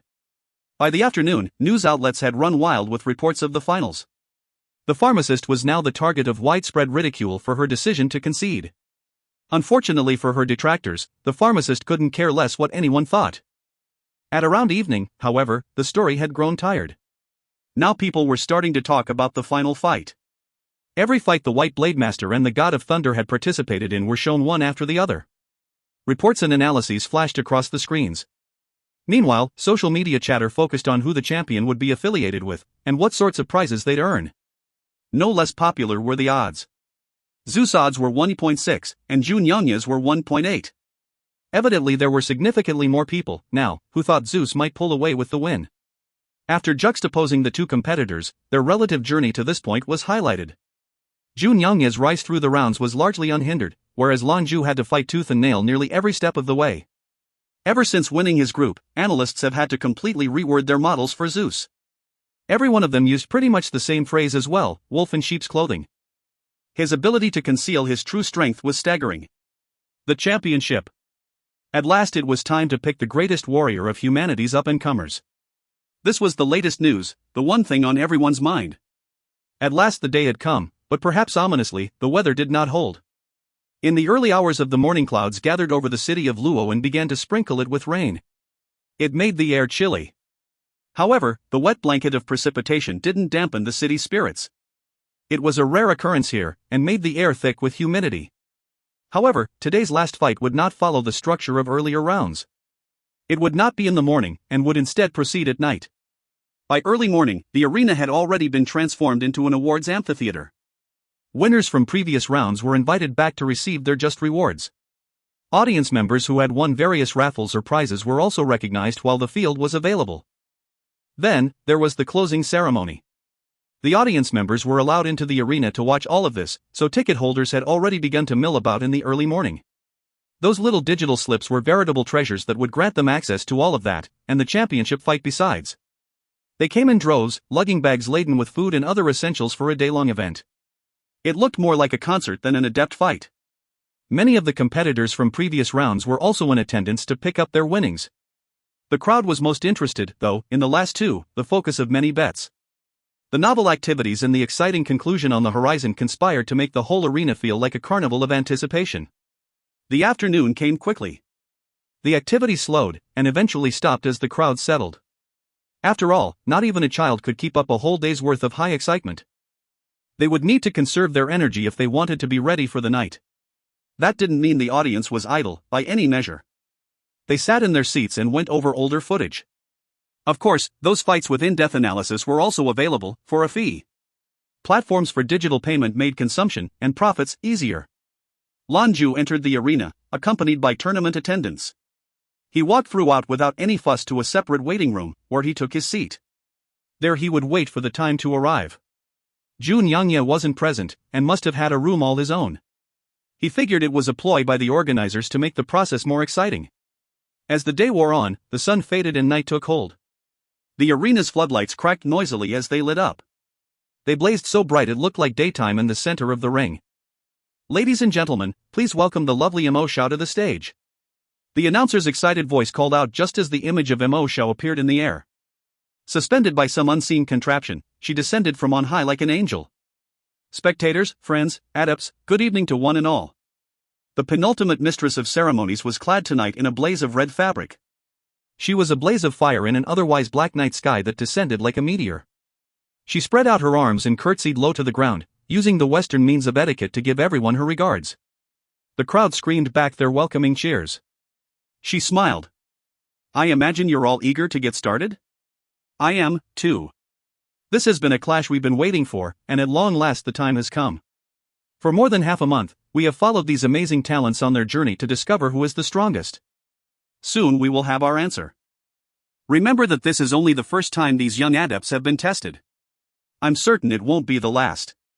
We hope that as the youth of this generation and the next look on, they are inspired by the magnificence put on display these past weeks. Let all of this drive you to become the best citizen of humanity that you can be. We as a species need strong and capable leaders, and that is all of you, the future." After the tournament, our magnificent, handsome, boundlessly talented Poseidon will be holding a concert. Also, our gracious hosts, the paragons of the Great Conclave, have some important news that concerns all of us. They would like to request that everyone remain until the end, so that they hear this announcement. Of course, the final winner will also need to receive their grand prize. Our two competitors have both earned an S-ranked power gem, simply for making it to the championship battle. The winner will receive a special mystery prize. What that prize is, even I do not know. We'll find out together, when the Great Adept Tournament comes to a close. And before I forget, I will be narrating our fight from here. I know I'm rather like the ghost of some unfortunate soul, hanging here in the air, but I'm confident I am at least your favorite specter. Right? She looked out over the crowds, beaming. The arena shook with their cries. As Mo Xiao fired up the crowds, the guests of honor entered and took their seats. First were the two conclave paragons and other northern political leaders. The Avenue Paragon was followed by his delegation, then the Pontiff and Dark Citadel representatives. It was finally time. The Terminator bore a smile, and spoke cheerfully with the gourmet as they entered. Any hint of his earlier displeasure with the situation was gone. His Avenue compatriot was absent, the little girl he'd watched over for the last month. Junior, instead, was nestled in her mother's arms, a rowback, with Metatron, Lucifer and Titan. Junior was pressed against her mother's bosom, looking particularly well behaved. Her gleamless eyes would wander as she got lost in some internal monologue. She wasn't wearing her helmet yet, instead waiting for the activities to begin. The pharmacist was wary to put her under any undue strain from wearing it too long. Very well, the end of the Great Adept tournament will begin in 5 minutes. Let's introduce the final competitors, warriors fighting for the crown of champion. Ladies and gentlemen, first, please welcome the White Blade Master, Zhou Qianlin. Her words were punctuated by a flash, and a cone of golden light beamed into the distance. Its target was a platform slowly making its way through the air. Zhou Qianlin, his robes flapping in the breeze, was deposited into the ring. He looked like a legendary hero of old, emerging from the wilds. He quit the platform and took a few slow steps out onto the battlefield. He stood in the center, beneath humanity's collective gaze. Next, I encourage everyone to welcome our second challenger, the miracle challenger and god of lightning, Zeus. Another column of light blazed forth, pointing in the direction opposite from where Zhou Qianlin had emerged. A similar platform silently glided through the air and bore Lan Jue to the ring. Today, he was clad in ornate, golden battle dress. His trademark golden mask was also in place. All of it shone majestically with each errant photon, sending light scattering every which way. When the platform settled, he stepped down with a firm and resolute pace. He never made a sound, only approaching like an inevitable tide. He stopped a few meters from where his opponent stood, and nodded. Our potential champions have entered the ring. Ladies and gentlemen, we're ready for the championship battle of the Great Adept tournament. These last moments belong to them, we ask our warriors to give it their best. If you find any errors, ads pop up, ads redirect, broken links, non-standard content, etc., please let us know. Report chapter so we can fix it as soon as possible. Chapter 479, The Championship Battle. Chapter 479, The Championship Battle. The floodlights popped as they all turned on, all at once. Every detail of the arena was highlighted in the stark light. The shields around the ring itself also shimmered dramatically. It looked significantly more robust than ever before. Most fights started with the champions separated by some distance. This kept things fair. However, neither stepped away from the middle of the ring. They stood toe-to-toe, looking at one another. 3, 2, 1. The championship battle has begun. They'd even changed the digitized voice. It sounded more excited for this last fight. Lan Jue rose to the tip of his toes. His arms rose and splayed out, in a motion that looked as fluid as it did gentle. Zhou Qianlin's eyes honed in with laser focus, for he felt the energy coming from the god of thunder. It was a strange and formless power that tugged at him to come closer, but not at his body. The force was pulling at his soul. Zhou Qianlin shot his arm out to his side. In the same motion, he staggered back half a step. A flash of white light emerged from his hand, and grew until it became his trademark simple sword. The White Blade Master staggering already? Is there something more than just the gentle motions from Zeus? Mo Shao looked on from overhead, narrating the important points of their clash. In truth, Zhou Qianlin's movements were as deliberate as Lan Jue's. The flailing of his hand had looked like some sort of mystical seal, but it was really casting out an invisible gust of sharp discipline. It split the attractive power from Lan Jue's taiji, making it slip harmlessly around him. An orb of white light also faintly appeared around the swordsman. The whirling, diametrically opposed powers of yin and yang joined between Lan Jue's hands. The orb of black and white was surrounded by its own atmosphere of peace. If they hadn't seen it created at Lan Jue's bequest, then it would be easy to confuse the universal power for a living entity. As though of its own accord, tendrils of errant power stretched out from that orb, alternating black and white. They brought with them the same power that swelled around Lan Jue, that odd vacuum force that was neither seen nor physically felt. In a day's concentration, he had brought his taiji powers to an entirely new level. Closer inspection would reveal that the dark and light energies were, in fact, thunderbolt discipline. They were as soft and fluid as water, and a cursory glance wouldn't reveal it as lightning at all. It was as insidious as it was powerful. As that beguiling power pulsed larger, Zhou Qianlin swung that simple sword skyward. The tip pierced through the air, pointed to the vaulted crest of the ring's force field. Lan Jue heard from somewhere the disjointed sound of gurgling water. While he couldn't see it, something the swordsman did fought back against his protective aura. Stranger, though, was what came from the crack. The breadth of inhaling force from it was staggering. Lan Jue's aura undulated like an orb of water. A dip from Zhou Qianlin's sword, and it was like popping the bottom end of a balloon. All the power of it flooded down and out. The orb in his hands rotated as Lan Jue moved his arms. As it moved, the supremely harmonious essence of it was clearly felt all throughout. The fissure that had appeared in his aura was inexplicably sealed. Then, as gentle as a breeze, Lan Jue's hands pressed outward. The waves of harmonious energy urged the orb of black and white forward, right for Zhou Qianlin. The sword in the Blademaster's hand moved, almost of its own. It rotated and swung in an arc, spinning the swordsman's body with it. The arc became a circle, with him in the center of it. It was like he had cut away reality and stood in a realm all his own. The blade finished with a single-minded thrust that cast a beam of invisible energy right to the center of Lan Jue's orb. In great contrast to Xianyuan Shishir's style, Zhou Qianlin's blade was calm and peaceful. His concentration was like iron, fixed on the body of his weapon. It looked simple, but the spirit behind every movement was almost transcendent. This was Zhou Qianlin's grasp of martial prowess. If this fight had occurred yesterday, the difference in comprehension between their styles would have been quite large. However, Lan Jue had had an epiphany, and that made him stronger. Shrip! The strange noise came from Zhou Qianlin's sword driving through the orb of black and white. Both of them stopped. For a moment, nothing moved, and then suddenly the orb erupted with 100,000 beams of light. Tendrils of lightning coiled up around Lan Jue, and an unparalleled surge of electric power condensed around him. Like the orb, it was a tide of black and white. After the explosion began to subside, to observers it was like that peaceful sphere of energy had simply swallowed everything up. Zhou Qianlin's body was enveloped by a deep cobalt blue, and where the electric light encountered it, the assailing energies vanished without a trace.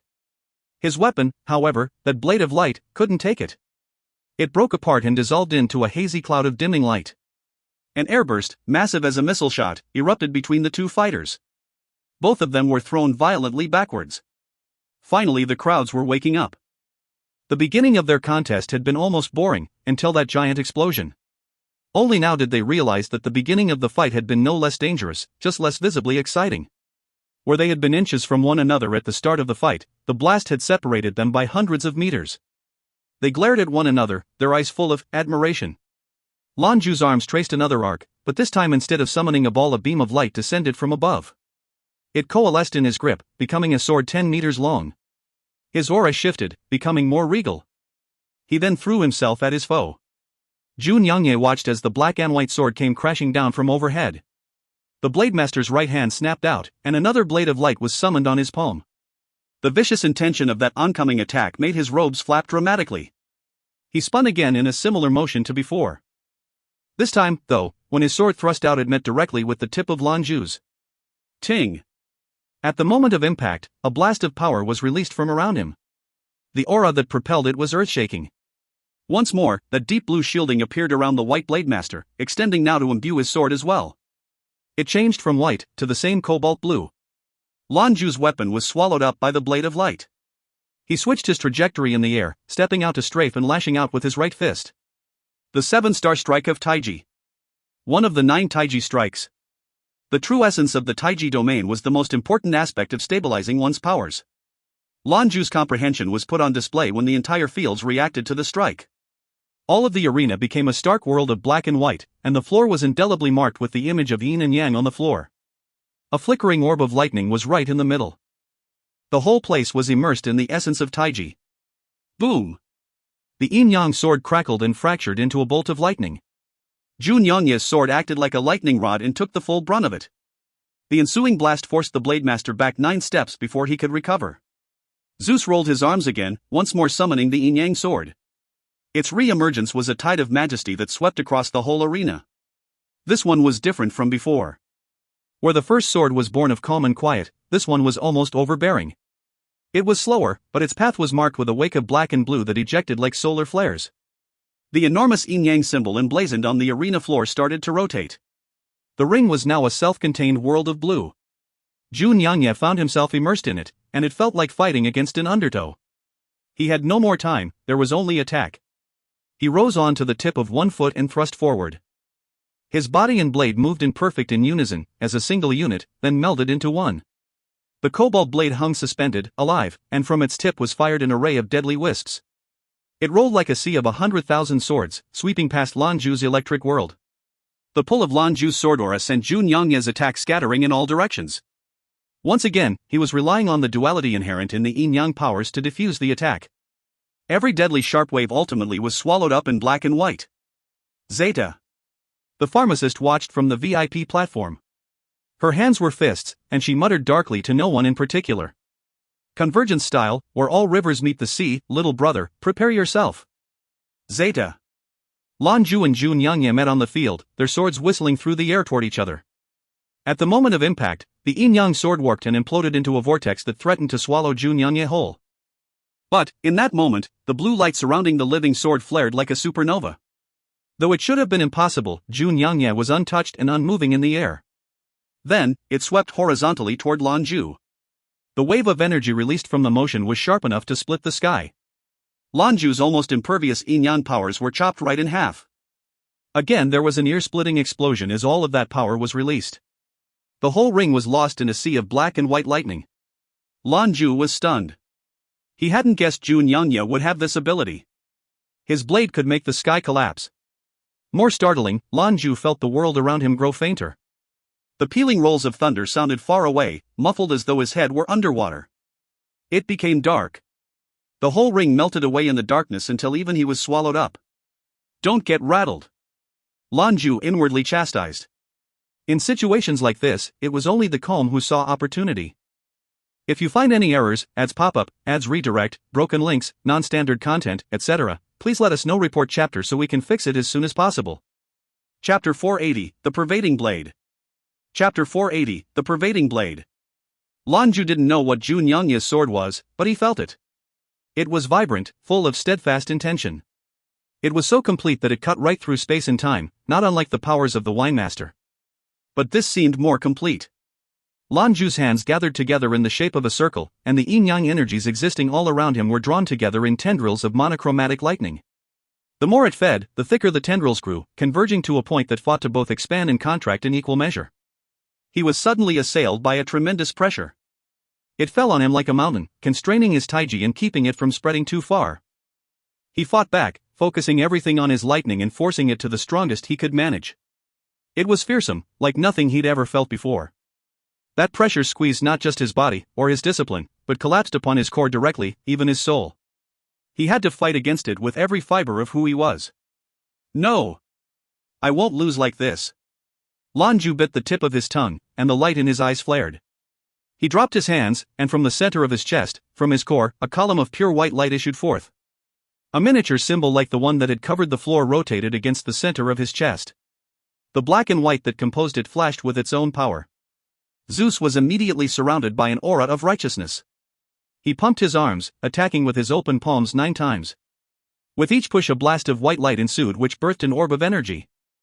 Those orbs quickly dissolved and rippled over, but would overlay one another in beautiful patterns. Then, something strange happened. They spread out in a refractive pattern all but for the very center, where a single spot of black resided. Zeus' pupils contracted to a pinpoint as it fixed on that singular location. His right hand, a glowing white, pale as pearl, extended to point at that distant black spot. Time slowed to a crawl, stretching out impossibly as that tiny black dot was consumed into the surrounding white. The collapsing world around them intensified, stabilized, like it was enough to drink up the whole planet. There was an explosion, and the entire great conclave arena shook on its foundation. The audience looked on as the protogenic world the fighters had built collapsed. They saw the sword that was Zhou Qianlin thrown away across the field. The chaotic flow of taiji also refused Lan Jue's control. In the next moment, though, another change overcome the battlefield. The first place where it was evident was around Lan Jue. The 9 orbs he'd used had somehow served to stabilize him in this chaotic tempest. He pointed again. Lan Jue turned into a superconductor, with bolts of feral electricity exploding out from him in all directions. Each bolt started as a deep sapphire blue, but quickly changed to gold, then silver, and finally pure white. A buzz came from Zhou Qianlin's sword. His metallic figure stabilized after being blown away, and hovered in a pocket of safe sky. He followed with 3 ripping swipes, trying to sever whatever invisible power was connecting him to Lan Jue. The force field rippled and strained. Its dome shape had warped, falling in on itself as whatever vacuum force from within sucked at it. Not good. The words only barely left the Terminator's mouth before he was soaring through the air toward the ring. The Apocryphon was close behind. The great conclave arena had 1,000,000 people in the audience. Any problem could potentially spell disaster for a great many souls. As hosts especially, the North couldn't allow anything to happen. It had been made clear that they were unprepared when the first force field had been broken, so the Paragons reacted to make sure that unthinkable result wouldn't happen. The 2 northern Paragons appeared above the ring in the same instant. They spread open their arms, and waves of discipline radiated out over the ring. The Terminator and the Apocryphon had been close compatriots for years. Of course they knew the ins and outs of each other's disciplines without having to ask. Operation was seamless, and the Apocrian's Technicolor power joined with the jet black force coming from the Terminator to create another shell. They finished just in time. The moment that shell was complete, everything beneath erupted in an apocalyptic display. The attraction even started to bend the Paragon's shield. The black eminence of the Terminator's power blocked vision of the ring's interior. The audience could only stare wide-eyed with bated breath. But what they could see was the image of a face, pressing hard enough against the shell to leave an indentation. The Terminator's face fell, and the Apocrian openly frowned. They could both sense it, this power was Paragon level. This wasn't near Paragon status of discipline. This was true protogenia, the same as either of them. It should be impossible for a normal adept, it went against everything they knew about protogenia. But as much as they could not believe it, the evidence was right in front of them. This Easterner really did possess this level of strength. The truly unbelievable happened after. The Paragon's protective shell continued to yield until the ringing sounds of cracking filled the air. Then the implosion reversed, and all the condensed energy beneath the shell changed direction. Everything moved outward. The shell expanded sharply outward like a balloon, but one that was quickly reaching its limit. The audience could see the danger and became afraid, and though they knew the power contained beneath the shell would obliterate them, they were too afraid to move. Could a human do this? The look of the Paragon's faces weren't any more composed. The Terminator reacted, roaring an earth-shaking war cry. Behind him, the faint silhouette of a black figure could be discerned. It was enormous, with 3 heads and 6 arms each bearing a warhammer. All 6 of the jet-black hammers were thrust into the sky. Reality cracked. A fissure the size of a building split the world, belching 6 black orbs. They fell upon the strange shell, bolstering it even more. The Apocrian did not dally either. The ever-shifting halo of colors around her drained away to a pure white, while the image of a massive clock shimmered behind her. It was one of the ancient kind, with a pendulum below an ornate clock face. The pendulum slowed, and with it time seemed to get stuck. It was like moving through soup, densest around the shell. Everything that approached that lensed horizon slowed to a crawl. Meanwhile, the Terminator began to direct his overwhelming force toward compressing the shell to its original size. A tempest could not last forever, so the raging explosion of power beneath had also begun to calm. It took 2 Paragons summoning the power of their domains to keep that terrifying power at bay. They had to disregard the safety of the competitors or potentially sacrifice the audience. The gourmet had long been on his feet. He hadn't moved to help because he'd have gotten in the way, the 2 northerners were a well-practiced team. Yet he fretted for Lan Jue, even though releasing that power meant sacrificing 1,000,000 lives. That wasn't even counting the area around the arena. The combined strength of the Paragons won out, as the chaos beneath eventually calmed. After a full minute, they let the shell fade away. The audience was a sea of gasps when they saw what lay beneath. The newly repaired floor of the ring was a wasteland. Its alloy coating appeared to have evaporated, leaving a crater 100 meters deep. In the deepest part of that pit, Lan Jue pulled himself to his feet. His once majestic clothing had been reduced to rags, thankfully sturdy enough to protect his modesty. His mask did not survive, and his beaten features were revealed to the cameras. His tousled hair and bruised face made him look like a wild man. Zhou Qianlin was nowhere to be seen, but the blue sword was. It hovered in the air in front of him. The weapon looked almost identical to before, but now its length was covered in faintly pulsing runes. The strange script flickered like ghostly writing. Wisps of gentle light spilled from the runes, coalescing into the shape of the White Blade Master. He looked pale, like the fight had taken everything out of him. The 2 men looked at each other in silence, but the mutual respect was clear in their eyes. "I've lost." There was regret in Zhou Qianlin's voice. The victory was hard-won. Lan Jue offered the swordsman his hand. The 2 shook then, with a laugh, had to stagger and hold each other up. Zhou Qianlin nodded at him. "But worthy." Lan Jue gave him a weird look, just for a moment. He was as crazy as his friend, full of nonsense. If you find any errors, ads pop up, ads redirect, broken links, non-standard content, etc., please let us know. Report chapter so we can fix it as soon as possible. Chapter 481, The Aftermath, Miao Yang. Chapter 481, The Aftermath, Miao Yang. It looks like the tournament is over. Mo Xiao had fled the near explosion, but returned now. Her voice sounded strange, a reflection of her surprise. She couldn't believe Lan Jue was so strong. The Terminator looked at her, then shouted out across the arena. Announcing the champions of this year's Great Adept Tournament, Zeus. His final declaration was the end of the games. Now it crossed the minds of the audience to cheer. However, back east, every corner of every Eastern Alliance planet had been cheering for ages. Most especially, the National Eastern University sounded like it was host to a riot. The administration had been quick to abuse Lan Jue's image. The moment his face was revealed, the NEU made sure everyone knew he was one of their instructors. The news had spread all across the east. Zhou Qianlin and Zeus clambered from the crater on wobbly legs. They both looked like the battle had cost them a lot. But while their bodies were hammered, their spirits were high. Lan Jue couldn't shake that sense he'd felt in those last moments. It was a taste of what it was to be a paragon, a hint of what was to come. It had been a move of desperation. That fissure created by Zhou Qianlin had been so overwhelming that a bold leap had been necessary. The 9 thrusts were the might of his yang lightning, overlaid with the Taiji powers as enhancement.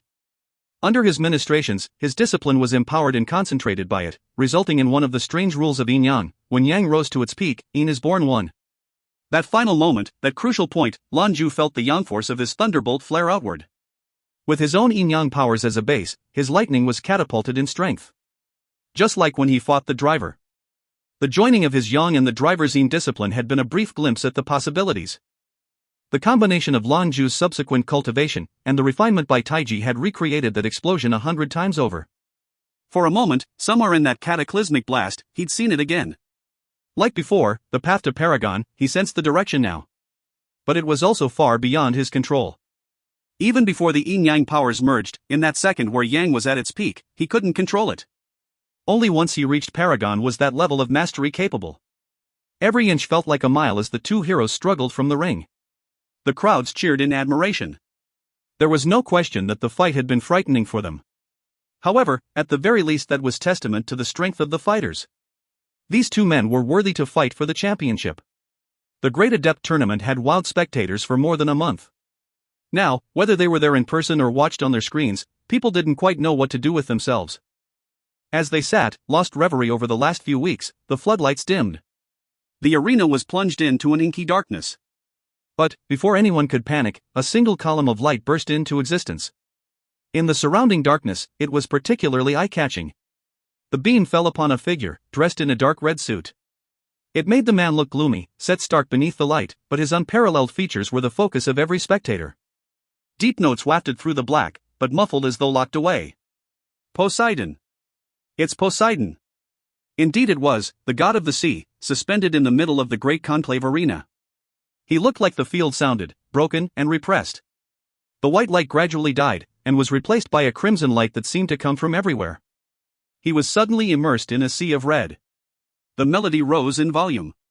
It was pleasing to the ear, but none could say it was peaceful. The trudging notes were thick with oppression and grief. A new song from Poseidon. The screens in front of every seat flashed with 4 dark red words: the Sea of Blood. It was a tale told through song, about when humanity left for the stars. It showed the progress of humanity through the stellar migration, and the glory of its achievements. The story went on to detail man's journey up to now, with both its victories and blemishes. The scene changed. The red became green, and the sea was a forest. Sprite-like figures of green light danced through the air of the arena, unhindered. The crippling sadness was gone, replaced with an atmosphere of sunlight and joy. The sudden shift made the audience gasp. Poseidon's song shifted gears as well, becoming softer. He sang like it was the story of his life, with all its peaks and valleys, but nonetheless a glorious landscape. The image scaled back and suddenly, the audience was looking over a majestic forest vista. As they looked on, toxic spots of purplish black appeared within the green. With startling speed, the corrosive hue spread. It was familiar, and many in the audience recognized the scene: Taihua. The Taihua massacre, the worst disaster for humanity in recent memory, and the worst in Eastern Alliance history. Flashes of light. Enormous, monstrous creatures appeared in the hologram eating at those green sprites, travelers, out enjoying nature. The monsters consumed everything, never stopping. All they wanted was more. The terrifying images caught the audience's breath in their throat. They'd seen the images of these monsters when the reports first came, but never to scale. They were huge, and close enough that it seemed those jagged purple claws could reach out and grab them. They could feel their insatiable hunger. It was too much, too frightening. So frightening, in fact, that several of the audience members looked as though they may faint. Was this what really happened on Taihua? Poseidon's voice became impassioned. A streak of blue raced across the scene, a sapphire figure at its head. Boom! The blue silhouette clashed with a beast in midair, reducing it to ash. There was a crackling electric energy that flowed in its wake. Every bolt lashed out at a creature, destroying them outright and saving tourists from a hell of suffering. Back and forth the blue figure danced. Each pass littered the forest below with the ruined bodies of the monsters. Poseidon's song followed the hero's trajectory, punctuating every life saved, every beast destroyed. When the blue bolt eventually slowed down, it was revealed to be a sapphire blue mecha, massive and dignified. Blinding bolts of lightning danced across its polished surface, attacking the creatures of its own volition. But even machines tire, and eventually that blue mecha came to a stop. A monster, much larger than any of those that had come before, rose into the air over the forest. It lumbered toward a fleet of escaping transport ships in a last-ditch attempt to swallow them up. Though drained, the guardian mecha threw itself at the beast with the last of its strength. The monster fell before the might of the hero, but he did not escape unscathed. The mecha tumbled to ground. Calm came over Poseidon's tone. The image swept back, and again the audience was looking over the forest. Only now, it was acres of poisoned, purple wasteland. The invasion of an unknown species was a tragedy for mankind. Poseidon's regretful voice rang clear in the air. Many helpless travelers lost their lives to the monstrous threat. Where did they come from? These vicious beasts, where do they call home? But humanity has a chance. Not one, but legion. All of you are the guardians of humanity. In the face of this nightmare, we can only survive if we band together. As one, we can protect the things we love from annihilation.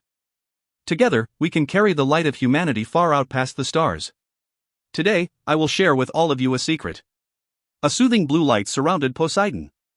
The beam of blue light followed him as he settled back to ground. The audience followed his every move. When his foot touched the floor, another light sprang to life. It painted him stark against the bleak landscape.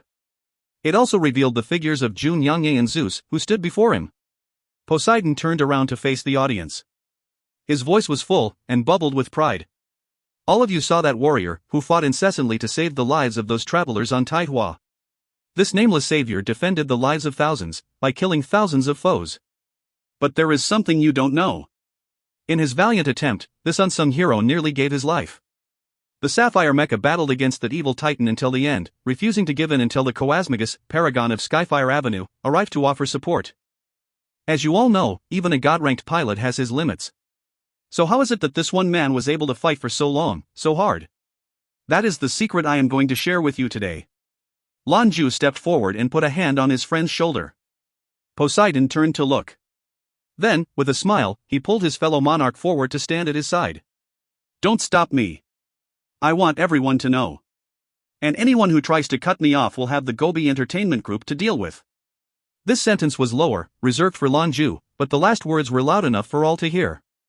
Poseidon wasn't just the most famous rock star of humanity, he was also the heir to its richest organization. Whatever Poseidon had to say, the audience knew it was going to be something good. 1. This is indeed one of the tenets of yin-yang theory. Neither one can ever be complete, because it would result in the destruction of the other and thus the destruction of itself through interpromotion. Yang motivates yin and yin nourishes yang. This is why you will see the black and white dots in the image of yin-yang, indicating that there is never purely yang or yin. If you find any errors, ads pop up, ads redirect, broken links, non-standard content, etc., please let us know. Report chapter so we can fix it as soon as possible. Chapter 482, A Heroic Tale. Chapter 482, A Heroic Tale. The secret to the Blue Mecha's success wasn't equipment, and it wasn't skill. The power he had that day was from an entire bottle of Fantasia Genetica the pilot drank before the fight. Some of you might not know what Fantasia Genetica is. I'll tell you. It is the greatest DNA-altering substance the West has produced. Taking any amount will help one's discipline. The most important question is, can one handle the strength of the medicine? The single exception to this are 9th level adepts. Popular knowledge holds that a 9th level who takes a bottle of Genetica will outright explode. His powers would be too strong for him or her to control. The pilot of this majestic war machine is indeed a 9th level adept. He knew the risks, and yet he drank that decoction, so that he could save more lives. He burned away his body for his people, burned away his life until only the faintest spark was left. If the Cosmagus hadn't had arrived just then, that hero would be lost to us. We would never have the opportunity to know them. But now you do. Poseidon stopped, grabbed Lan Jue's left hand, and thrust it into the air. Jue, let the people learn who Zeus really is. Poseidon's eyes were alive with excitement, burning with it. His fervor had infected the crowd who shouted down at them. Lan Jue returned his look with a serious one of his own. His brother wasn't doing this to turn him into a hero. Chu Chang had used his own methods to alert Lan Jue of the potential dangers surrounding him. Hua Li was giving him another tool to protect him. None of this was part of the earlier rehearsals. The only purpose was to protect his friend. Lan Jue heaved a deep sigh. Silent as a statue, he simply extended his pinky finger. Thor's promise glimmered in the floodlights. A flash, and a towering figure appeared before Lan Jue and Hua Li. Thor. It was Thor. The mecha slowly descended from the sky, encased in blue light. The sleek, metallic surface cast of blinding rays of refracted light. The air around it writhed with images of the battle on Taihua. Thor, Zeus, Thunderbolt discipline, it all added up. Now they understood.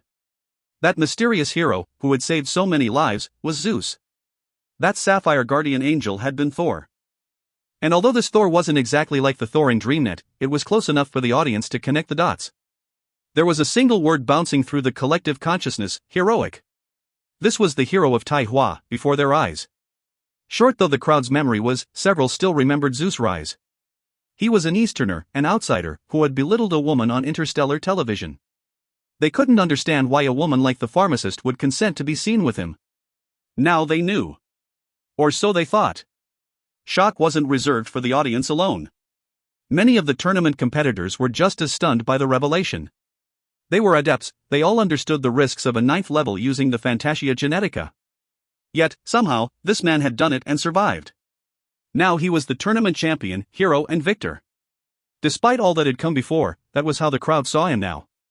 His Eastern Alliance companions were no less impressed. With the gourmet first among them, the Avenue delegation looked upon him with profound respect. Junior was the only one not struck dumb by the news.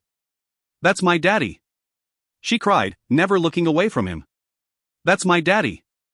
The pharmacist's eyes welled with tears to hear her little girl's happy cries. Her face revealed appreciation. His efforts gave Junior the complete childhood she so desperately needed. Jun Youngye stood a few meters behind the tournament champion. His face was a mask of shifting emotion. "Can we give our hero some cheers and applause?" Hua Li's excited voice cried out to the masses. Their response was thunderous. It sounded like a bomb went off in the stands, shaking its foundation. No, not just the great Adept arena. This was being streamed to every household on every planet throughout human civilization. What they were hearing now was echoed on Luo, Lyr, Skyfire, and everywhere else humans inhabited. In the east, spectators stoically faced the projection of their hero and bowed. Lan Jue wasn't prepared for this. A strange sensation washed over him, just like the adoration of the audience. He couldn't describe it, but there were words for it. If he had been born a believer of the pontiff, someone would have told him it was the power of faith. He could feel, much to his surprise, that his already solid discipline had been refined even further. The progress was much faster than anticipated. He'd never experienced anything like it before. Somewhere in there was also the arrow of compassion, shining its pale light on his soul. Improvement. Every day, improvement. Lan Jue was a product of the environment, tempered by it. He was joined with Qianlin, so he couldn't feel if his own discipline had risen in rank. All he knew was that everything he'd experienced since coming to the tournament had coalesced to help him get better. In addition, he could sense similar improvements in Qianlin's abilities. The cheers rang for over 10 minutes before petering out. "Say something, to me, to all of humanity." Lan Jue looked at him in silence for a moment. Then, slow and deliberate, he swung his arms open and enveloped his brother in a hug. Poseidon smiled and hugged him back. When they separated, Lan Jue gave them both a distance of a few meters. Thor then reached down, whereupon Lan Jue stepped up onto the mechanical hand before being lifted up into the air. Thor's hand hovered at heart length, and Lan Jue stood easily in the palm. "Thank you everyone, for your cheers and applause. I really never expected I would be here. On that day, on Taihua, everything happened so fast. I am a teacher, and went with my co-workers on a retreat. Disaster struck, suddenly and without warning. When fleeing to the camp, our group came across a soldier running out to meet the monsters. They fought with every fiber of their being, sacrificing everything they had to protect these innocent tourists. I caught the soldier before he left and told him that only a mecha would be able to beat these things. He was throwing his life away. What he said stuck with me. He said that it was his duty, the duty of his brothers, to protect the people. There were still scared, hurt tourists out there. We have to protect them. After that he left, no hesitation or fear. I have a decent memory, and I can still recall his ID. When the dust settled, I looked him up. He gave up his life so that others might live. If we want to survive as a species, then we need to be like that soldier. Not just a few of us, all of us. We will colonize the stars, but only if we adopt that spirit. Really, there are countless heroes every day. You call me a hero, but I can't be considered among them. Tai Hua was no accident. The creatures that devastated that planet are coming. We must band together and contribute what we can to the strength of humanity. All I am doing is the best that I can, the same that anyone else would. This is my responsibility, as a part of humanity. He finished his short speech with a bow. The hero of Tai Hua dropped from between Thor's fingers as the mecha became light and disappeared into Thor's promise. The effect, if not the sound of Lan Jue's speech, persisted in the air. It rang in the listeners' chests, igniting their spirits. The floodlights illuminating the ring darkened, like a planet eclipsing the sun. It was the Terminator, whose mountainous figure was suspended in the air. The lights flicked away from the ring and converged on the Paragon. He looked at the cameras with solemn expression. Yes, citizens, they speak the truth. Humanity needs more heroes. The reason behind this tournament was just this, to find champions for the human race. Our rewards were to attract the best. Unfortunately, events have reached the point where they need to be discussed. Tonight we will. Ladies and gentlemen, please turn your attention to the screens. With that, the Terminator vanished. A three-dimensional holographic image took up the arena's interior. When it first appeared, it looked like an image of the night sky, a blanket of twinkling stars. A lumbering spaceship heaved into view, though from this perspective it looked like a toy. Military enthusiasts recognized it right away. It was a Monarch-class mothership, followed by its strike group. There were 4 battleships, 12 expedition cruisers, and 100 other support ships. The whole fleet slowly wandered through space. If you find any errors, ads pop up, ads redirect, broken links, non-standard content, etc., please let us know. Report chapter so we can fix it as soon as possible. Chapter 483, The 7th Fleet. Chapter 483, The 7th Fleet. The markings on the ships revealed them as the North's 7th Fleet. It was the North's strongest battle group. An entire exploratory mission was wiped out while exploring an uninhabited part of the galaxy. All we got were ambiguous transmissions when we tried to get in contact. The Terminator's voice grew louder. Now we are aware of what they encountered out there in space. When we learned of it, we sent out 3 battle groups to deal with the problem. Each wave of ships was stronger than the last. In the end, it didn't matter what we sent out, the results were the same. They would simply vanish, most without a trace. Judging by the time it has taken for the ships to stop transmitting, we believe this threat is getting closer. This was why we have sent out the 7th Fleet. We will use this opportunity to show you what I mean. The Terminator did a fine job explaining the situation as it stood. He did not do so well in putting the crowds at ease. In fact, his words made them all quite nervous. There were only a few people who knew the threat facing humanity before now. If not for the Terminator's revelations, then it was likely the average man would never learn until it was too late. Even the Avenue wasn't completely sure of what the 7th Fleet found out there. It was delivered at the perfect time, too, while the attention of humanity was fixed in one place. As though on cue, the faces of the Skyfire Avenue delegation became stern. For the North to do this, the situation was far beyond their ability to control. If they could, they'd avoid the potential panic of letting everyone in on the danger. The recording went on to show the 7th Fleet making its way through the vacuum of space. In the horizon, one could make out 3 strange planets. They were massive in size, and were covered in a thin atmosphere of purple light. In the enormous and inky darkness of the cosmos, they were very hard to pick out. Lan Jue had never seen images of the 3 planets before. Although the planets were too far away for him to pick out any surface features, that shade of purple was one he'd never forget. When the 3 planets appeared in their field of vision, the 7th Fleet began to slow. The entourage began to fan out in a battle array to bolster attack. They would need space to employ the full force of their arsenal. The 4 battleships splayed out as well around a near-stationary mothership. Cargo doors hissed oxygen out into space before belching with scores of mecha suits. The flagship itself hummed and glowed with blue light that surrounded it like a halo. Part of its forward armor plating split, revealing an enormous main gun. The diameter of the gun was 10 times larger than the Great Conclave Arena. That was even just what the hologram showed, but it was enough to have the crowds marvel at man's destructive power. This was the main gun of a mothership. The only other man-made instrument of destructive more powerful was the attack force of a bastion ship. A direct blast from a mothership was strong enough to obliterate a small planet. That was the target of the 7th Fleet's flagship. It slowly positioned until it faced the middle of the 3 alien planets, all the while spooling up its doomsday weapon. But under the surprised gaze of the crowd, that target planet actually began to grow. In what seemed like only a moment, the planet was 10 times the size it had been. In the center of it appeared an inexplicable black hole like a gaping maw. It swallowed up all the light around them, making the 7th Fleet look like ghosts in a dream. At last, the mothership's guns were ready to fire. A blinding orb of energy was emitted, stretching over time to a piercing beam of white light.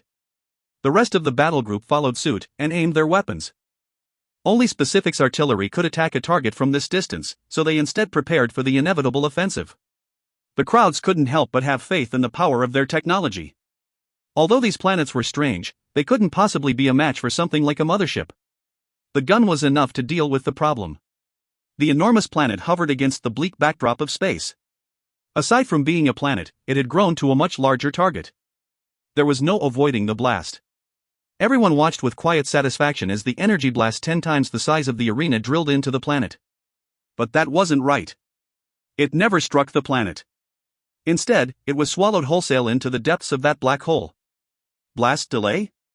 The silent hope was on the mind of the commanders as they waited. At the distance they were to these planets, even light would need time to arrive. Perhaps there was a shield, but the clash of energies would definitely enough for them to get a reading. The silence stretched on. Then, from the depths of that black hole, the gathered energies switched direction. And then erupted outwards. The mothership began to react right away. Now it was clear that these planets were an enemy to humanity. Safety had to be a priority above colonization, so these foes would need to be destroyed. This was the duty for any soldier: destroy that which threatens mankind. As the audience watched the alien planet shrug off the cannon blast, their pupils were wide with fear and disbelief. What was this light? Was that from the mothership? But how could it simply turn it around like that? The 7th Fleet never had a chance to react. The mothership was immediately swallowed up in the cleansing white fire. They watched as the shields began to fail. That thin shield of energy grew dimmer by the second. It was rare for a mothership to engage in conflict. A single shot from its main battery was enormously draining, and required a lattice of high-grade power gems. That was the price of near incomparable destructive power. Its shields had to be equally impressive. The Northern Battle Group fought with terrible fervor, a cohesive and deadly unit. More blasts came from the battleships, while the expedition cruisers threw themselves in the line of fire to protect the flagship. The remaining ships could only stand by, with no practical combat used this far out. The fleet pulled it together just enough to survive the alien counterattack. But, before the spectators could even recover, another wave of red light was ejected from the planet's mouth. It rolled toward them like a cosmic storm of purple and red. The image zoomed in and sharpened. That wasn't a cloud. Those were the alien beasts. Lan Jue's pupils contracted. Weren't these the same monsters he fought on Taihua? But none of them were tiny, and the smallest of them was larger than the progenitor he killed. Some of them beat wings more than 100 meters across. Some were twisted and strange like enormous purple cauliflowers, and others were comprised of spiky angles. They hurtled through the air no faster than the expedition ships, and blotted out space. The battle group opened fire on the horde. They didn't have the benefit of the mothership's main gun, but secondary turrets were still operational. A wall of fire converged on the monster's path. Thankfully, the individual beasts didn't share their home planet's ability to grow, at least without the benefit of something to consume. However, their personal armor was intensely strong. Only a few of the blasts were strong enough to penetrate and kill the creatures. With their numbers, the humans just weren't causing enough damage. The monsters in the front ranks of the horde swallowed up many of the turret rounds. They encroached upon the human position in a crescent shape. They continued to flank them, with dedicated beasts to return and deflect fire. Soon they were surrounded. Even the overwhelming destructive force of the 7th Fleet wasn't enough to destroy them. At present, it was barely enough to keep them at bay. From the holographic recording, they could see the fleet trying to retreat. But their evacuation route was overrun with purplish-red monstrosities. Their retreat was cut off. These aliens worked together. Just like an army. Scenes from the next, Skyfire Avenue. Boom! Waves of crimson blot out the distant galaxies, reinforcements. The ragged breathing of the crowd was audible from everywhere. Households all over human-occupied space were incensed, frightened, and shocked by what they were witnessing. Everything you've seen is true. Jun Youngya pulled away the cloth to reveal a box that looked to be made for crystal. If you find any errors, ads pop-up, ads redirect, broken links, non-standard content, etc., please let us know. Report chapter so we can fix it as soon as possible. Chapter 484, The Emperor Jewel. Chapter 484, The Emperor Jewel. The enemy forces came nearer. Much to the shock and fear of the audience, they saw that the monsters outnumbered the 7th Fleet at least 10-1. Some of those beasts had amassed to rival warships. These were truly the things of nightmare. The fleet circled the wagons in a defensive maneuver. Once the ships were safe, they launched their counterattack. Fighters were expelled from their hangars and joined the mech suits, battling the monsters as they descended upon them. The thick-skinned aliens were well defended, but individually couldn't contend with a warship's armor. Their numbers made up for it. In the ultimate insult, each kill became the creature's food. Everything was consumed and used for more destruction. The other 2 distant planets were also quick to take advantage of the food source. Waves of crimson blotted out the twinkling distant galaxies, reinforcements. The creatures were too many to count, stretching to the distant horizon. The fleet continued to fire wildly as the creatures came closer and closer.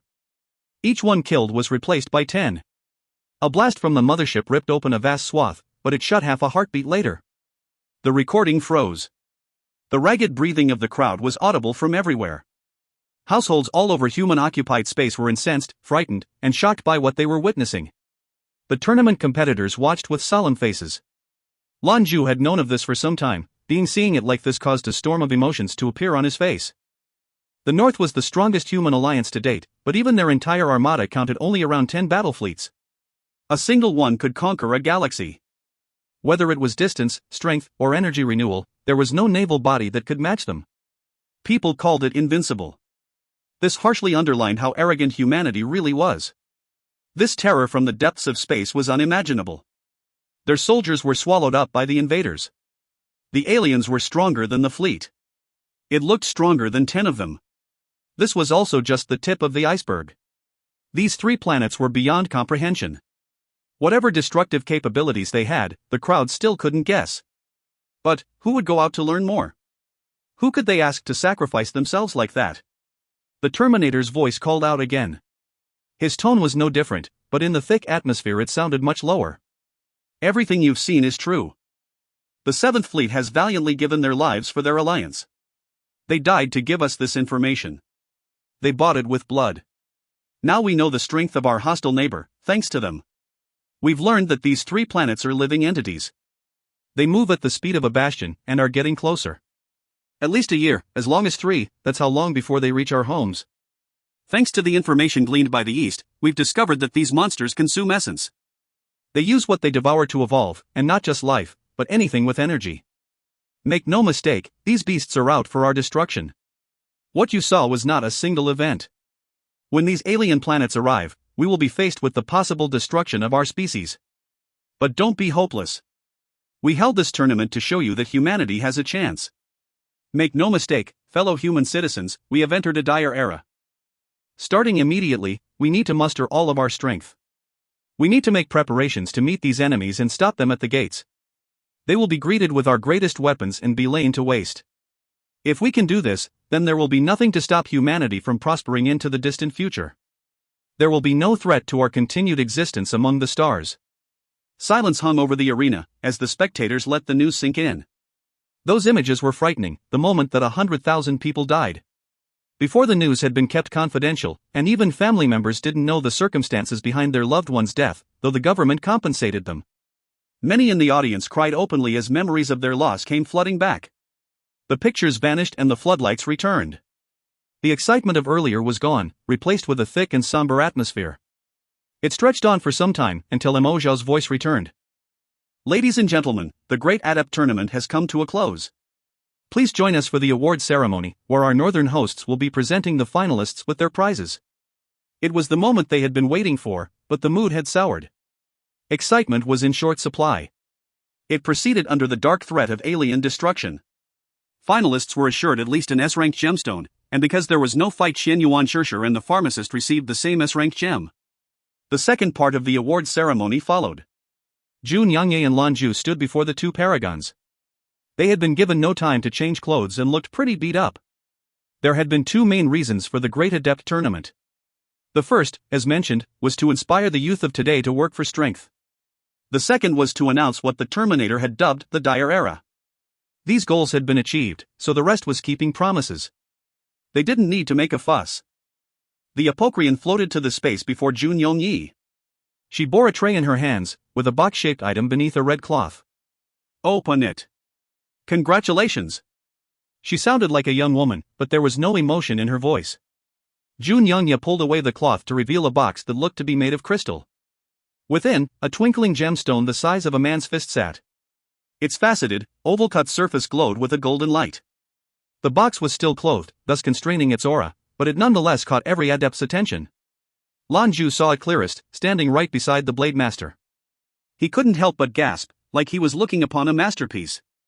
He was in the power gem business, after all, he knew what he was looking at. It was an S-rank gem, of course, and a rare one. It was called the Emperor. That's right, the Emperor Jewel. It was a lofty name, but it was not one given lightly. The functions of the gem earned it the title. The Emperor Jewel didn't contain a great deal of energy, nor did it possess the ability to ingest more. It did, however, have a very special ability. That was capitulation. Through some means, the power gem forced other gems to submit to a new master. Not all power gems were safe. There was a level of uncertainty when using certain types. Some contained wild energies, or emitted harmful radiation. That was why there was a saying in the world of power gem trade: the brighter it twinkles, the stronger it booms. There were always exceptions. The phylactery stone embedded in Lan Jue's hand was an example. It had the ability to draw an outside energy, but its primary use was containment. The tear of Neptune filtered energy and removed impurities. But these were outliers. Most power gems were dangerous or unstable, and steps needed to be taken before they could be used personally or in construction. This was true, unless you had an Emperor Jewel. With one in hand, those problems ceased to be problems. The crystal pacified whatever unstable gem was placed before it, removing downsides and constraining radiation. There were no known gems that were resistant to the Emperor Jewel's domination. Aside from that, it had other stunning applications. Most warships sat on complex lattice arrays of power gems that had the destructive force of a supernova. With an Emperor gem, it made them much better than normal energy reactors. If you find any errors, ads pop up, ads redirect, broken links, non-standard content, etc., please let us know. Report chapter so we can fix it as soon as possible. Chapter 485, The Blinding Stone. Chapter 485, The Blinding Stone. In those cases, many power gems were joined together. The result was greatly augmented or joined capabilities. Without something to bring them in line, so many power gems together would result in mutual destruction. However, putting an Emperor Stone in its center served to stabilize these erratic energies. It made them safe and effective. Even particularly powerful, and, thus, dangerous, gems were not a threat when the Emperor Stone was part of the picture. In short, it made whatever it was equipped to better, that was its purpose, stability and strength. Judging by the size of Zhou Qianlin's prize, it was good enough to power the gem lattice of a scout ship. It was worth more money than most people would see in their lifetimes. Emperor Stones were only produced in the Northern Alliance, and it was one of their chief strategic products. If the governments of the East and West needed them for their ships, they would need to pay the North for the privilege. Often the price didn't come in dollars, and instead were traded for resources or other gems. This was the second-place prize. What did they have in store for the champion? Lan Jue was a little speechless when he noted that Zhou Qianlin didn't appear to know what it was he was looking at. He took up in his hand with a blank look on his face. He swallowed nervously. Lan Jue wasn't a greedy man, but after seeing what his opponent earned, he couldn't wait to see what he would be going home with. The things he could do with Zeus one if it was equipped with an Emperor Stone, not to mention Thor. It would be something out of his wildest dreams. He had to think about whether there was anything he could offer the Blade Master. Lan Jue, lost in thought, almost didn't notice when the Terminator stepped in front of him. He also had a tray, with a red cloth hiding something a little smaller than Zhou Qianlin's award. It looked almost tiny in the 8-foot-tall man's hands. Size didn't matter, though, the worth of a thing did not always equate to its size. Second place had been given a top-of-the-line, S-rank power gem. What could his prize be? An anxious light blazed behind Lan Jue's eyes. Congratulations on your victory, champion. It looks like your daughter was right all along. You are the strongest. The Terminator's look had more meaning in it than the words let on. Inwardly, Lan Jue felt his chest tighten. He smiled back at the paragon. A daughter's praise for her father is never honest. She guessed, and I got lucky. The cloth was removed as they spoke, revealing the crystal box beneath. At last the final award was about to be given. The crowd gave the Terminator their full attention. Their screens zoomed in on the prize. Lan Jue couldn't help but exclaim when he saw what it was. Surprised mutters rippled through the audience as well. The crystal box was the same as the one Zhou Qianlin's award had come in. But this one was empty. Lan Jue swallowed again, this time in apprehension. He offered a nervous laugh. Is the champion's reward the crisp northern air, your majesty? Laughter rippled through the stands, but there was also some disgruntled chatter. Could the North be stiffing the tournament champion on his reward? Would they dare? Hua Li had just finished telling everyone how their Lan Jue wasn't just the tournament champion, but a bona fide hero. The Terminator's meaty hand released the tray and pulled the top of the box open. There were no waves of energy, no sensation, the box was empty. But he reached in and pulled his hand out again with his fingers wrapped around, nothing. He extended his hand toward Lan Jue. The Terminator sighed as he looked down at it. If I had known you would be the champion, we would have chosen something else. We prepared this for Titan. You do indeed have good luck. There was nothing there, he couldn't see anything. When the Terminator put it in his hands, he could feel it. It was round and smooth like a power gem, slightly smaller than the one that had been given to Zhou Qianlin. He could hide it in his fist. However, he could feel absolutely nothing coming from it, no energies at all. Lan Jue's face lit up. Thank you very much, Your Majesty. And I would like to offer my sincerest thanks to the Great Conclave as a whole. He said it with sincerity. The Paragon nodded. The champion's prize. It is the blinding stone. Perhaps you could give us a demonstration, champion? He'd suspected before the Terminator said it, but now that Lan Jue was certain, his excitement catapulted. The blinding stone was an S-ranked power gem whose concealing properties were unparalleled. Emperor stones were produced at least to some degree, but blinding stones had only ever been discovered a handful of times. It was the third rarest power gem on record. In lieu of a flashier display, Lan Jue simply lifted his hand into the air. His fingers, wrapped around the invisible treasure, were the first things to become transparent.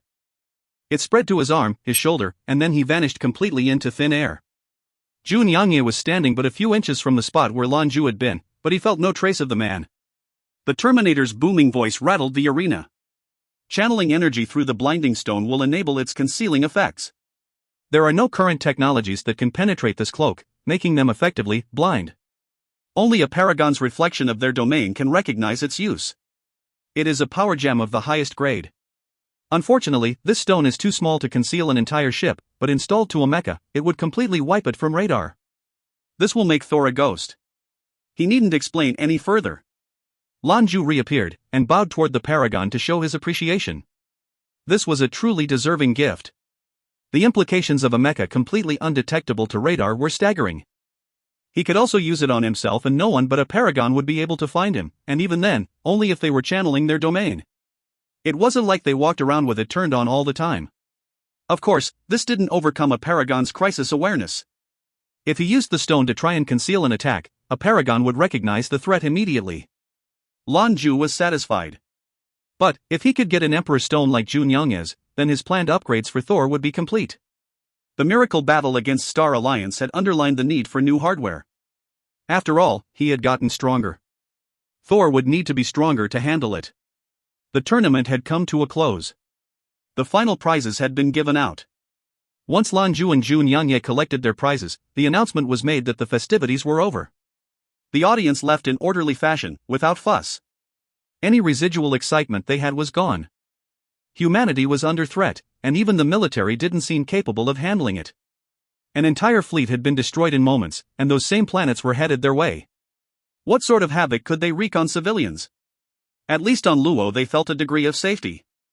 The news had reached hundreds of planets, though, and many of them did not enjoy the same protections the northern capital did. All three alliance governments had been made aware of this early, and so measures had been taken to ensure the crowds remained peaceful. For their safety. If you don't have any pressing business, I'd appreciate a talk with the two of you, Lan Jue said to the White Blade Master. Zhou Qianlin immediately agreed, to Lan Jue's surprise. Xianyuan Shishir said nothing. He appeared happy to follow Jun Yangye's lead. Lan Jue, the pharmacist, Jun Yangye and Xianyuan Shishir left together. They followed the route designated for them to exit the arena. We're returning to the east. What about you two? Lan Jue turned his head to ask Jun Yangye. He nodded. Let's go back together. Lan Jue felt the whole thing a little strange, but nodded nonetheless. Perfect. They couldn't leave right away, so they hung around for a minute until the gourmet came. Jun'er bounced in his arms. The rest of the Skyfire delegation was close behind. They filed on a maglev bus that had been arranged beforehand, then made their way to the public air hangar. They'd planned this before the tournament's end. The North's influence stretched far, and the earlier they left the better. The Northern government could, if they desired, blow them out of orbit. But the Avenue had prepared for this eventuality as well. When they got on the bus, Lan Jue went to the back and changed his clothes. Jun Yangye hadn't brought any, so he lent the Blade Master some of his own. Qianlin was still joined with him, and he didn't want to release her so soon. He would wait for more safety and privacy. The streets were clogged with traffic, making their trek to the hangar slow going. The mood within was solemn, though it wasn't because of the potential danger. They'd seen the same thing the audience had in that arena. The barber was the first one to break the silence. He turned to the gourmet. Are they really that dangerous? The Avenue's paragon nodded slowly. It's real. They'd kept this little bit hidden, but it only highlights how life-threatening the situation has become. The clairvoyant was right as always. We've entered a dark period of human crisis. The gourmet looked at Lan Jue. The clairvoyant had also told him that their jewelry master would be humanity's only chance. If you find any errors, ads pop-up, ads redirect, broken links, non-standard content, etc., please let us know. Report chapter so we can fix it as soon as possible. Chapter 486, The Big Send-Off. Chapter 486, The Big Send-Off. Lan Jue leaned back against the bus seat, with his eyes closed. As the bus hummed along, the passengers all seemed lost in their own world. He could hear the pharmacist and Jun'er beside him. The young one displayed her uncanny cleverness by sticking close to her mother. Eventually the traffic cleared up and the bus made it to the airship hangar. It was the largest one in Luo, and could accommodate nearly any class of ship. Private or commercial, most air traffic came through this place. The road widened up and the hangar spread out in front of them. But what he saw through the windshield widened the gourmet's eyes. Before them, stretching back to the gates of the hangar, row upon row of mechas were revealed. They lumbered up from a downhill slope, and their vanguard was a heavy defense suit. A cadre of flying suits hovered above for support for the main force that followed. Their eyes were the only tool they had to count them, but it looked like over 1,000 suits had been assembled. 1,000 suits was a standard mecha division. If this was some kind of training maneuver, they wouldn't be doing it in front of the public airfield. The bus was rented, and their driver stared at the scene with unbridled shock. So stunned was he that his first reaction was to bring the bus to a sudden stop. The gourmet's face spread into a bitter grin. That's a big send-off. A murderous light simmered behind the barber's eyes. The beautician picked at her nails as though she hadn't noticed anything. The driver and the bartender were fighting over a glass of alcohol while the coffee master fiddled with his fingers. They tapped incessantly, so fast they blurred.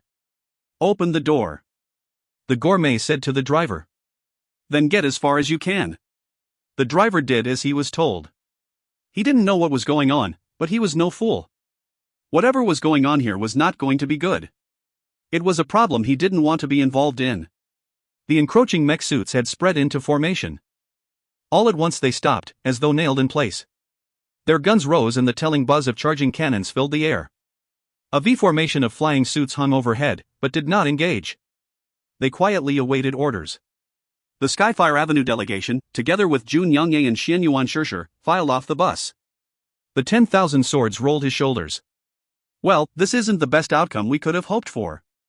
It looks like traveling with you all will bring trouble. Enough.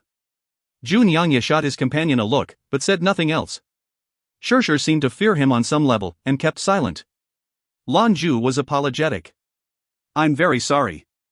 We didn't know this would happen, either. It looks like we don't have a choice, though, we have to face them. Jun Yangye smiled. Shoulder to shoulder. The driver appeared beside Lan Jue.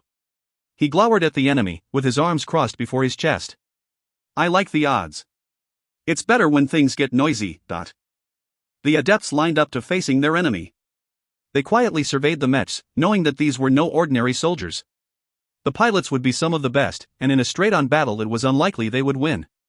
However, that was not counting the paragon among them. What's more, what adept would be silly enough to fight a mech toe-to-toe? They had methods for facing off against mechanical enemies. Gusts of wind pulled at their clothes, born from the engines of the airborne mechas. Lan Jue looked to his left and to his right, peering down the line of his compatriots. He was excited to stand by their side in conflict. He was proud to have allies in arms. Together, they were a unified force. The tournament just ended? Why are you in such a rush to leave? The deep voice seemed to come from all around them. The day went from pleasantly sunny to a gloomy dark, without warning. A shadow fell over them avenue denizens as a massive figure descended from the sky. It was the Terminator. The gourmet, his pupils contracting, took a step forward. Terminator. What is the meaning of this? The enormous man's voice was low and passionless. I've never been one to beat around the bush. I was very surprised, not least to discover that your jewelry master saved so many on Taihua. Our priorities are aligned, we do it for the species. I don't want to hurt an ally. Leave Junior here and you can go peaceably. I give you my word as a paragon that the North will not impede you on your journey home. Junior, his target was the little girl. But that hadn't been his only goal. Before news of his heroics had gotten out, the Terminator had desired to keep the jewelry master from fleeing as well. That was no longer an option. It didn't take him long to notice the two swordsmen in their party. He nodded to them. I would ask you two to remain as well. We would certainly like for you to join the Great Conclave. Here you would have access to limitless resources. With your talent, you are sure to become paragons, and the Conclave will come under your leadership. If you agree, I ask that you come stand at my side. Xian Yuan Shirsher answered with a jovial laugh. Big man, don't think your stature frightens anyone. You think you can force us to stay by yourself? The Terminator grinned. I'm not by myself. I have no desire to do this, but I am a northerner. I must do what's best for the future of my alliance. Gourmet, what is your answer? That was all the acknowledgement Shirsher would receive. The only one who could be counted his contemporary was the infernal vanguard. The paragon returned the Terminator's gaze. Junior said you weren't a bad man. Are you going to disappoint a little girl? The enormous man sighed. I am sorry, I do what I must for the North. The avenue is already too strong. If you are led by another clairvoyant we will have no leg to stand on, so my only choice is to keep her here. I promise you she will be treated like an heir. We don't have any soothsayers, but there are many with knowledge of the craft. We will spare no expense to train her, and I swear her abilities will never be turned against the East. Gourmet, don't let this be an end to an era of peace. Leave the girl, and go. In the future we will fight again side by side, when it matters. The Terminator had thought a great deal about this. Were it not for the threat of invasion from the aliens, then the North would have tried to keep every one of the Avenue's young talents. It would have crippled the next generation of Eastern leaders. Reminder, this guy was one of the foremost assassins from the North. If you find any errors, ads pop-up, ads redirect, broken links, non-standard content, etc., please let us know. Report chapter so we can fix it as soon as possible. Chapter 487, good enough? Chapter 487, good enough? It was true that the Avenue was powerful. However, a closer look inspired less awe. Two of its paragons were newly ascended, and their powerful clairvoyant had reached the end of his days. Even with the backing of the East, the North could take what they wanted. There was too great a gulf in strength between them. However, circumstances were different than before. Now a foreign enemy was bearing down upon them. The tournament, like the miracle battle before it, was meant to inspire the next generation of soldiers. DreamNet's upgrade achieved the same aim. Everything was designed to help humanity prepare for the inevitable battle. The Terminator feared the future of the Avenue, but he couldn't go to the extreme. The clairvoyant's successor was the greatest threat.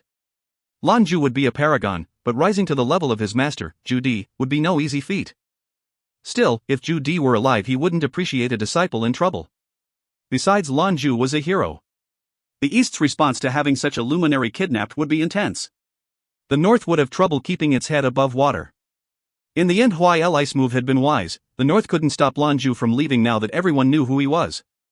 Junior was a different story, and once she grew into her powers she would be the darling of the North. He came upon this decision because he felt that taking one would avoid a multitude of problems in the future. To him, there was nothing more important. It was also the least harmful path for relations between the conclave and the Avenue. There was also the pharmacist, a woman of great strength and talent herself. If he had her daughter, how could she leave? With those two under northern control, the others could leave and it would still be a resounding victory. If only they would come peaceably, he thought. With the North's advanced technology and strength, the opportunities available to them would be many. All he would need is time to win them over. The Apocrian was not a northerner, but she had chosen them, and so would they. The pharmacist glared at the paragon with eyes that glimmered with a frigid light. If you want my daughter, you better think about what it will cost you. She wasn't the least bit disturbed by the power of the man, and faced him with the same imposing air she was famous for. You're all intelligent people, the Terminator pleaded. So am I. I didn't come here alone. They were suddenly aware of another figure, descended from the sky into their field of vision. The Apocrian. She hovered in the air, her face concealed behind a veil. Like a statue, the second northern paragon regarded them with a dispassionate gaze. In the same moment several other figures began to emerge from their surroundings. Over 100 adepts from the Great Conclave surrounded them. Among them were Titan, Yan Ningya, and several other northerners who'd performed well during the tournament. More mechas arrived with them, both by land and air. The Skyfire Avenue Adepts had nowhere to turn. The situation was beginning to look as hopeless as it was inescapable. And yet, in the face of 1,000 mechas, 100 adepts and 2 paragons, the Easterners were calm. The gourmet answered him, calmly. It's pretty telling how much firepower you've brought. Mechas, warriors, disciples. The Great Conclave must have quite the impression of us. Just enough firepower to show you what the consequences are, the Terminator rumbled. I brought the show of force because I had hoped I wouldn't need to use it. I know you have plans, but don't think they'll be enough. I'll say it again, leave the girl and the 2 swordsmen, then you can leave. We won't stop you. The gourmet laughed. The Avenue's government may not be as strict as yours, but don't mistake that for weakness. As a paragon of Skyfire, no partner will be left behind so long as I draw breath. Did you really believe that any show of strength would make us bow to you? A dangerous light flashed in the Terminator's eyes. Still not enough? Then we'll up the stakes. He punctuated the sentence with a clap. Several figures hidden behind the line of mechs extricated themselves from the crowd and moved to the Terminator's side. The gourmet watched. He was calm, but then, a change. Metatron, Constantine, Serial and a cadre of lackeys appeared. Lucifer also made his presence known, with the Lich descendant Zhang Yuan, the Wolf King, and even the vampire princess Lina in tow. Zhu Cheng's former crush looked pained to be there, but was bound by her commitment to the Dark Citadel. The Great Conclave had joined with both of the West's houses. They were joined in their nefarious plot to overcome these few foreign talents. Clearly, the Avenue hadn't been the only one making plans. The Terminator had been busy as well. He seemed better prepared. Good enough? The Terminator asked sarcastically. At last, the gourmet's calm expression broke. His features turned into a dark, threatening scowl. He began to walk slowly forward. Are you prepared to make an enemy out of Skyfire Avenue, Terminator? An enemy of the East? The Terminator's deep voice replied. I've told you, our only enemies are those who are coming to destroy all of humanity. We're allies. This made the infernal vanguard bubble with laughter. Allies? This is how you think an ally behaves? What's more, this still isn't enough. There's a lot of potential destruction standing here. I paused to think of the damage it had caused this planet. This did cause the Terminator to hesitate. The gourmet had just reached Paragon, but he was harder to deal with than the Terminator could have guessed. If you find any errors, ads pop up, ads redirect, broken links, non-standard content, etc., please let us know. Report chapter so we can fix it as soon as possible. Chapter 488, For Paragons Meet. Chapter 488, For Paragons Meet. The gourmet's threat was not an empty one. If a paragon consumed their own life force, the destruction they were capable of was unimaginable. Even both the Terminator and the Apocrian wouldn't be able to contain it all. None of the many mechs surrounding them could survive the ensuing power. The North would pay dearly if they chose that route. What's more, the Avenue's representatives were few, but strong.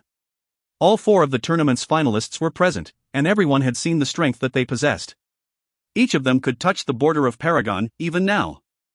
The tournament had forbade the use of protogenia, too, and that was no longer a restriction. Who could say what these fighters were fully capable of? The North's timing was good, though. At least Lan Jue and Zhou Qianlin were not at full strength. They hadn't had enough time to recover after the championship battle. And if we include me? The cracking, aged voice was followed by a piercing beam of holy light. It illuminated the area around them from overhead, revealing a new silhouette beside the Terminator. A bejeweled crown sat upon his head that looked resplendent against the plain white cassock that covered him. It was the Eye of God, the Pontiff. This was a real shock to the gourmet's small party. It blindsided them more than any of the faces that appeared before. The Pontiff was a lower level than the Apocrian and Terminator, but his power was no less terrible. With him here, the combat effectiveness of the Citadel was increased 100-fold. The Pontiff was the final straw to break the camel's back. The gourmet stopped his advance. 3 paragons against 1, each one stronger than he. The gourmet was very quickly running out of options. The Terminator watched his eastern counterpart earnestly. Make your choice, Infernal Vanguard. It was the first time he addressed the man by his respectful title. An inexplicable look came over the chef. Such bully tactics, bringing so many against so few. None of the other paragons reacted. However, he could see it in the eyes of those many soldiers who followed them. They thought the same. This was robbery. The Terminator's goal had always been to get what he wanted without bloodshed. At last, it was starting to look like he would have his way. He watched as the faces of the Eastern Adepts darkened with realization. There's nothing worse than trying to win a fight by relying on all your friends. One Pontiff, you're everywhere like a damn cockroach. No fear that I'll tear apart that rat's nest you call home? A voice, filled with rage and indignation, joined the conversation. The Pontiff's face froze. The holy light blazing in the sky was suddenly gone, like someone flipped a switch. Everything was plunged into darkness and 100 million stars twinkled overhead. They shone so brightly that the Adepts below could see everything. It was different from that holy light, though, like all of Luo had been plunged into eternal night. The arcane magnate. The Terminator cried. The Avenue had another paragon, who'd arrived somehow on Luo completely unannounced. No wonder the gourmet was so calm. His backup was already here. Yes, it is I, you enormous iron pimple. Come, let's see who's stronger, out in space. The arcane magnate wasn't the strongest of the paragons, but he was, without a doubt, the meanest. His presence also struck fear into the hearts of those present. There was no man alive capable of more destruction than the mad scientist. It was necessarily advantages in combat that made him such a frightening foe. Instead, it was because his attacks were so all-encompassing. The North definitely couldn't handle the aftermath of such a confrontation if it meant sacrificing Luo. It was the same tactic he'd used on the Pontiff in his own citadel. The power the gourmet would command if he sacrificed his body was enough to give the Terminator pause. What the arcane magnate was capable of would terrify the whole nation. The Terminator's voice grew cold. I thought there was a saying where you're from, scholar. When the old don't die, it's like thievery. You're brave to come out here at your age. Aren't you afraid you won't be able to return? That you'll lose the chance at a peaceful, natural death? The sudden and menacing arrival of the Keeper caused him to lose his composure. The stress of the last few days was becoming evident, and a suddenly oppressive atmosphere descended around them. The Terminator clapped his hands again, and the ring of mechs retreated. Any contest between paragons was no place for mechs. Removing them from play was saving their lives. It also looked like preparations for combat. The Pontiff stood passively by the Terminator's side. To him, conflict wasn't something to fear. This wasn't Reims, he wasn't responsible for what would come. On the contrary, he was eager to teach the Keeper a lesson for past transgressions. Someone said bully? Just the 3 of you? We've got numbers, too. Another voice interrupted their exchange. This one was heavy with disdain, thick with contempt. He sounded even more ornery than the Keeper. The skies were again the canvas for displays of power, as a sea of shooting stars burned across the heavens. The spectacular meteor shower filled the world with undulating silvery light. A paragon. Another paragon. The Terminator sucked in a breath. He was seeing just how important Junior was to Skyfire Avenue. 2 more paragons had come to fetch her apart from the gourmet. This new paragon was not one he was familiar with, but he could immediately feel his energy.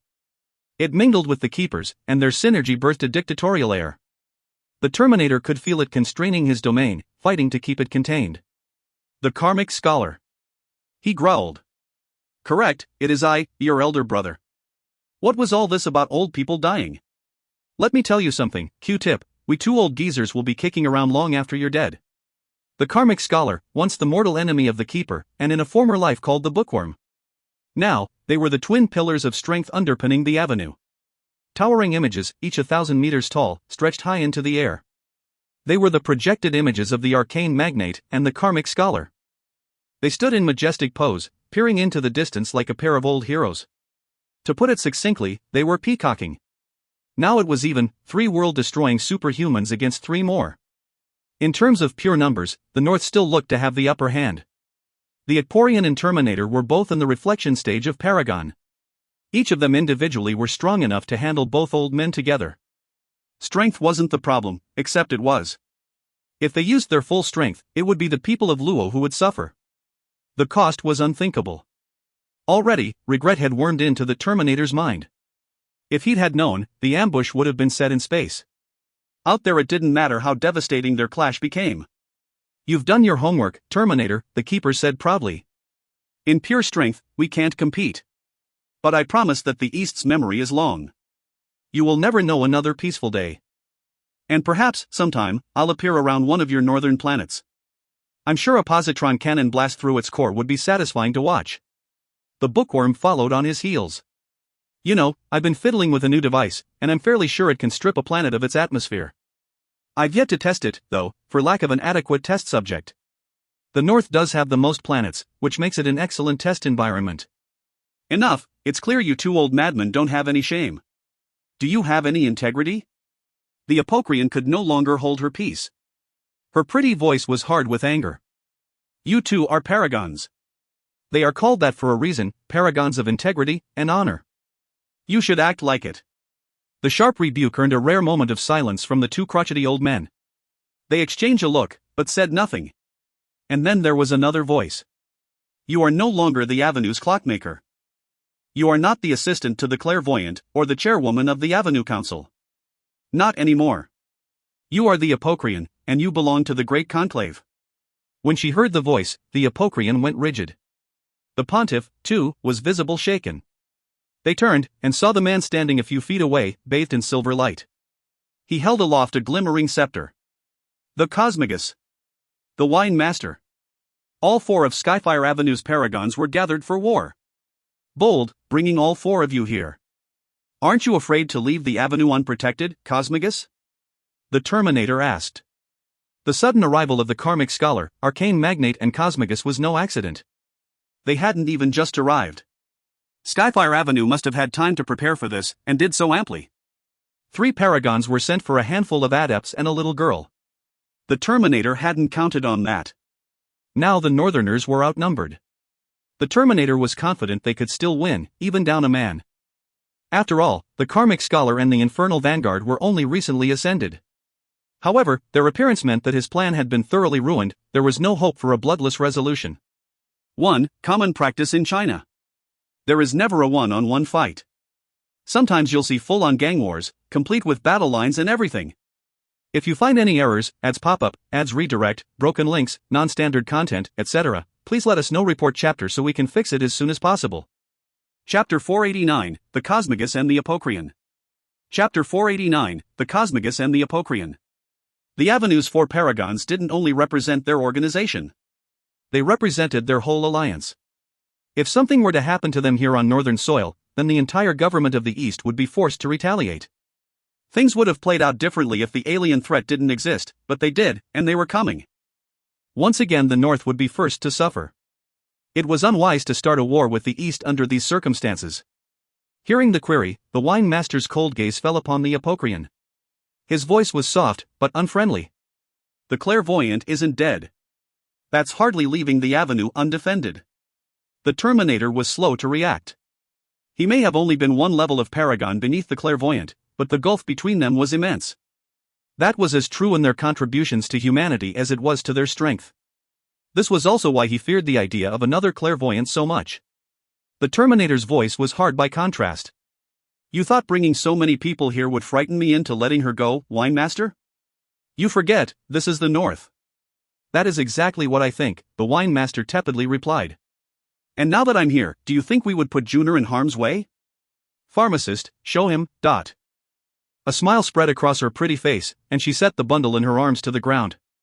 Junior began to walk forward with a stiff and awkward gait. Everyone here was among the best adepts of humanity. With their incredible powers of perception, it only took half a moment to realize the truth: this was a robot. The Terminator's face fell. Impossible. I felt her powers myself in the arena. I know she was real. Of course she is, the wine master replied. If she weren't, why would we go through all this trouble? I was waiting in the corridors when the tournament finished. A quick exchange, and that was that. The details aren't important. Indeed they weren't, and to explain any further would be an insult to the Paragon's intelligence. The wine master's powers lie in interdimensional manipulation. Absconding Junior to safety was a simple matter, as was replacing her with this metallic substitute. Defeat was evident to the Terminator, and it was starting to fray his nerves.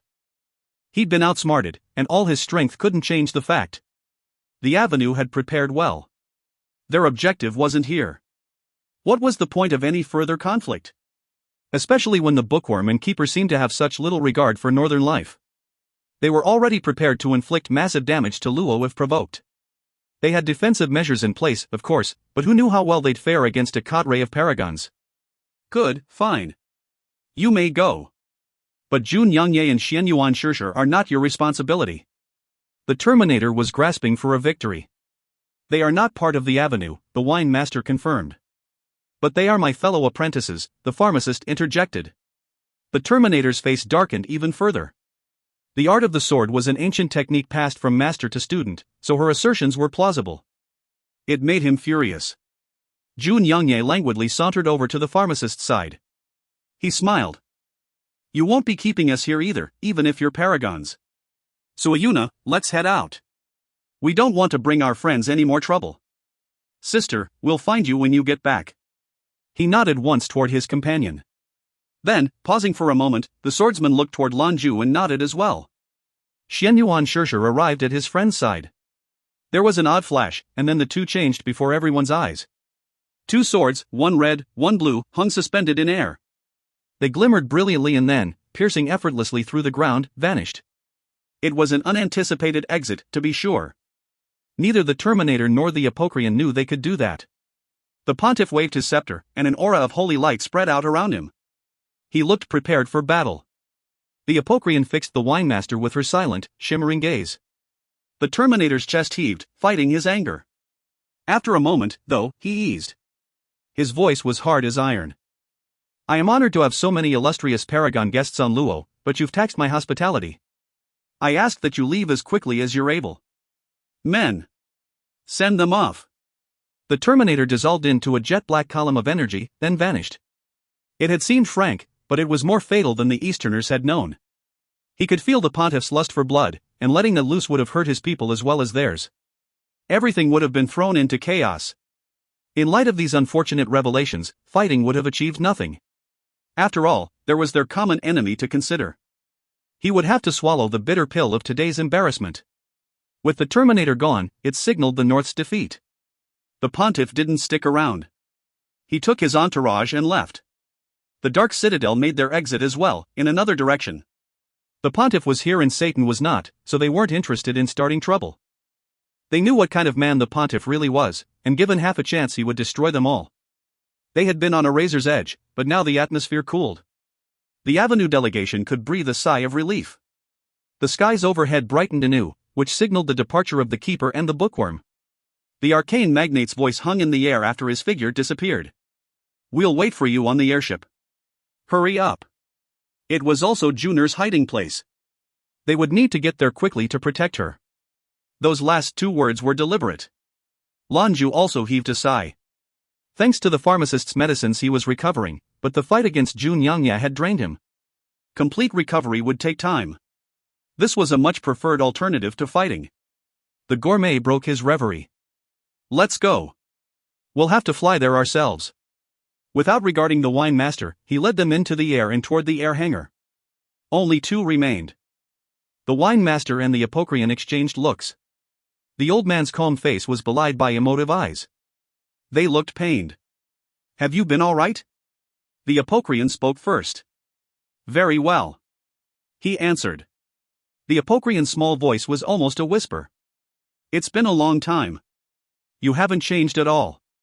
A sad smile spread his lips. Just older. But really it is you who hasn't changed. As young and beautiful as you ever were. You should go, too, she quickly interjected. The Terminator can calmly deal with a situation, but the military isn't so level-headed. You should be careful, even on the way home. A silvery flash sprang out from the winemaster's hand, and the scepter it clutched vanished.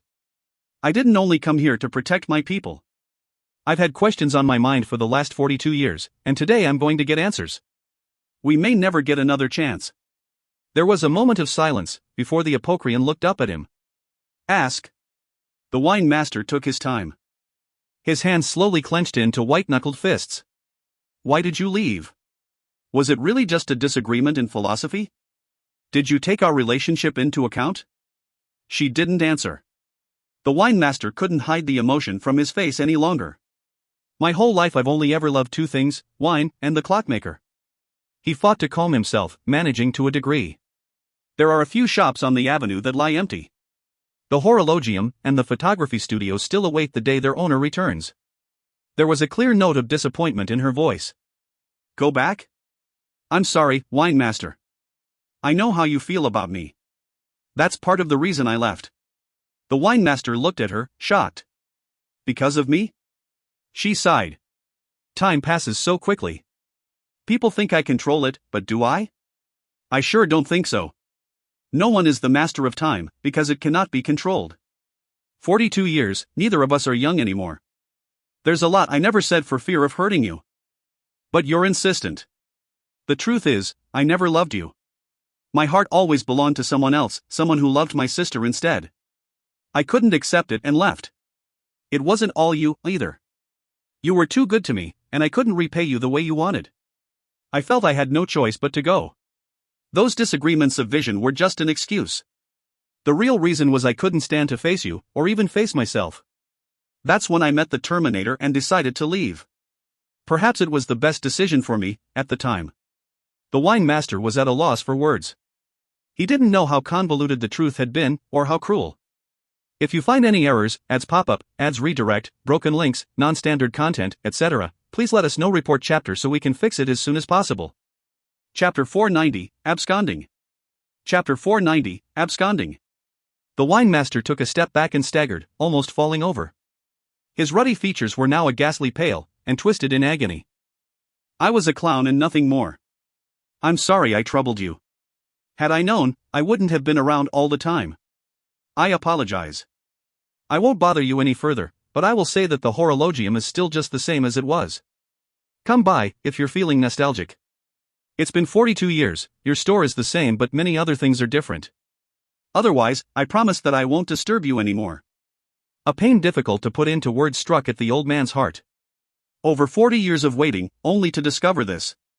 He felt empty, like his dimensional rifts had carved away the inside. The former clockmaker looked at him in stunned silence. She watched as he retreated a few steps, then turned as though to leave. His shrunken frame quivered, and an amorphous light splayed out around him. 42 years, and he's still. Zeta.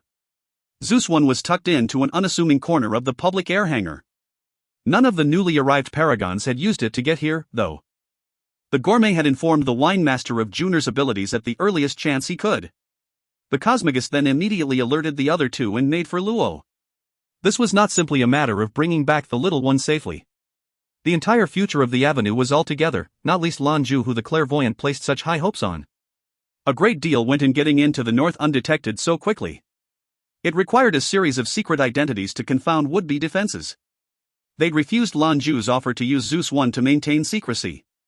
The accountant kept them abreast of the situation with a special frequency their communicators were attuned to hide the messengers from curious ears. For minds like the karmic scholar and the arcane magnate, it was a laughably easy network to set up. The three paragons watched closely as the East began to dominate the tournament.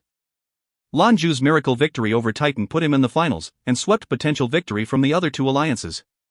With each passing moment, they knew their haste and secrecy was warranted. They knew the North, its domineering style. To be faced with such an excellent showing by the Avenue and the East, it would have been strange for him not to try something. The gourmet covered their retreat in conjunction with the other three. No one need fear any longer, with nearly all of the Avenue's strength at their back. Their painstaking preparations had paid off in the end. And what's more, even with 4 paragons they had not overdone it. Without them, the gourmet and his party would have been at the Terminator's mercy. They without fuss, and made no attempts to hide their tracks. They were sufficiently protected, and even if they tried, the North was the biggest alliance in the galaxy. If they wanted to track them, they could. Junior was waiting on the ship, as promised. She was in the middle of playing, surrounded by a ring of beautiful women. They were familiar figures, the Stygian succubus Mika, the Azura blade maiden Xiuxiu, and the psychic tide Lan Jue. Kor was the only Amazon not present. Due to her history with the North, Lan Jue thought it best she remain behind in Ten Shop. His accomplices during the tournament, responsible for the bets, were Mika and Xiuxiu. They'd be coming back to the Avenue tremendously wealthy people. Su Xiaosu, the Morning Star, was of course with them. She had helped the 2 Amazons during the tournament before busying herself with their escape plans. The accountant sat at the controls, fidgeting. He turned to look at Lan Jue. "Everyone here, Jewelry Master?" He shot the twitchy man a thumbs up, to which the accountant chuckled deviously. "Then let's get the hell out of here. Ladies and gentlemen, the fasten seatbelt sign has been illuminated." Zeus 1 slowly pulled out of the hangar and onto the runway. The delegate were perched awkwardly around the cabin, as it hadn't been equipped for luxury travel. The seats were the ones he had installed for the ARC students. Discomfort was a staple of that training, so he hadn't spent very much on amenities. The passengers had to make do with limited elbow room. Every moment on Luo was a risk, so when the accountant got the airship lined up, takeoff was swift. The engines roared as Zeus 1 streaked across the sky and through the atmosphere.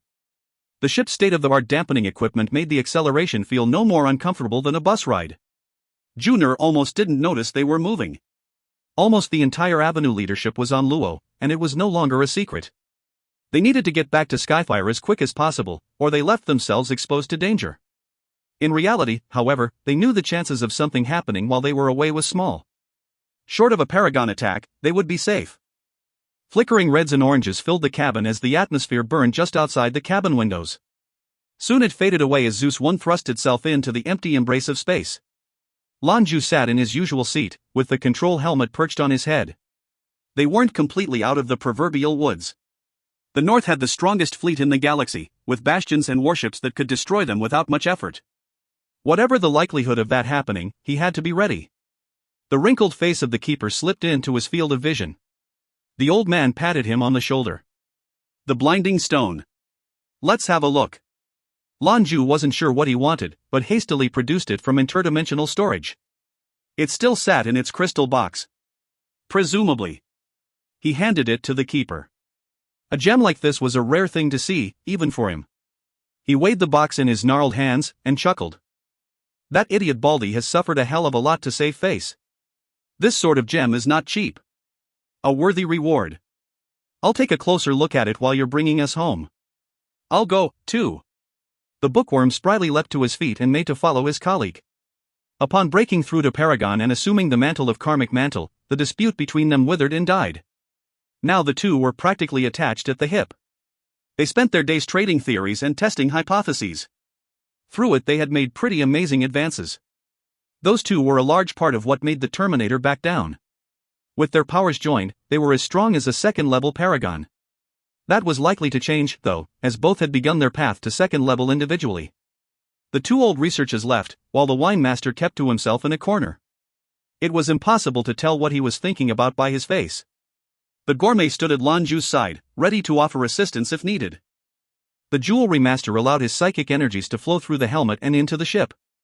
He used it as a conduit, to spread his perception out through space.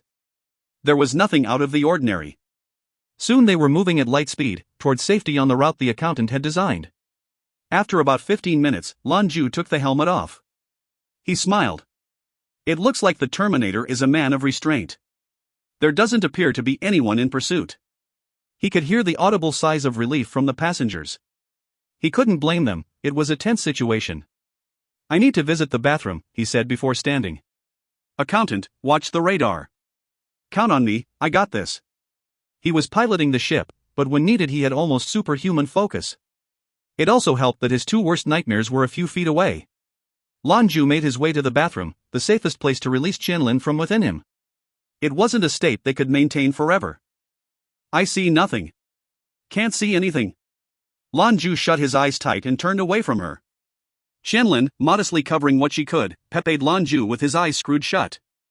Her clothes were in his hands, held out to her. She gave a little giggle before taking them from him and quickly changing.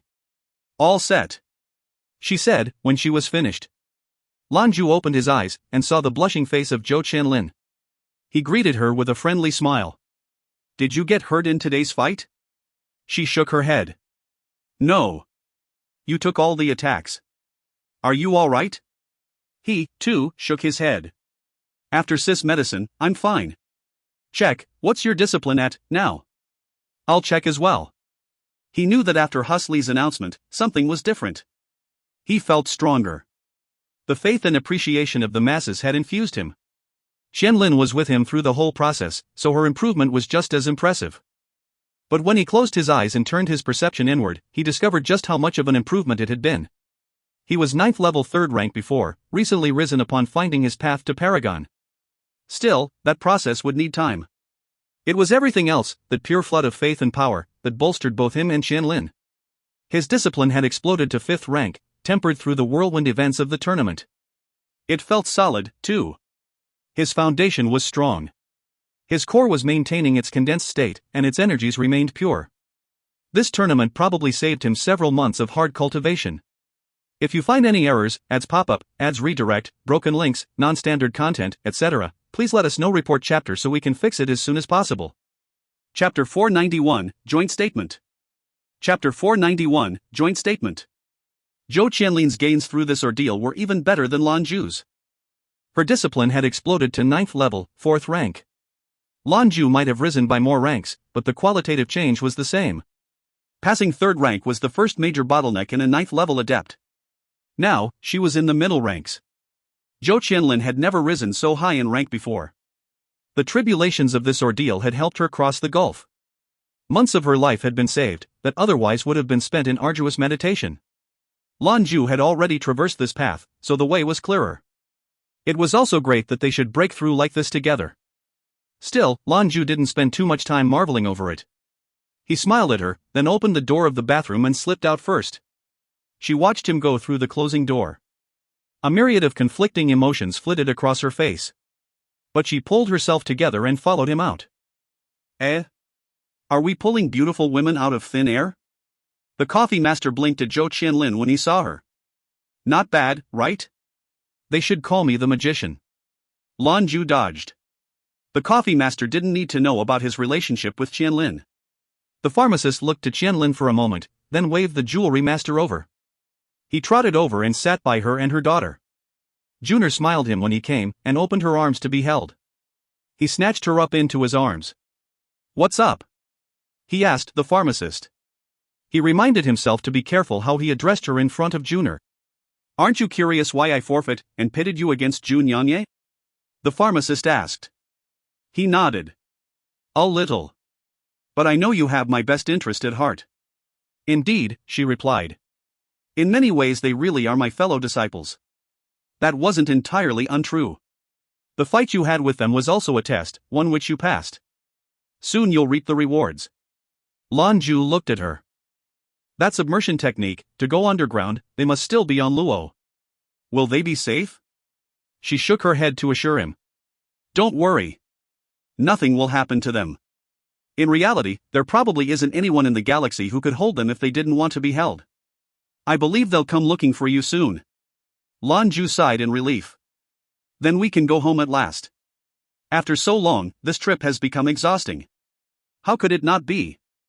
First it was the burrows, then from their right to the holy city of Reims. Luo was only the last stop in a whirlwind tour, culminating in a knockdown, drag-out tournament. It had been more than a month of running, fighting, and training. Now that he was finally heading home, he could feel the fatigue settle into his bones. The pharmacist chuckled at his side. When we get back, be sure to work hard at your cultivation. You've learned a lot, and you'll need time to absorb it all. All of this will help you when it comes time to break through to Paragon. He was suddenly curious. Sis, could you really become a Paragon whenever you want? Why are you holding back? She gave him a wry smirk. If only it were that easy. I let the Terminator believe a deliberate misconception. He mistook the power of my weapon with my own strength. It's true that I am at peak rank. I also know my path. However, the weapon I use is too much for me. It will take time to master, and until I bring it fully under my control I cannot break through. When we get back I'll be shutting myself in as well, to see if I can finally succeed. The pharmacist's weapon was that enormous white sword, spied briefly during the fights. He was only more curious, but it felt inappropriate to press her further on personal matters. She went on. Have you decided that your astrum will be a sword? He nodded. Actually, I used a sword when I was younger. Xiao there, she was arranged for by my master. Her discipline is the sword, and she can become the Azura Godblade. Master told me that he would teach me the sword when my taiji was good enough.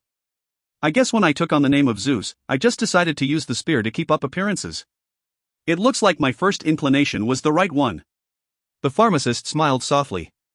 Be firm in your conviction and harbor no regrets. Your astrum will help determine your success or failure on the path to Paragon. In fact, you don't have the luxury for regret, so you need to believe in success with every fiber of your being. Do you understand? He nodded. Lan Jue had the same thought. This sort of decision was final, and he couldn't afford to feel uncertain. His eyes swung over to Xiao, and there was where the uncertainty lay. To create an astrum, he needed a base, something to build it on. Xiao was perfect, but she wasn't a weapon, she was a person. If he chose her as his astrum, their fates would be forever linked. That would cause problems. He knew how she felt about him, but sometimes even time couldn't grant love's wish. That wouldn't work. If he took that path, things were bound to get very messy. A strange, dim light hung around Lan Jue. An icy cold expression sat on his face, while the light in his eyes mimicked his aura. When they would fluctuate, so would the bubble. He pressed his hands before his chest and foxed his gaze. This was a problem he could have to think carefully on. Zeus 1 cruised along at double subluminal speed 1. Luo quickly vanished behind them. They were distant now, but the accountant still kept the radar operational. It was, thankfully, silent. Interstellar travel was always an arduous and tiring process, but Zeus 1 was a far sight faster than commercial travel ships, and a lot nimbler. They didn't have to worry about orbital assists or gravitational fields. The accountant already had them locked into the quickest, safest route home. Half an hour later, the keeper and Bookworm returned to the bridge. They were all safely in the depths of space, and were no longer needed on guard. They had busied themselves with the installation of the S-ranked invisibility gem, which was now complete. Nothing short of a paragon, actively channeling their domain, could pick them out from the blackness of space. Autopilot took over. The only thing the crew needed to do was take shifts, watching the radar. Lan Jue found himself a deserted corner, and dropped cross-legged to the floor to meditate. There was too much to do and not enough time, so every moment would be needed if he really wanted to take advantage of everything he'd learned. Things would also slow down for a while. This was good, he didn't want to rise in rank too quickly. The whole point of recultivating was stability and purity. It was not about breakneck advancement. Now he would need to focus on consolidating the strange and mysterious energies he'd come to experience, and join them together. Zeta. While the Avenue delegation hummed through the vacuum of space, the worlds of humanity were thrown into turmoil. The North, the West, and the East all announced plans to prepare for war, plans that they released in a joint statement to the people. It pledged to fight the alien menace together. The alliances would turn their strength to the defense of humankind. In the meanwhile, probes would be sent to the 3 planets to watch their progress. In addition, all of the alliances would be instituting a draft. For the East, their conscription efforts would be overseen by someone who commanded a great deal of respect. He was the super soldier of Enluan, the one they called Prometheus. Lan Chang. With the backdrop of the miracle battle, the tournament and the threat of imminent destruction, the recruiting centers had lines out the door. This was not to say there wasn't worry. Many feared for their safety. But, if there was one resource humanity never lacked, it was hot-blooded, able-bodied youths. The military was always an attractive option, and they were treated well.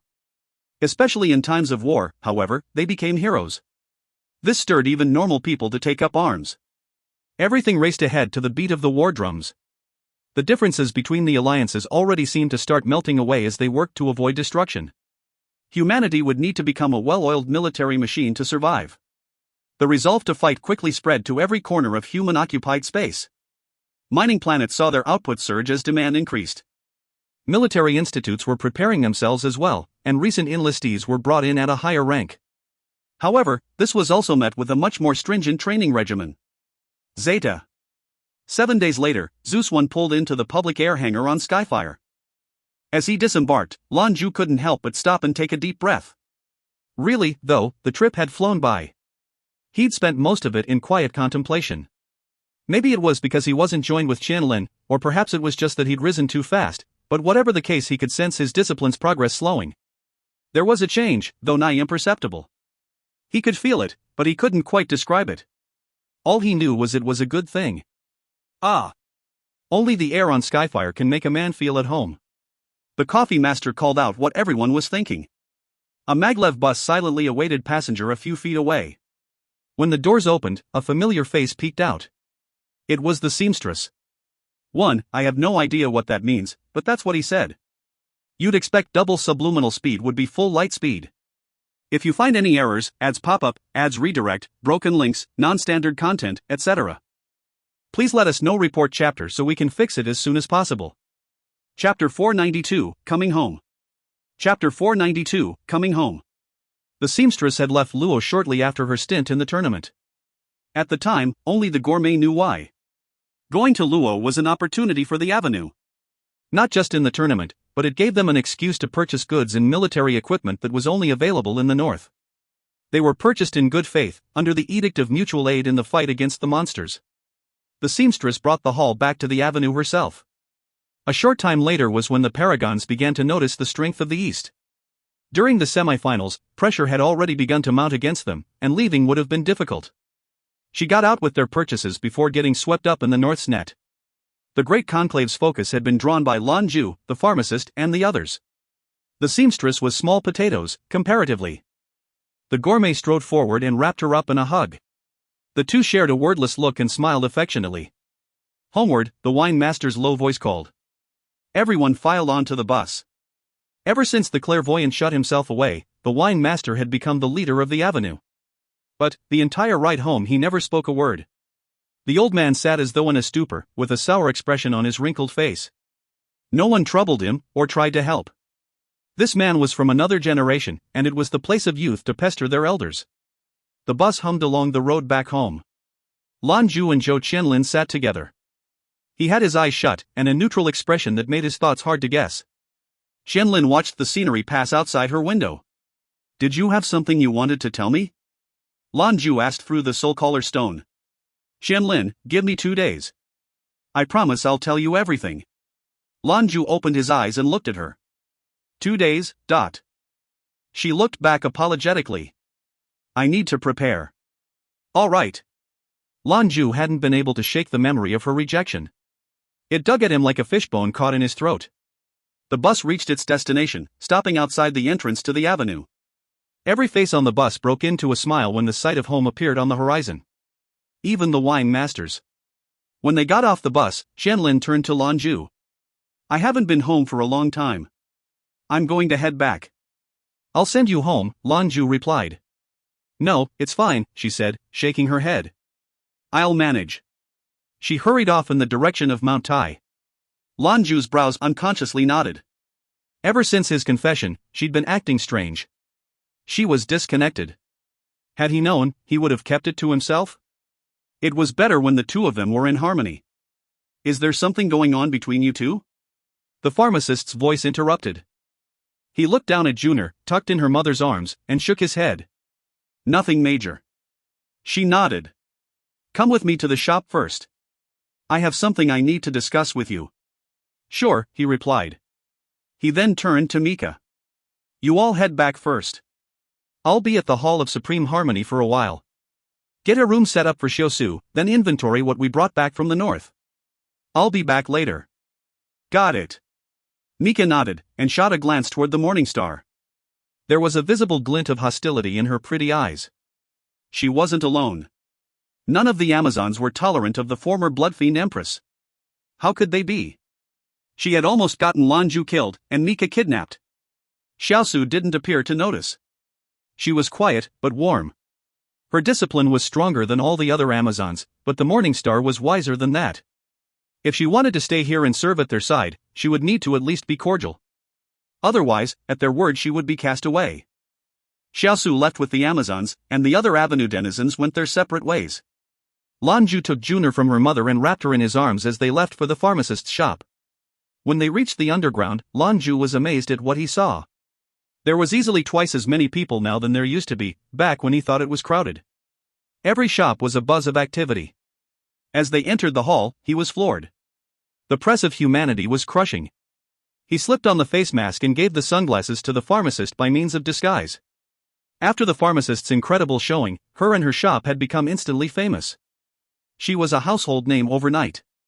Especially in contrast to outside, the inner sanctum of the hall was blessedly quiet.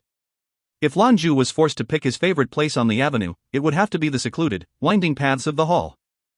The old Chinese-style pavilions peppered throughout were all fastidiously crafted to the principles of feng shui, balance of the five elements and internal powers. It was a place rich with culture. They quietly walked the paths to the back, where they deposited Junior into her room. Then, Lan Jue followed the pharmacist to a small alcove. It had a strange construction, with 8 equilateral walls much like the pavilions they'd passed. The moment he entered, he somehow felt different. It had a distinct energy within it, while also isolating them from anything outside. The primordial energies of the planet were gathered here. He didn't need to ask to know this was where the pharmacist did her cultivation. She confirmed his thoughts. This is where I temper myself. Here I have built a conduit of powers, gathering the 5 elements and 8 trigrams. Even the spirit of heaven and earth can be felt. It is also protective, and even a paragon's breakthrough can't be felt outside of this room. Lan Jue smiled. Why all the mystery? Why couldn't you just tell me on the airship? The pharmacist, by contrast, looked at him with a serious face. Because we have serious things to discuss. A paragon could hear us anywhere but in here, so this is the safest place. He put his smile away when he saw her expression. Whatever she wanted to tell him, it wasn't going to be trivial. She motioned to a cushion on the floor. Sit. He removed his shoes and settled down on the very traditional hassock, legs folded underneath. He felt a little self-conscious in the very sage-like posture. This is a pretty incredible place, sis. It has got to have a serious effect on cultivation. Lan Jue praised. You can come practice Taiji here, she offered. Taiji, the 5 elements, the heavenly stems and earthy branches 1, purple star astrology, they all come from the same root. They were born from the same source and supplement each other. It would be disrespectful for me to decline, he said with a nod. The best way to advance was still to cultivate with Qianlin, however, they had earned tremendous gains this last month, too fast, in fact. They would need some time to themselves, to stabilize their disciplines. Not to mention, things were a little tense between himself and Qianlin. At present, finding a place to cultivate on his own was a better option. The pharmacist went on. It's small, but it took 5 years of labor, and all the profit from the Hall of Supreme Harmony to realize.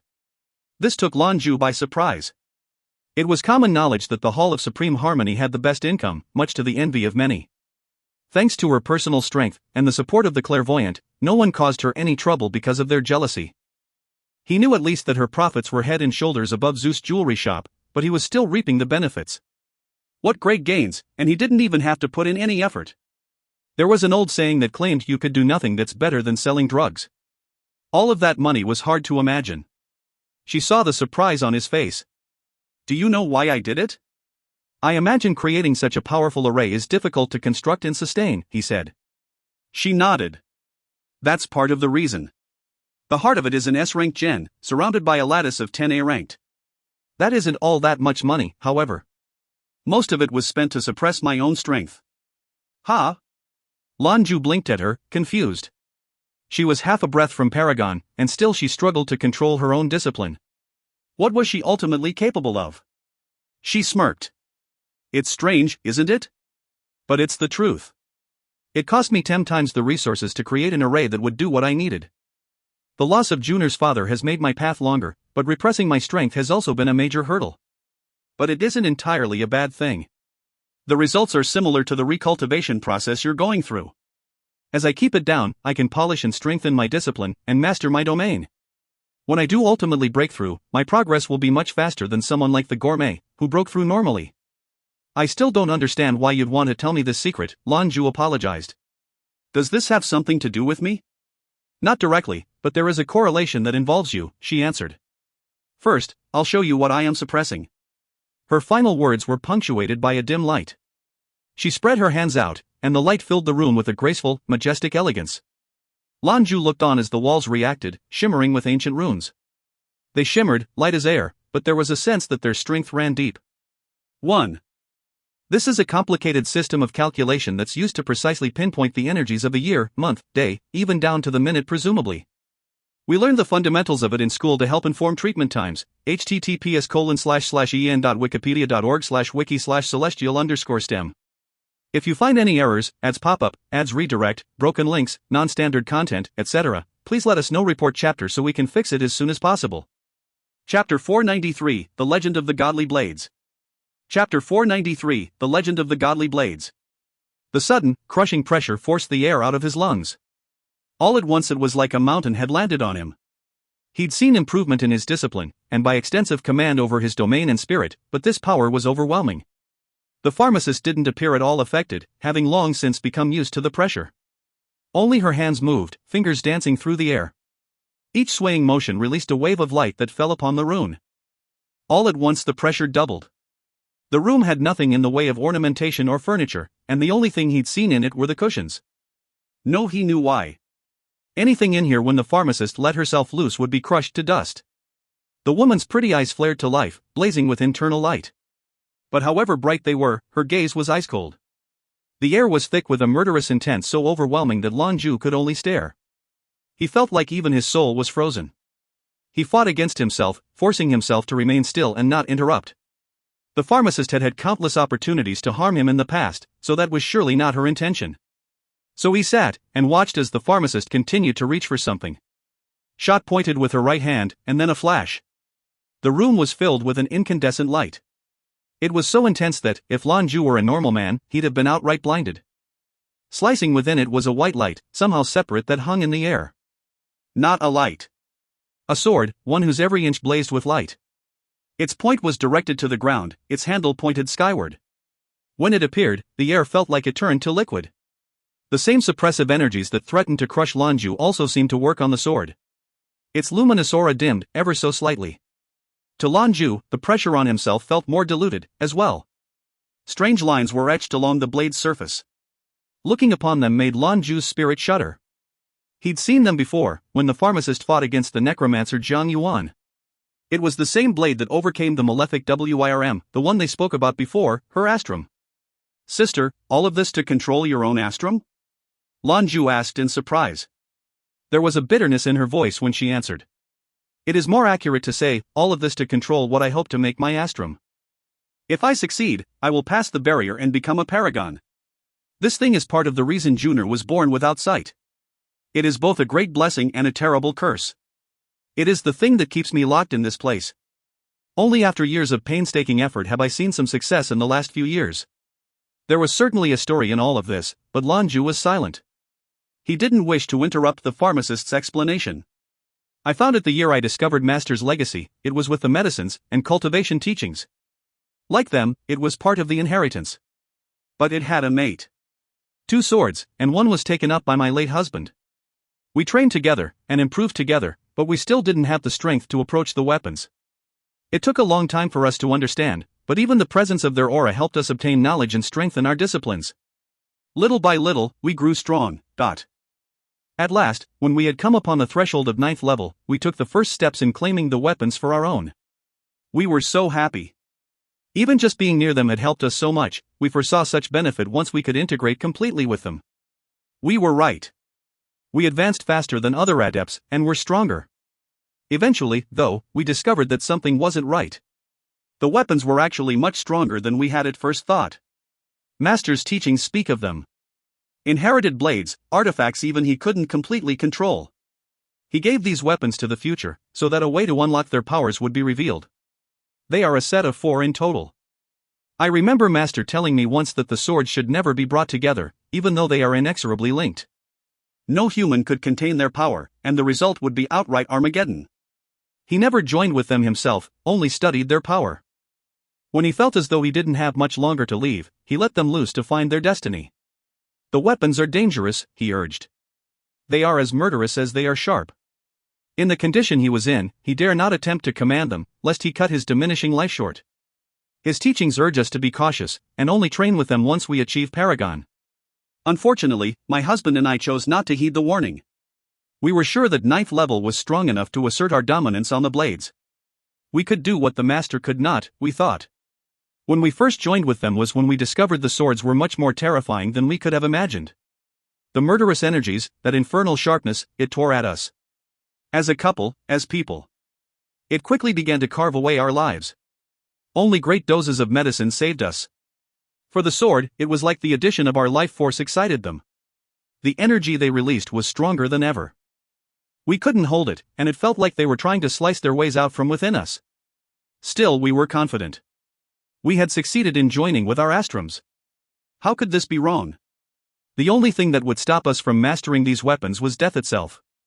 In order to sustain ourselves, we refined our medicines. Then, we discovered that certain power gems had the ability to suppress the sword's power. We searched furiously for more gems, and they helped. But we needed more, and in order to afford them, my husband joined the army. He enlisted with the exploration fleet to scout of planets for resource mining. He chose the job so he could keep an eye on discoveries that could help. Neither of us knew he'd never come back. She paused for a moment, choked by the overwhelming sadness evident in her eyes. That was when I became Skyfire Avenue's pharmacist and opened the Hall of Supreme Harmony. With the help of Master's teachings, I persevered. My daughter and I pulled through, day by day. It's funny, when you think about it. My husband and I were both so attached to those swords, just as they were cutting us apart. I honestly can't tell you if I love them or hate them. They've brought me great strength, but also terrible pain. Lan Jue was a good listener. He sat across from her and never made a sound as she told her tale. It was evident this was something she'd held on to for a long time.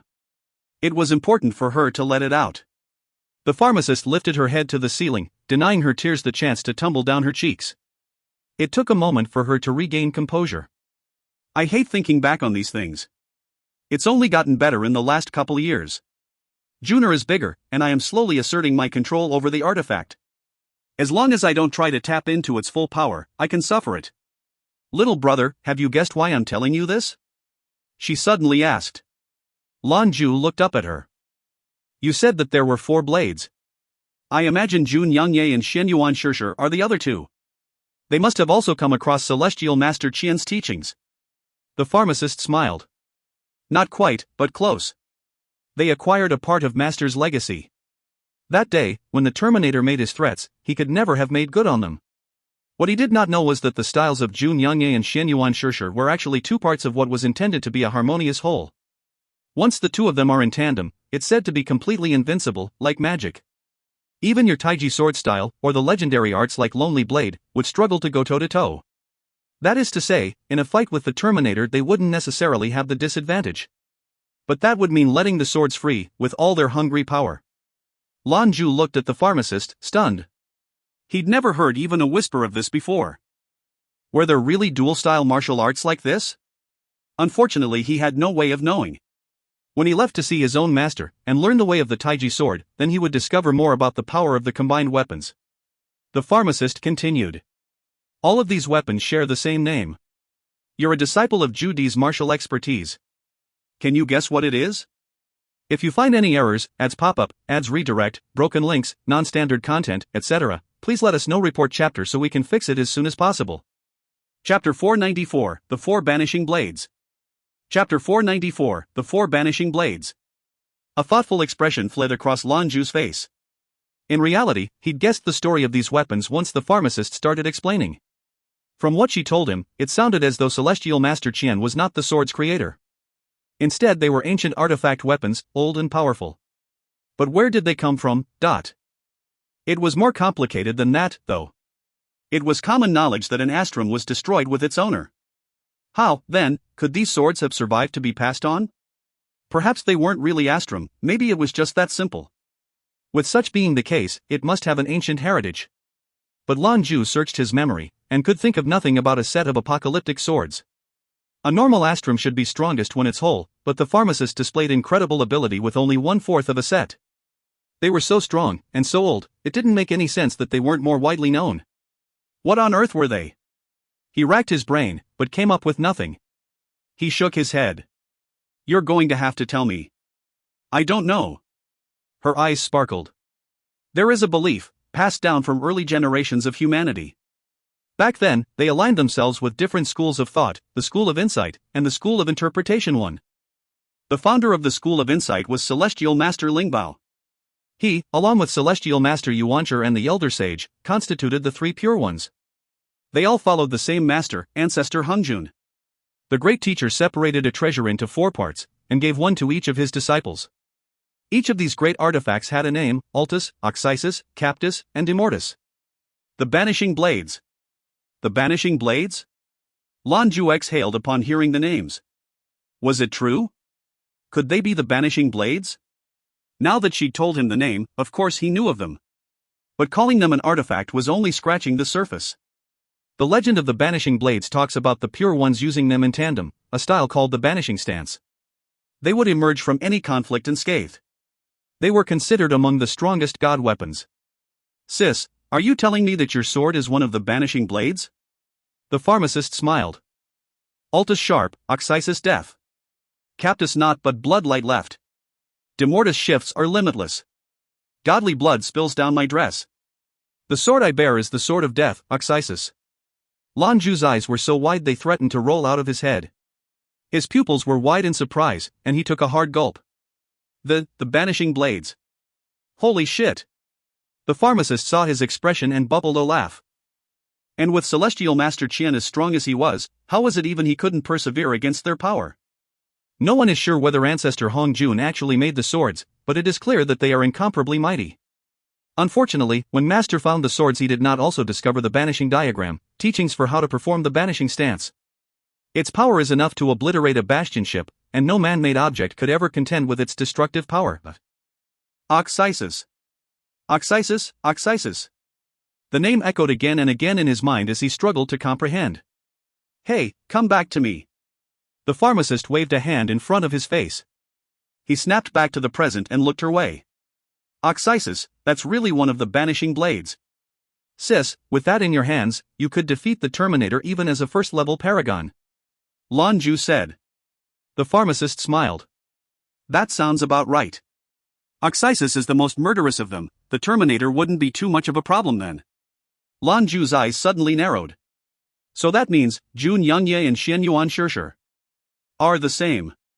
Zhou Qianlin is Captus, and Xianyuan Shishir, the 10,000 swords, is Demortus. The one my husband took with him when he left was the sharpest of them, and the first among the Banishing Blades. Altus. Lan Jue's breath had become ragged. He tripped over himself to talk. So in the tournament, neither of them were able to completely control their blade, either? Now the strength of these weapons was well established. If those two gentlemen had been able to use the weapon to its fullest, how could he have become champion? The pharmacist explained. Xianyuan Shishir is a little less advanced than his friend. He cannot control Demortus power. Zhou Qianlin is further along, you've experienced what I'm explaining. That was indeed true. He had been awash in the unbridled power of it. If it hadn't been for his sudden comprehension of the nature of yin and yang, he'd have lost. Victory was achieved when, at last, the union of yin and yang lightning was complete. You remember, after the round robin? Those two already knew what power I wielded. That's why they called me sister, and I called them fellow disciples. They asked me to give up my spot in the final 4, so they could have a chance to test you. That's ultimately why I chose to forfeit against Zhou Qianlin, and his understanding of the blade is inferior to mine. Test? He thought back to his fights against the 2 Eastern swordsmen. He remembered how strange the things they said seemed. Did this mean? The pharmacist continued. Yes, they were testing you. In fact, that was their whole purpose in coming, to find 2 people worthy. As it turns out, you were the best candidate. You aren't just strong, but have an idea of your domain as well. Once Poseidon shared that story of your heroism, you passed their test. There was a hint of doubt in Lan Jue's face as he answered her. But why? My teacher was Zhu Di, and you can't build a house on a different foundation. Anyway, no one even knows where Celestial Master Qian is, or if he's around at all. The pharmacist chuckled and shook her head. You don't understand. I just said Zhou Qianlin is Captus, and Shishir is Demortus. Do you understand? Of course. He said. Zhou Qianlin possesses the one sword and Xianyuan Shishir has the other, right? She shook her head. No. I said they are the swords, not that they have the swords. His eyes widened again. He didn't believe what he was hearing, but he understood it. You mean, they are actually swords? How else do you think there would suddenly appear two young masters? She asked. Each of these weapons have a soul, and my own weapon spirit has already joined with mine. I am it, and it is me. It's been like this ever since we discovered Oxysis and Ultis. Probably due to the connections between the swords, Jun Yangyan and Xianyuan Shishir would know if the other weapons have chosen a host. Little by little, that sword spirit awakened within them, which allows them to become the image of the sword. They told me they came out to join the tournament because they were lonely. The banishing blades are said to bring tragedy with them wherever they go. This was true the last time they were revealed to the world. It took Celestial Master Qian and the other elders together to contain the banishing stance. Ancestor Tongtian took back the weapons and, in an act of guilt, distributed them among humanity. He bequeathed them to man, so that they may prepare for the next time they'll be needed. Their arrival is for one purpose, to avert disaster. The clairvoyant told me this, while convincing me to join the avenue. He also said that the swords were an omen of impending doom. A shiver ran along Lan Jue's spine. He suddenly understood. Everything was connected, and there was always a cause and effect. But most terrifying was that all of it seemed to be the machinations of the Eye of Tomorrow. From he and Qianlin's run-in with Bai's, to the sudden appearance of these mystical blades. The clairvoyant saw it all. It was uncomfortable, to feel like someone was playing with your destiny. In the end, though, there wasn't anything Lan Jue could do about it. So I have been chosen, by Captus and Demortis. Lan Jue tried to control his thudding heart. His question was almost unconscious. She nodded. More specifically, they've chosen both of you. After all, you didn't fight them alone. Qianlin? Lan Jue looked at her in shock. She nodded sagely. Just so. He shook his head. Then, where are they? Why didn't they come back with us? I can't say, she replied. But I believe it won't be very long before they come find you. In the meantime, it's imperative that you refine your discipline as much as you can. If you don't, you'll end up making the same mistake I did. Don't count on the strength of you and Qianlin together to control them. You have two individual spirits to convince, not just one. Become paragons. Only then can you control the power they wield. 1. These refer to fictional schools from a 16th century book called Investiture of the Gods. If you find any errors, ads pop-up, ads redirect, broken links, non-standard content, etc., please let us know. Report chapter so we can fix it as soon as possible. Chapter 495, The Chance of Harmonious Swords. Chapter 495, The Chance of Harmonious Swords. The pharmacist smiled at Lan Jue. Right now, you don't need to concern yourself too much with the banishing blades. The most important thing is to improve your discipline. I have been and will continue to search for the banishing diagram. If all of this is true, and humanity is in dire straits, then we'll need to find a way to use this formation to our advantage. That is humanity's best hope for survival. And if we get it, we can use the diagram to find the location of all four swords. Perhaps. She trailed off, but the light of hope in her eyes spoke volumes. Yes. If they could find Ultis, then they'd find her husband. If you get any news about the diagram, let me know. I want to help, Lan Jue said. All right, she answered, nodding her head. I did manage to learn something after running into the other two swords. But right now your primary focus is perfecting yourself. Tell this to Qianlin, and have her begin preparations as well. Also, if you hope to uncover the lost knowledge of the harmonious swords, there mustn't be any barriers between you. The harmonious swords are built on the prerequisite of emotional connection, and a union of the heart. Only then is harmony achieved, and the style effective. If you can master the techniques, and if both of you manage to break through to Paragon before the diagrams are discovered and the aliens arrive, then humanity will be ready to face this terrible threat. Lan Jue took a deep breath. So no pressure, right sis? I don't know if I can handle this. The pharmacist's voice suddenly grew hard. Whether or not we think we can, we must. That is our destiny. Remember that no matter what, I am here to share your burden. Do not worry over whether the clairvoyant has controlled your destiny, because I know you're thinking it. Everything the Eye of Tomorrow has ever done was in the best interest of mankind. He has sacrificed more than anyone toward this aim. Compared to what he's given up, our tribulations are nothing. Lan Jue sat up straight at her words. Slowly he nodded. All right, the pharmacist said, you're tired. Head back and rest. Do not tell anyone other than Qianlin about what we discussed today. Yes. He nodded resolutely. Even after he stepped out from the Hall of Supreme Harmony and into Skyfire Underground, his heart was still racing beyond control. The Banishing Blades, legendary artifacts. The press of complicated issues surrounding him began to feel overwhelming. His thoughts were scattered. The pharmacist's voice was clearest, and her words were a reminder of where he was meant to be. Indeed, the feeling of having your future determined by another was unpleasant. But if it was for humanity? What did one person's concern mean in the face of that? Boss. Who do you think you are, King Yu? Thrice to the threshold but never inside? The hard voice caught Lan Jue's attention. He snapped his head around to find Kor standing in front of Zhu's jewelry store with her hands planted on her hips. Her eyes were wide, and hard with anger. He'd walked right past the door to his shop, lost in his own thoughts. Hey, Kor. Have you been keeping out of trouble these days? Lan Jue smirked at her, easily shifting into a more congenial mood. He was still wearing his face mask for fear of being spotted. Of course, Kor would never look past her own boss. Humph. She sniffed meanly at him. You're the one in trouble.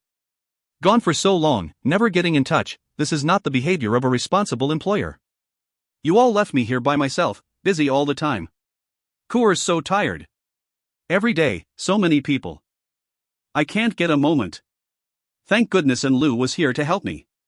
And Lu? The security officer? But of course. Things must have been crazy around here with the sudden increase of traffic. Certainly Kor couldn't have managed by herself. Lan Jue looked at her apologetically.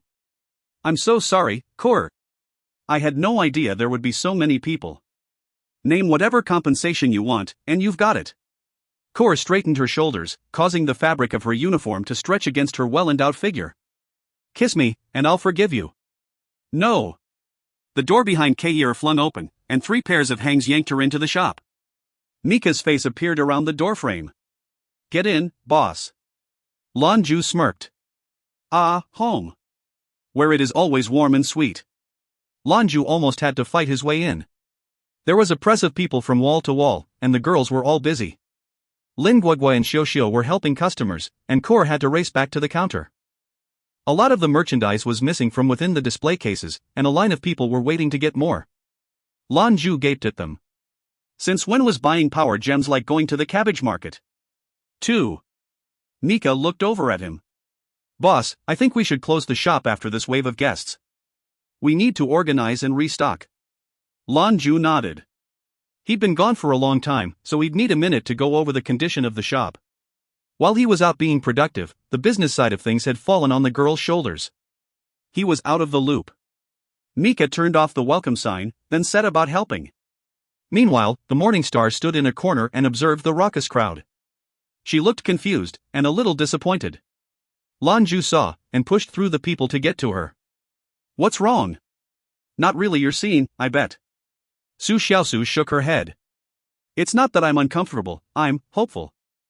This is such a wonderful feeling, to have a place so lively and safe. Where you don't have to constantly be looking over your shoulder, or worrying over problems of life and death. It's so nice. I always wanted just a day like this. Thank you, boss. Lan Jue smiled at her, and didn't correct her address. She was here, so might as well prepare for her to stay. There wasn't really any other option. He couldn't force her to leave, especially now that the pontiff knew who it was that took her.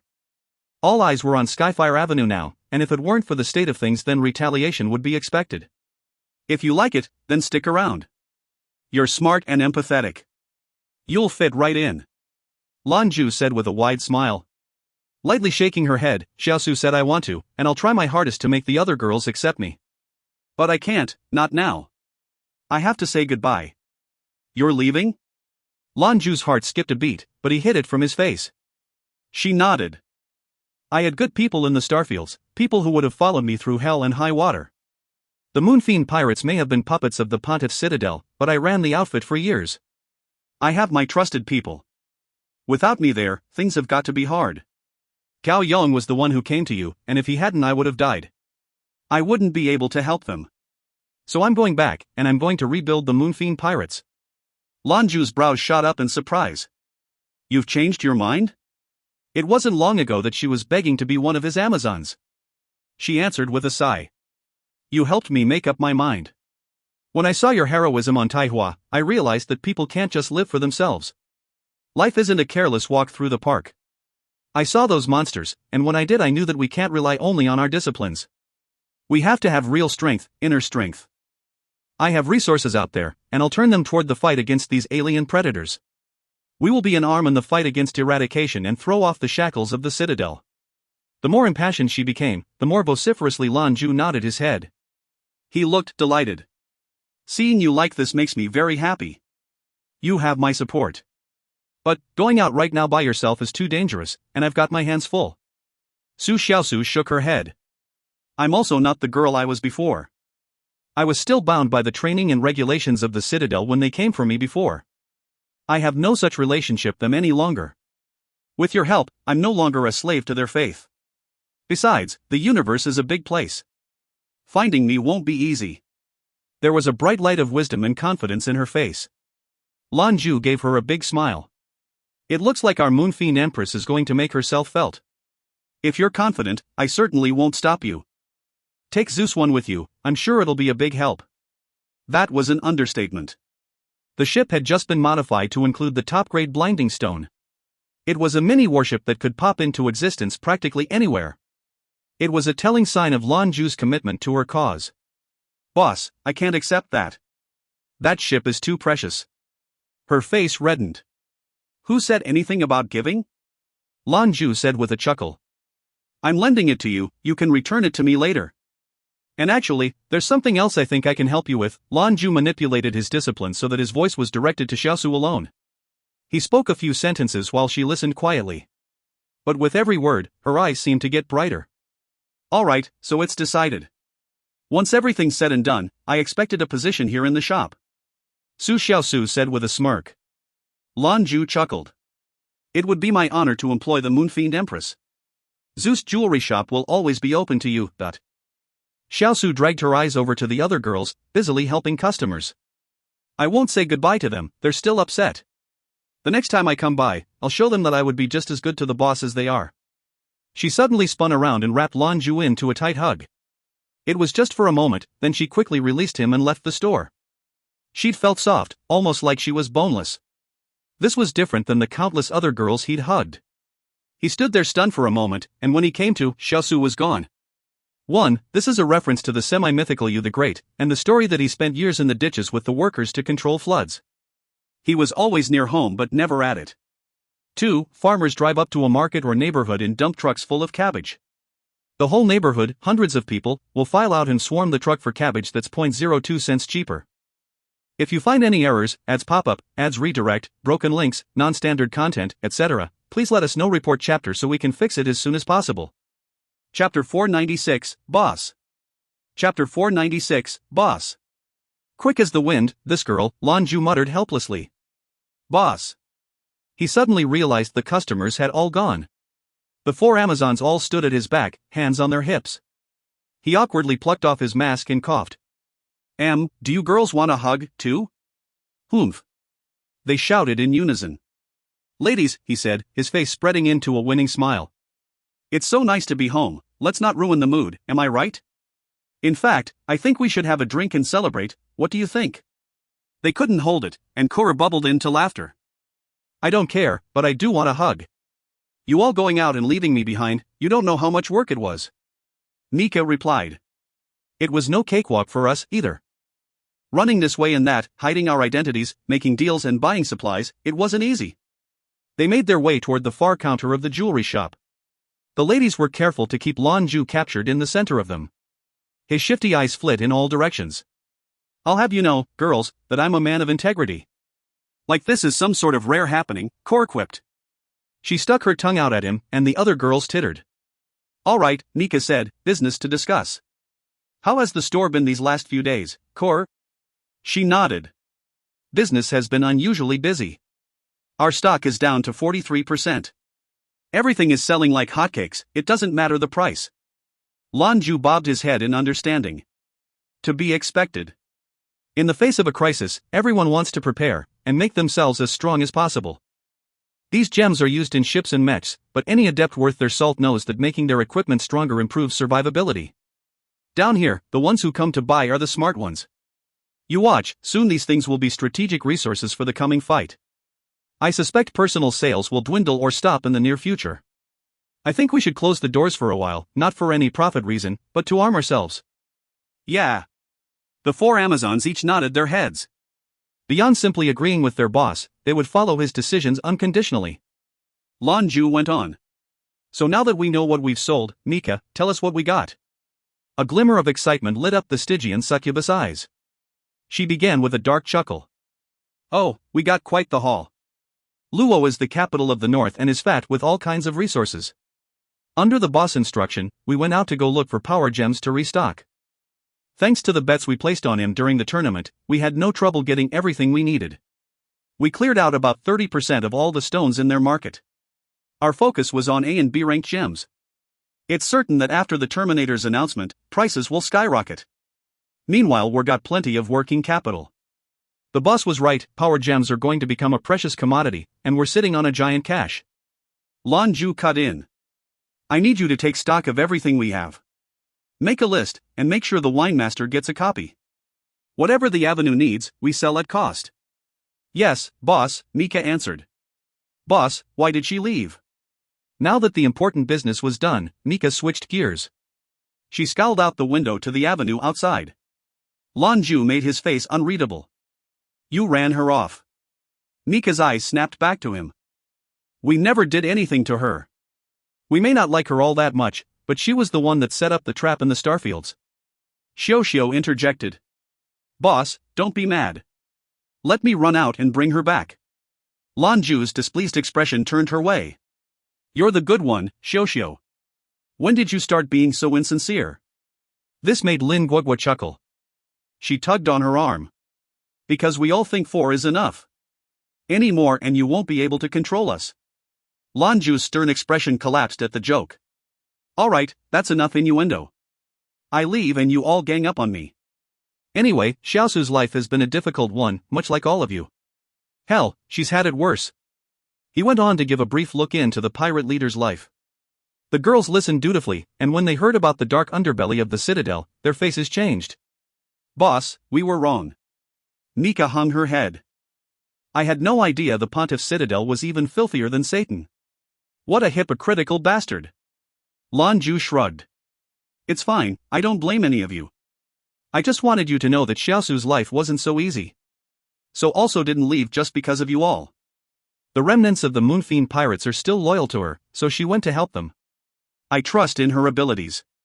She built her clan up to the fiercest group in all of the Shattered Starfields, and they were the unquestioned masters of the place. She's had constant battlefield experience ever since she was young. We have to let her stand on her own feet. Oh, and I lent her Zeus one, what do you think? What? Zeta. Lan Jue slinked to his room, though perhaps it would be more accurate to say he was cast out of the store. As a boss, the last couple days had been a trail, but in the end a smile was on his face. Tough work, but comfortable. When he entered, Lan Jue immediately fell back onto his feet. His eyes stared blankly at the ceiling, and his mind began to wander. What a trip, and in the end it had been indispensable. He'd found 2 ancient gods of wine, saved Su Xiaosu, and walked away from the north as champion of the Great Adept tournament. His heart, mind and discipline had all benefited tremendously. Emotionally, however, there was still uncertainty. Qianlin's rejection weighed heavily on him, and had his stomach tied into knots. He was not once to force people, and especially not Qianlin. He needed time to straighten everything out in his head, and so did she. Lan Jue pressed his fingers to his temples and began to rub. His eyes lit up as a sudden thought popped into his head: he should go see the ARC students. Now they knew his identity. He could no longer continue his etiquette classes, but they insisted on keeping him on as a drill master. He would be needed to help these ARC students continue their growth, and anything to help humanity prepare for the invasion was needed. Lan Jue dialed a number into his communicator. It rang 3 times before connecting. Yeah. A deep voice answered. I'm back on Skyfire. How are things over there? Lan Jue asked. Right now, everything's normal. All 3 alliances have turned their intelligence resources toward the monsters. The only thing we've been able to determine for sure is that they're headed our way. Sometimes they speed up, and sometimes they slow down. It makes it impossible for us to know exactly when they'll get here. Lan Qing delivered the report in a matter-of-fact tone. Lan Jue asked, have we managed to learn anything new? They have surprisingly strong counterintelligence measures. We learned our lesson from the north, and keep our probes at a distance. From what we gathered, this is a deadly race. These 3 planets aren't planets at all, they're living beasts.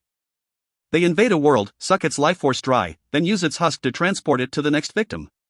Military personnel have discovered from Taihua that these creatures are capable of pillaging everything from a planet and use it for their own improvement, metal, power gems, anything.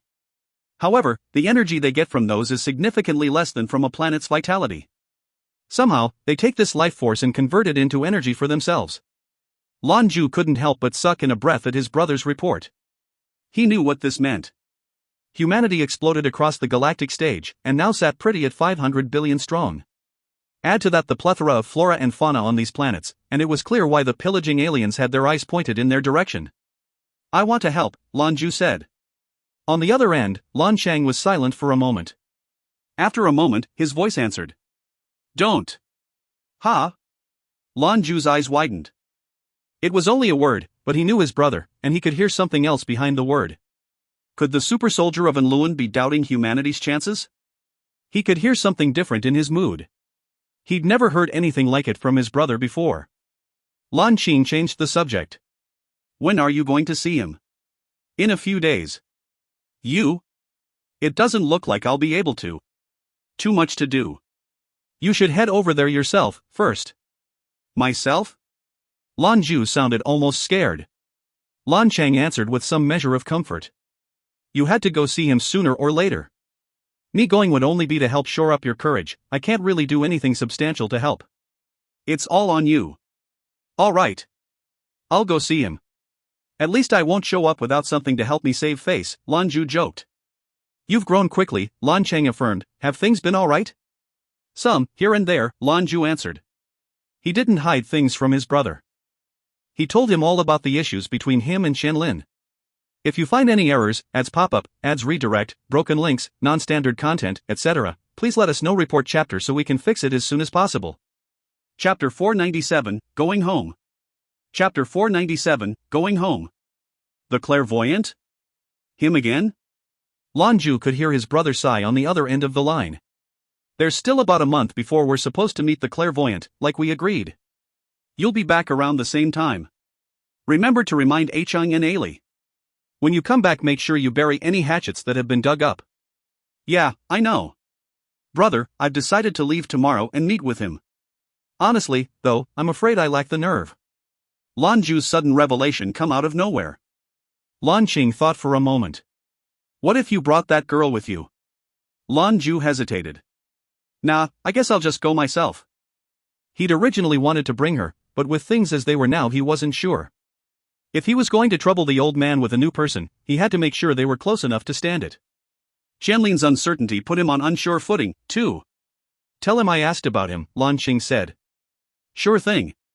He hung up with him, brother, and immediately dialed in Chu Cheng's number. Things were strained, he needed to keep in touch. You get back? Chu Cheng's flippant voice answered. Yeah, just got back. You can stop worrying. Lan Jue said with a smirk. Chu Cheng was quiet for a moment. I'm sorry. Can I help? Lan Jue chuckled. We're brothers, don't worry about it. You think I don't see what you're all about? Now how are things on your end? His Majesty the Terminator is in a sour mood, Chu Cheng replied. He's having a hard time swaying the Poseidon group. They have incredible influence, more than you might think. Huali's left, back to Europa I think. Oh, and be careful about these bastards from the Pontiff's Citadel. The Pontiff showing up was a pretty brazen move against you guys. Lan Jue nodded. I know. You be careful, too. Don't go around corrupting all the women. He heard Chu Cheng sniff. Nah, those days are done. I've found my one true love. I'm preparing to go to Europa too and find Lena. This time she'll know I'm serious. Lan Jue stared at his communicator helplessly. You're definitely the kind of guy who changes hats half a dozen times a day. I was curious how long you'd be serious about this one. Yeah, I get it. Hang up the damn phone. I'll see you in a month. After conversing with Chu Cheng, it was time to get in touch with Huali. Lan Jue dialed in yet another number. Communications point-to-point like this were difficult on interstellar journeys, unless the ship was specially equipped with high-tech comms units. Hua Li may have still been in transit, but Lan Jue didn't doubt the financial capital of the Poseidon Group, or the quality of their ships. Tomorrow, he would be going home. He heaved a sigh, trying to calm his beating heart. He sat with his arms crossed against his chest, and an uncertain look in his eye. The next day, the sunlight peeked timidly over the horizon, painting the horizon with golden light. The hem of Qianlin's white dress rippled in the gentle wind as she made her way down the avenue. In her arms was clutched a weighty black box. She looked torn, and made her way slowly along the flagstone path. Her eyes were surrounded by rings of black, like she hadn't slept well. In truth, she'd spent the night going over what was to come, racking her brain to prepare herself. The humming sign for Zeus' jewelry shop loomed before her. She could see its garish blue wall and golden lightning bolt. The muscles along her cheek stood out as she set her jaw, and walked in toward the store with determined steps. Some things get caught in the heart, and you can never run away from them. These were the things you had to face, no matter what. Rather than let it ruin their relationship, it was time to face it head-on. Ding ding. The sweet chimes of the doorbell filled the shop. Inside, Xiao and Cora both swung their eyes toward the door. Welcome. Cora's pretty face lit up with a smile, and she walked around the counter to greet Qianlin. However, she kept a respectful distance. Qianlin nodded her greeting and returned her smile. Hello. I'm looking for Lan Jue, is he in? Cora picked out her distracted and uncertain mood right away. Xiao walked over and stood by her co-worker's side. I'm sorry, Miss Xiao. The boss isn't here right now. Qianlin blinked, surprised by the news, but also a little relieved. He isn't here? Where'd he go? When will he be back? Xiao explained. He went on a trip, left early in the morning. I believe he left for another planet, we're not even sure where. We're just employees, we can't ask so many questions. Left? He left? Another planet? Qianlin stood there, silent, shifting her weight from one leg to the other. She bit her lip to try and fight the tears from rolling down her cheeks. She nodded. Thank you. Cora watched her push open the door and leave. She looked toward Xiao. She looks like something isn't right. Do you think the boss' quick departure has something to do with her? Xiao shook her head. I'm not sure. But we can't tell her what the boss is up to. The warm, gentle eyes of Xiao were now surprisingly cold. Zeta. As Qianlin left the shop, she felt a sudden wave of exhaustion come over her. She leaned against the building's facade to help keep her on her feet. He's still angry with me. He probably left to meet Judy. Without me. Of course she knew what his destination was.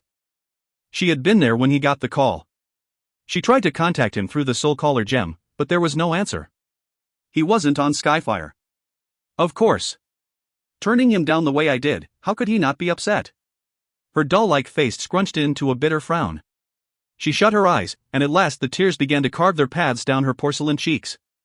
After a little while, she managed to get herself under control. She pushed off the wall, and started heading back the way she came. Zeta. Lan Jue had run off early in the morning. Even he felt a little like it was an escape. He sat quietly in Zeus 2 as it quietly raced through the cosmos. The marvelous expanse of the universe spread out before him, so beautiful that sometimes he forgot to breathe. What was it she wanted to tell me? Lan Jue was piloting the craft by himself, but the onboard computers did most of the work. He had plenty of time to think. He didn't know why, but Lan Jue was a little afraid of what Qianlin had to say. He'd left early to avoid having to find out. Maybe being apart for a little while was for the best. Both of them needed some time, and some peace. Time to think was never bad. Zeus 2 was a copy of Zeus 1, at least before the upgrades. Aside from the blinding stone, the bookworm had also taken a crack at the ship and upgraded it tremendously. He left Lan Jue with the procedure to do the same with the other ships. However, he hadn't been in a rush to upgrade. As it stood though, Zeus 2 was still capable of reaching lightspeed. Piloting a ship on your own was different. Out in the emptiness of space, the loneliness, everything seemed much quieter. Man couldn't help but slip into contemplation when out here along among the stars. Lan Jue sat at the controls, the sound of his fingers hitting the keys filling the cockpit. Ship components and strings of data outputs flashed across the screens. Now that he had the time, he was doing things he had been putting off for a while. At present he was designing the blueprints for Thor's next upgrade. No one knew Thor better than Lan Jue, and he knew his old war buddy needed some polishing. He had the phylactery stone, and several more power gems that needed to be swapped out. Now his shop was doing well, and the ladies had already built up their suits. He was the last straggler. First the designs had to be planned, then materials could be collected and installed. Assembly much easier than the upgrade process. Planning involved a great deal of science that the bookworm and keeper would be well equipped to deal with, but doing it himself was the only way to ensure perfection. As Lan Jue lost himself in concentration, time flew by like the stars outside the window. Before he knew it, 2 days had passed. Beep. Beep. Beep. Beep. The harsh screech of an alarm woke Lan Jue from his thoughts. His head shot up from the designs to search the screen for answers. What he saw immediately darkened his expression. His pupils contracted to small dark points.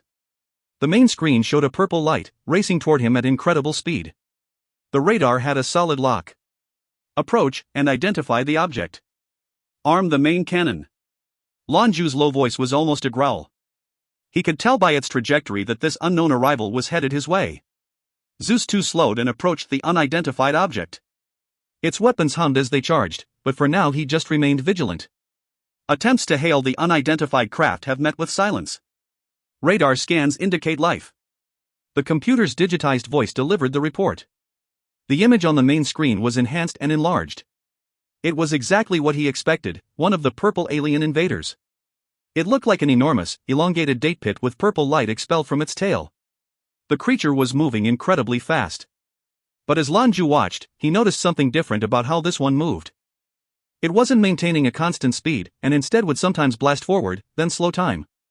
It looked like it was trying to conserve energy. Sporadic bursts of purple light shot out from its tail, and would subsequently send it barreling ahead. The main cannon is ready to fire. The screens confirmed the computer's report. Lan Jue switched to manual control. The ship aligned itself with the creature as the main battery slowly pulled out of its housing. They were coming at each other at breakneck speed, and the closer they got the better read the radar was able to get. Now he could tell that the beast was at least 3 times bigger than Zeus 2. Lan Jue narrowed his eyes, and hit the fire button. A beam of harsh sapphire light exploded from the ship's main cannon, right for the encroaching monster. 1. In Chinese medicine, sighing like this is seen as an attempt to move stagnated qi in the chest, which has stopped due to dysfunction of the liver meridian's movement function.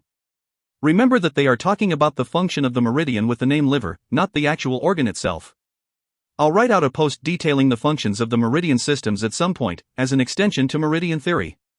If you find any errors, ads pop-up, ads redirect, broken links, non-standard content, etc., please let us know. Report chapter so we can fix it as soon as possible. Chapter 498, Battle. Chapter 498, Battle. Lan Jue and the monstrous alien were already close, and the ship's main cannon had a total lock. It wouldn't miss. It didn't, but the result was not what he expected. The beam of empowered electric light struck the alien straight on, but instead of obliterating it, the beast instead grew larger. Its seed-like shape morphed before his eyes until it splayed out like an umbrella. It flattened itself out to give the blast more surface area. The only lasting effect seemed to be a halo of blue light that hung over the creature. His attack was completely useless. The rapidly advancing monster stopped, and only continued to advance through inertia. Lan Jue urged Zeus 2 to the side, veering out in a graceful arc so he could flank it. Clearly this was a monster and not a machine. If it were a construct, then how could it change shape like that? It relied on its physical abilities for defense, not shields or anything else. All of this only confirmed Lan Jue's suspicions. The monster swung around as graceful as a flying saucer, picking up speed as it did. It was getting closer. Lan Jue kept his eyes on the sensor readouts. He could now clearly see the scales that ran up and down the length of its body. They appeared to release some kind of strange purple light that hung around them like an atmosphere. Lan Jue figured it must be that light that somehow managed to neutralize his attack. It must be unthinkably strong. The saucer-shaped beast was coming in horizontally, and he could see that its edges were as sharp as the edge of a knife. He didn't want to imagine what would happen if they crashed. The ship's engines roared as he picked up speed. It lurched and pitched as the ship changed direction, burning for an escape trajectory. Relatively speaking, Zeus 2 wasn't the most heavily armed ship. However, what it lacked in firepower, it more than made up for in maneuverability. Of course, Lan Jue wasn't running. He needed some distance so continue the assault.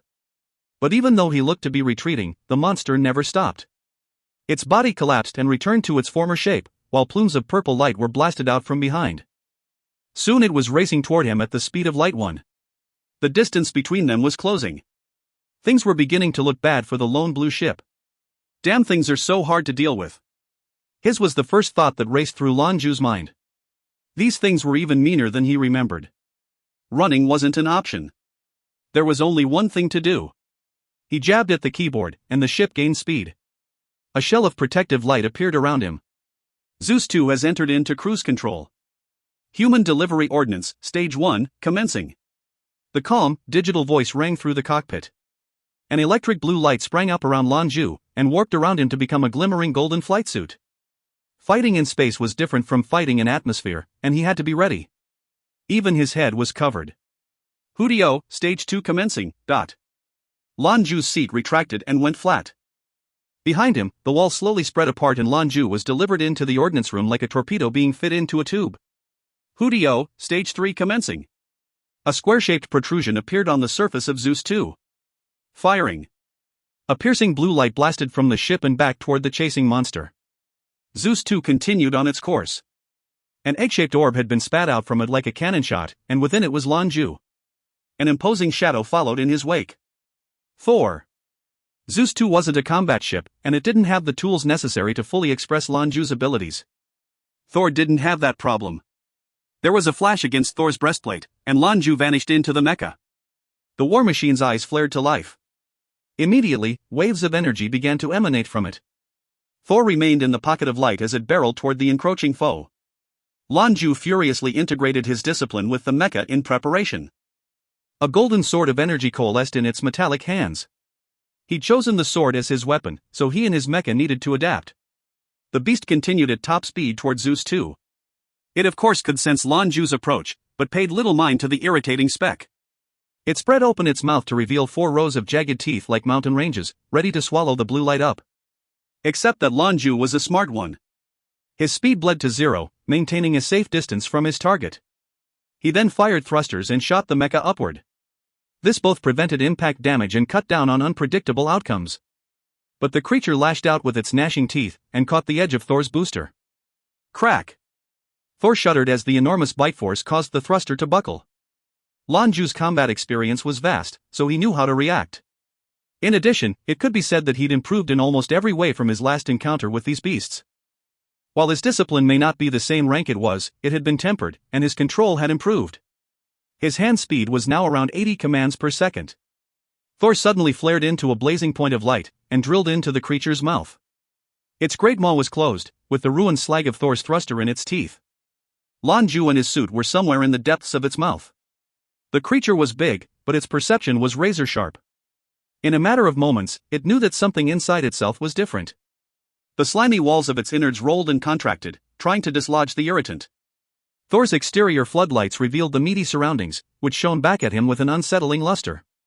Speed wouldn't save him from the crushing pressure of the monster's intestines, but Lan Jue didn't panic.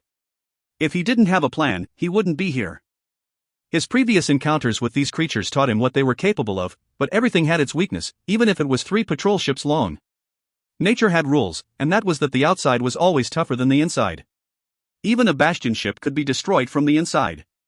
The peristalsis didn't come alone. Soon a flood of purple, caustic fluid came rushing through.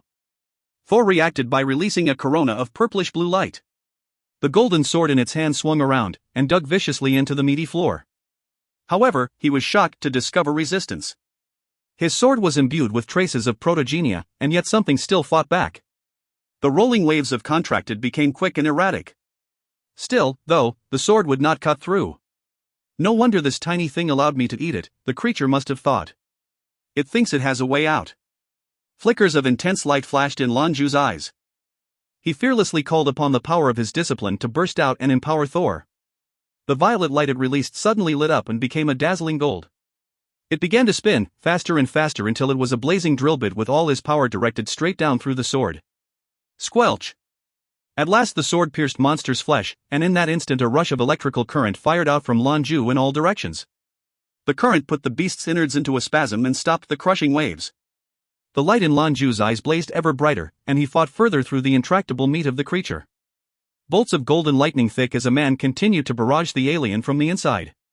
Its shielding was beginning to show signs of weakening. It was in pain. Suspended in the vacuum of space, the creature cut off its chase and began to writhe in agony. It appeared its last meal didn't agree with it, but regret solved nothing. Throwing it up also appeared easier said than done. It thrashed and retched in attempts to dislodge the painful invader. By this time Thor was already through into the monster's organs. Thor was surrounded by the mangled innards of the beast.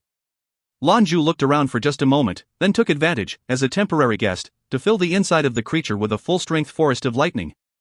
From outside, the alien monster contracted every muscle in its body, twisting itself into a tortured ball. Beams of golden light began to creep out from fissures in its surface.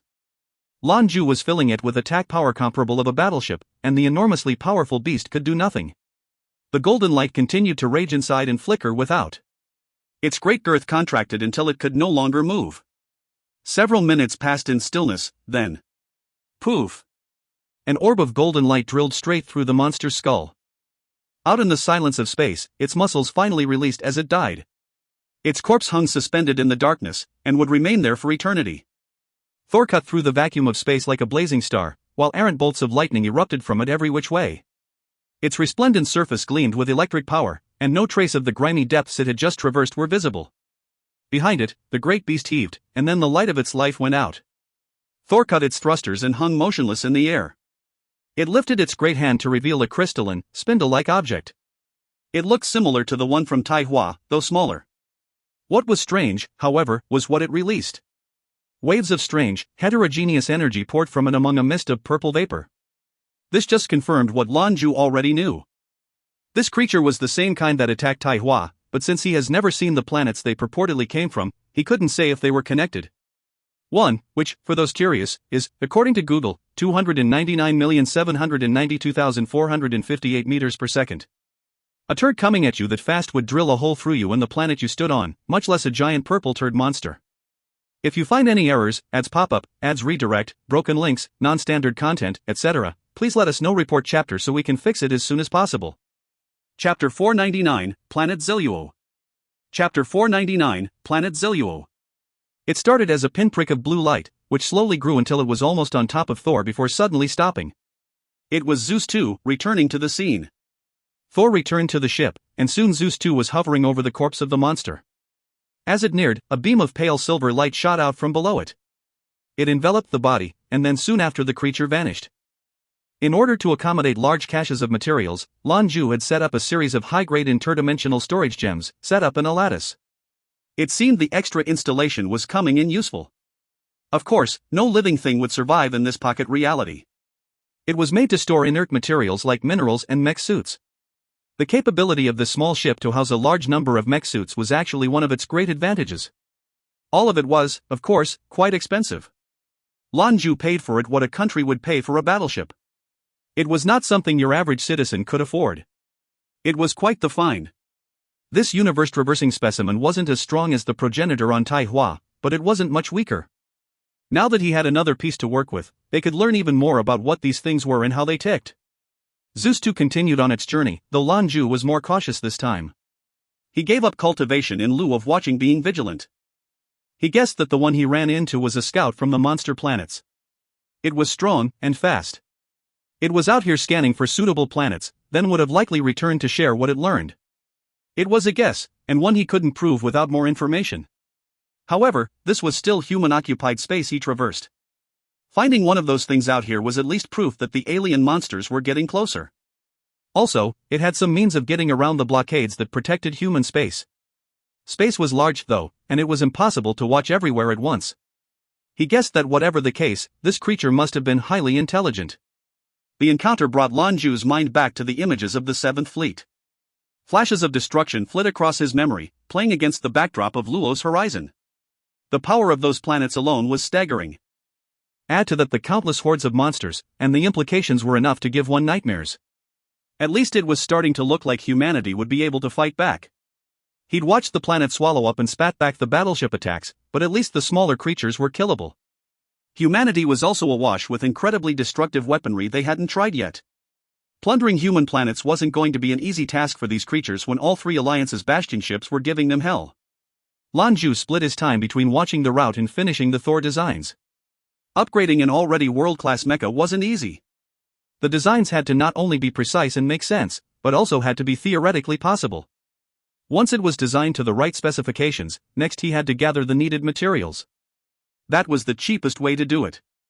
Zeus 2 continued on its journey for another 3 days. Eventually a planet, covered in a purple hue, loomed in the distance. It wasn't large, in fact dwarf planets were likely a bit bigger, but it was beautiful. It hung against the blackness of space like a gemstone on black velvet. The light from its star filtered through the purple atmosphere, making it appear to glow.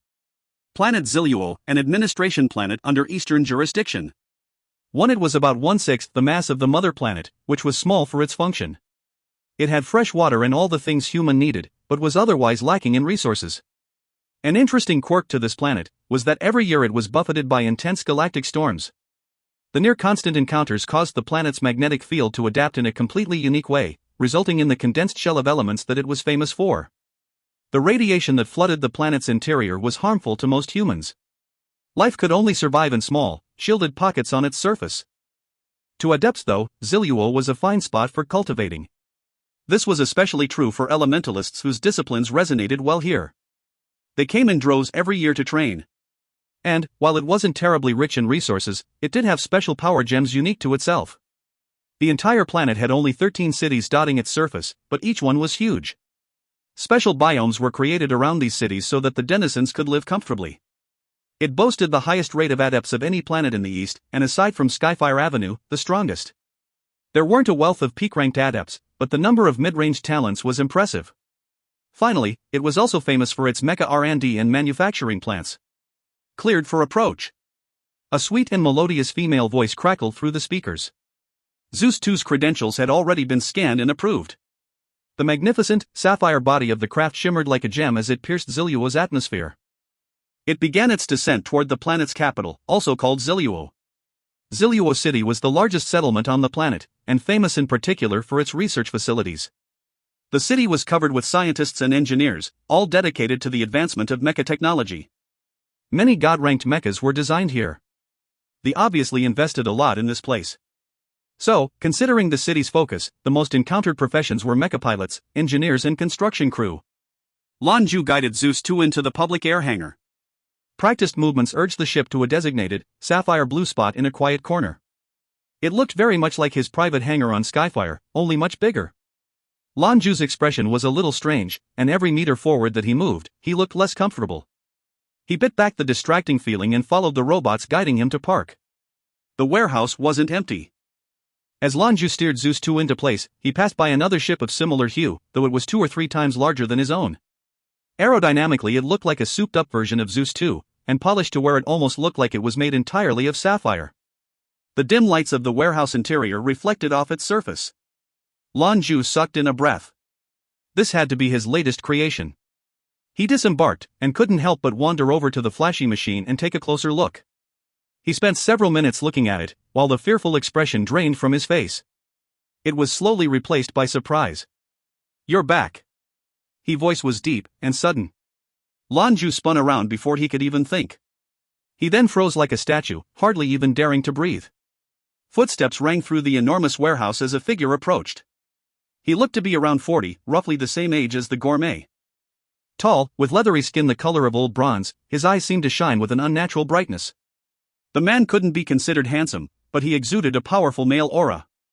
The black hair on his head was cut short, and stood against his head like countless little black needles. He was dressed in a worn and tattered jumpsuit with the sleeves cut off. His arms were strong, nothing but muscle. The legs of the jumpsuit were rife with tears and holes. Clearly, it had been a while since he'd bought new clothes. A smoldering cigar was caught between the man's thick fingers. He lifted it to his lips and took a long drag, then slowly exhaled. All the while he simply stared at Lan Jue, saying nothing. "Come with me." He motioned curtly with his hand, then turned and left the warehouse. Lan Jue hadn't moved a fraction of an inch during the whole exchange, but the moment the command was given Lan Jue was on the move. He almost ran after the other man. He kept his peace, and didn't utter a single word. However, it was clear from his stiff gait and trembling hands that he was anything but collected. They left the warehouse and took a short walk to its outer wall. There, the middle-aged man placed his hand against the plaster. At his touch, a beam of golden light appeared and opened a portal against the warehouse wall. He walked through it without a second thought. Lan Jue stumbled in on his heels, blindly and without hesitation. He was as obedient and unquestioning as a child. The older man walked on at an easy pace, as the route brought them down through the earth. After about 50 meters, they arrived at an elevator. They stepped inside, and the man pushed a button. The elevator shook, then they began their descent. For a moment, Lan Jue felt somewhat weightless. The man didn't say anything to Lan Jue during the trek. He stood quietly while Lan Jue watched his every move. The look in his eyes was conflicted. This went on for about a minute, then the elevator doors opened to a raucous scene. It was an open room, with a ceiling easily 200 meters overhead. Lan Jue swept his eyes left and right, but couldn't find where the room ended. Machinery hummed all around. This was evidently a factory. The older man walked on. Lan Jue dutifully followed. Uncle Chi 2 foot each worker they passed respectfully saluted the man. The black-haired man greeted each of them with a gentle smile. He wore the uniform of a normal working man, but his status was clear by the respect the others showed him. They walked through the noisy factory to a far wall, where the man led them through another metal door. It shut behind them, and all sound from the outside world ceased. It looked as though they'd entered some sort of office, furnished with simple metal accoutrements. Beyond that, it was pretty sparse. The man made his way around the single desk, and fell into the seat behind it. He pointed to a nearby stool. "Sit." "Father." Lan Jue couldn't hold the silence any longer. Upon hearing the greeting, the man's eyes narrowed. "That's what you call me, but I was certain you'd never come back here." 1. This is a very interesting name that is more or less impossible to translate while retaining meaning. Luo is the same Luo as the capital city of the north. The Z means purple, so this is planet purple Luo, which is dumb as hell. Instead, I kept it as pinyin, but keep the juxtaposition in mind. 2. Pronounced ch. If you find any errors, ads pop-up, ads redirect, broken links, non-standard content, etc., please let us know. Report chapter so we can fix it as soon as possible. Chapter 500, Dad. Chapter 500, Dad. Lan Jue hung his head, like a child who knew he was wrong. I was too ashamed. There was a flash in the man's eye, and suddenly an unseen power warped the air around them. Lan Jue felt like a small bird caught in a hurricane, and the terrible winds could rip him apart at any moment. His discipline flared subconsciously to come to his defense. A thin aura of blue hung over him. As quick as it had come, the inexplicable power vanished.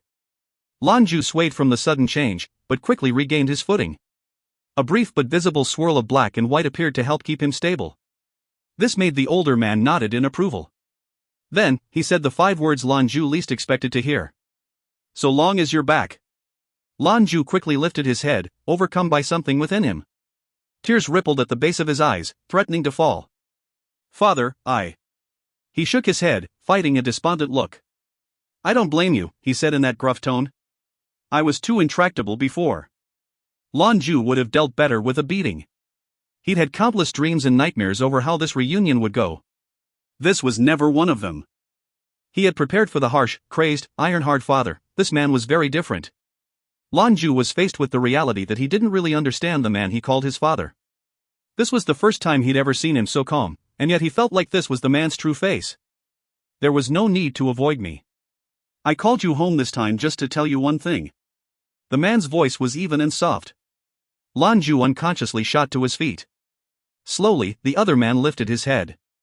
His eyes were strange, alive with a flowering power, and when he looked at Lan Jue the two held the gaze for a long time without speaking. Then the older man smiled. Lan Jue thought it looked strange at first, almost ugly, on this man's face. He never remembered him smiling once throughout the years.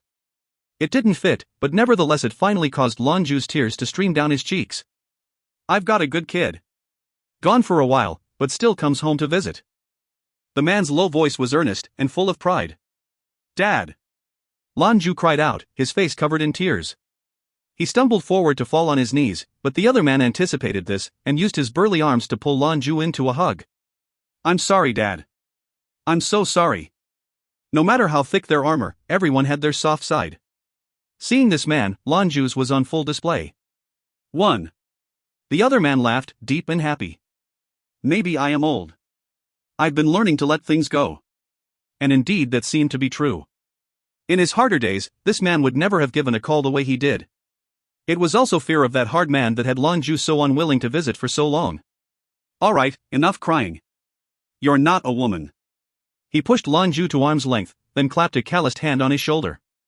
The young jewelry master sniffed and wiped the tears away with a laugh. That sort of talk was the father he remembered. But, where before his voice would have been terrifying, now Lan Jue could hear it was full affection. Shall we go home, Dad? Yes. He slapped the desk before him, and the wall at the far end of the office split open. It revealed a capsule situated before a long tunnel that could seat 4 people. It looked like a cannonball primed for use. They both filed into the vehicle. Lan Jue settled in and clicked his seatbelt into place. The other man did not. Without warning, a thunderous roaring sound assailed them, so loud it shook the capsule. Then, just like a cannonball, they shot through the tunnel at incredible speed. Without any gravity dampeners, Lan Jue was firmly plastered to his seat. The other man didn't budge, instead sitting there with a pleasant smile as though he were taking a Sunday drive. He took another drag of his cigar and slowly exhaled. Soon the interior of the vehicle was thick with scent of cigar smoke. Still as extravagant as ever, huh, Dad? Those 1960s CXS have a wonderfully rich smell. Lan Jue said with a smile. The other man grunted. This is your old man's one vice, so don't you even think about it. None for you. Lan Jue chortled, but didn't say anything. So talk.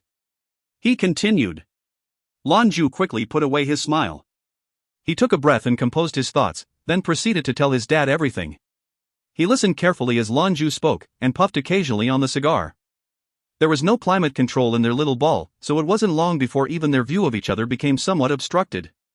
Lan Jue didn't complain, it was a hobby they both shared.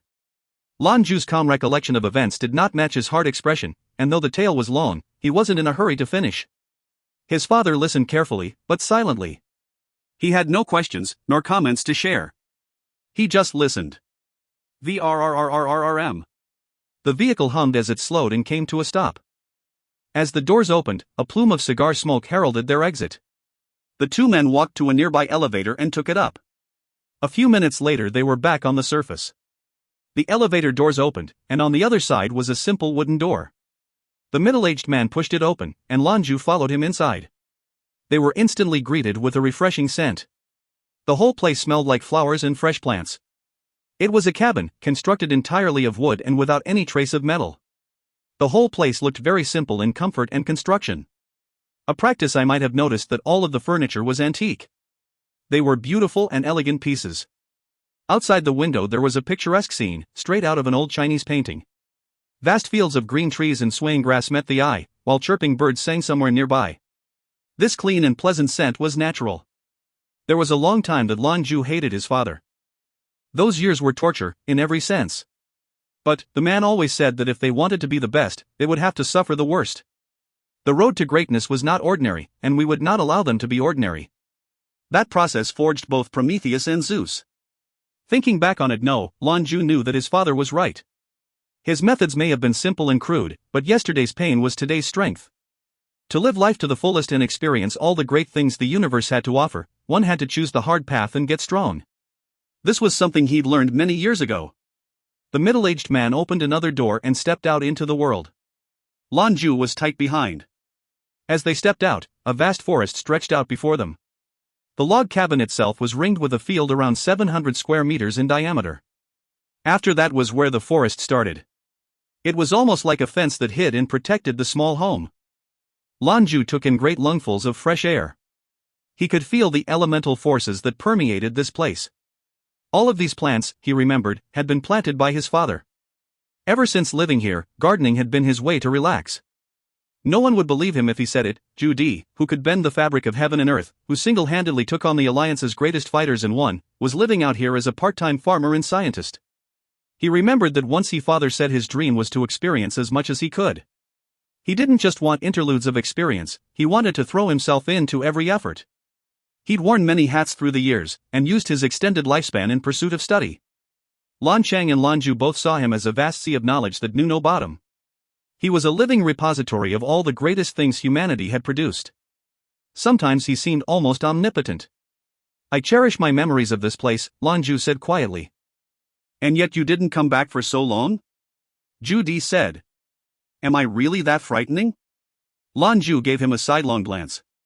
Do you want the truth? Zhu Di nodded. Absolutely. He didn't even need to think twice. Zhu Di's lips turned down in a scowl. Then maybe I should just kick your ass. Lan Jue chuckled. That would be a normal day. You've already scared me with this new you. It's uncomfortable. This made the paragon chuckle. I guess I'll never end up a good man, if you all prefer me from before. Lan Jue shook his head. No, not that. I like the new you. It's just hard to watch you get old. Zhu Di was quiet for a time, and then sighed. Be they a normal human or the strongest paragon, no one can escape getting old. I may have a long future yet, but my heart is old. You know, sometimes now I get lonely and frightened myself. Eventually that fear was so much that I had to give some things up. Lan Jue looked at him with surprise in his eyes. His father had never once shared such intimate thoughts with him. He was the indomitable Zhu Di. Now he had become an old man, happy to lose himself in old memories, even if he did still look young. You know, Dad, the world's changed a lot. If you're lonely, then you should go and take a look. Humanity still needs you. Lan Jue said. Zhu Di smirked. What does it matter what they need, or what they don't need? Once you reach a certain degree of power, there is only fear. It's not just your enemies, but your companions, your friends. They all come to be afraid of what you can do. I like it here, and although I'm lonely, I live a life of freedom. The people here know Engineer Qi, and they have no cause to fear Zhu Di. I have what I need, and it's a life I've become accustomed to. Saving the world I'll leave to you young folk. 1. To those who may view this as overly dramatic, there are 2 points to consider. The first involves familiar culture. Asian families are very tight-knit, and in China many have only one child. Children are expected to visit home as often as they can, and at a minimum of once a year. Lan Jue's actions would make him a pariah in China, and a scoundrel for not taking care of his elders. Second, this is probably one of the biggest Chinese TV tropes out there, and it makes me puke. Many dramas center around the struggles of parents as an impetus for the main character to do something or feel bad. Most of the time though, you can tell it's pigeonholed into a story just to make people cry. If you want to make a Chinese person, male or female, immediately begin to bawl their eyes out, tell a sad story about your mother. If you find any errors, ads pop up, ads redirect, broken links, non-standard content, etc., please let us know. Report chapter so we can fix it as soon as possible.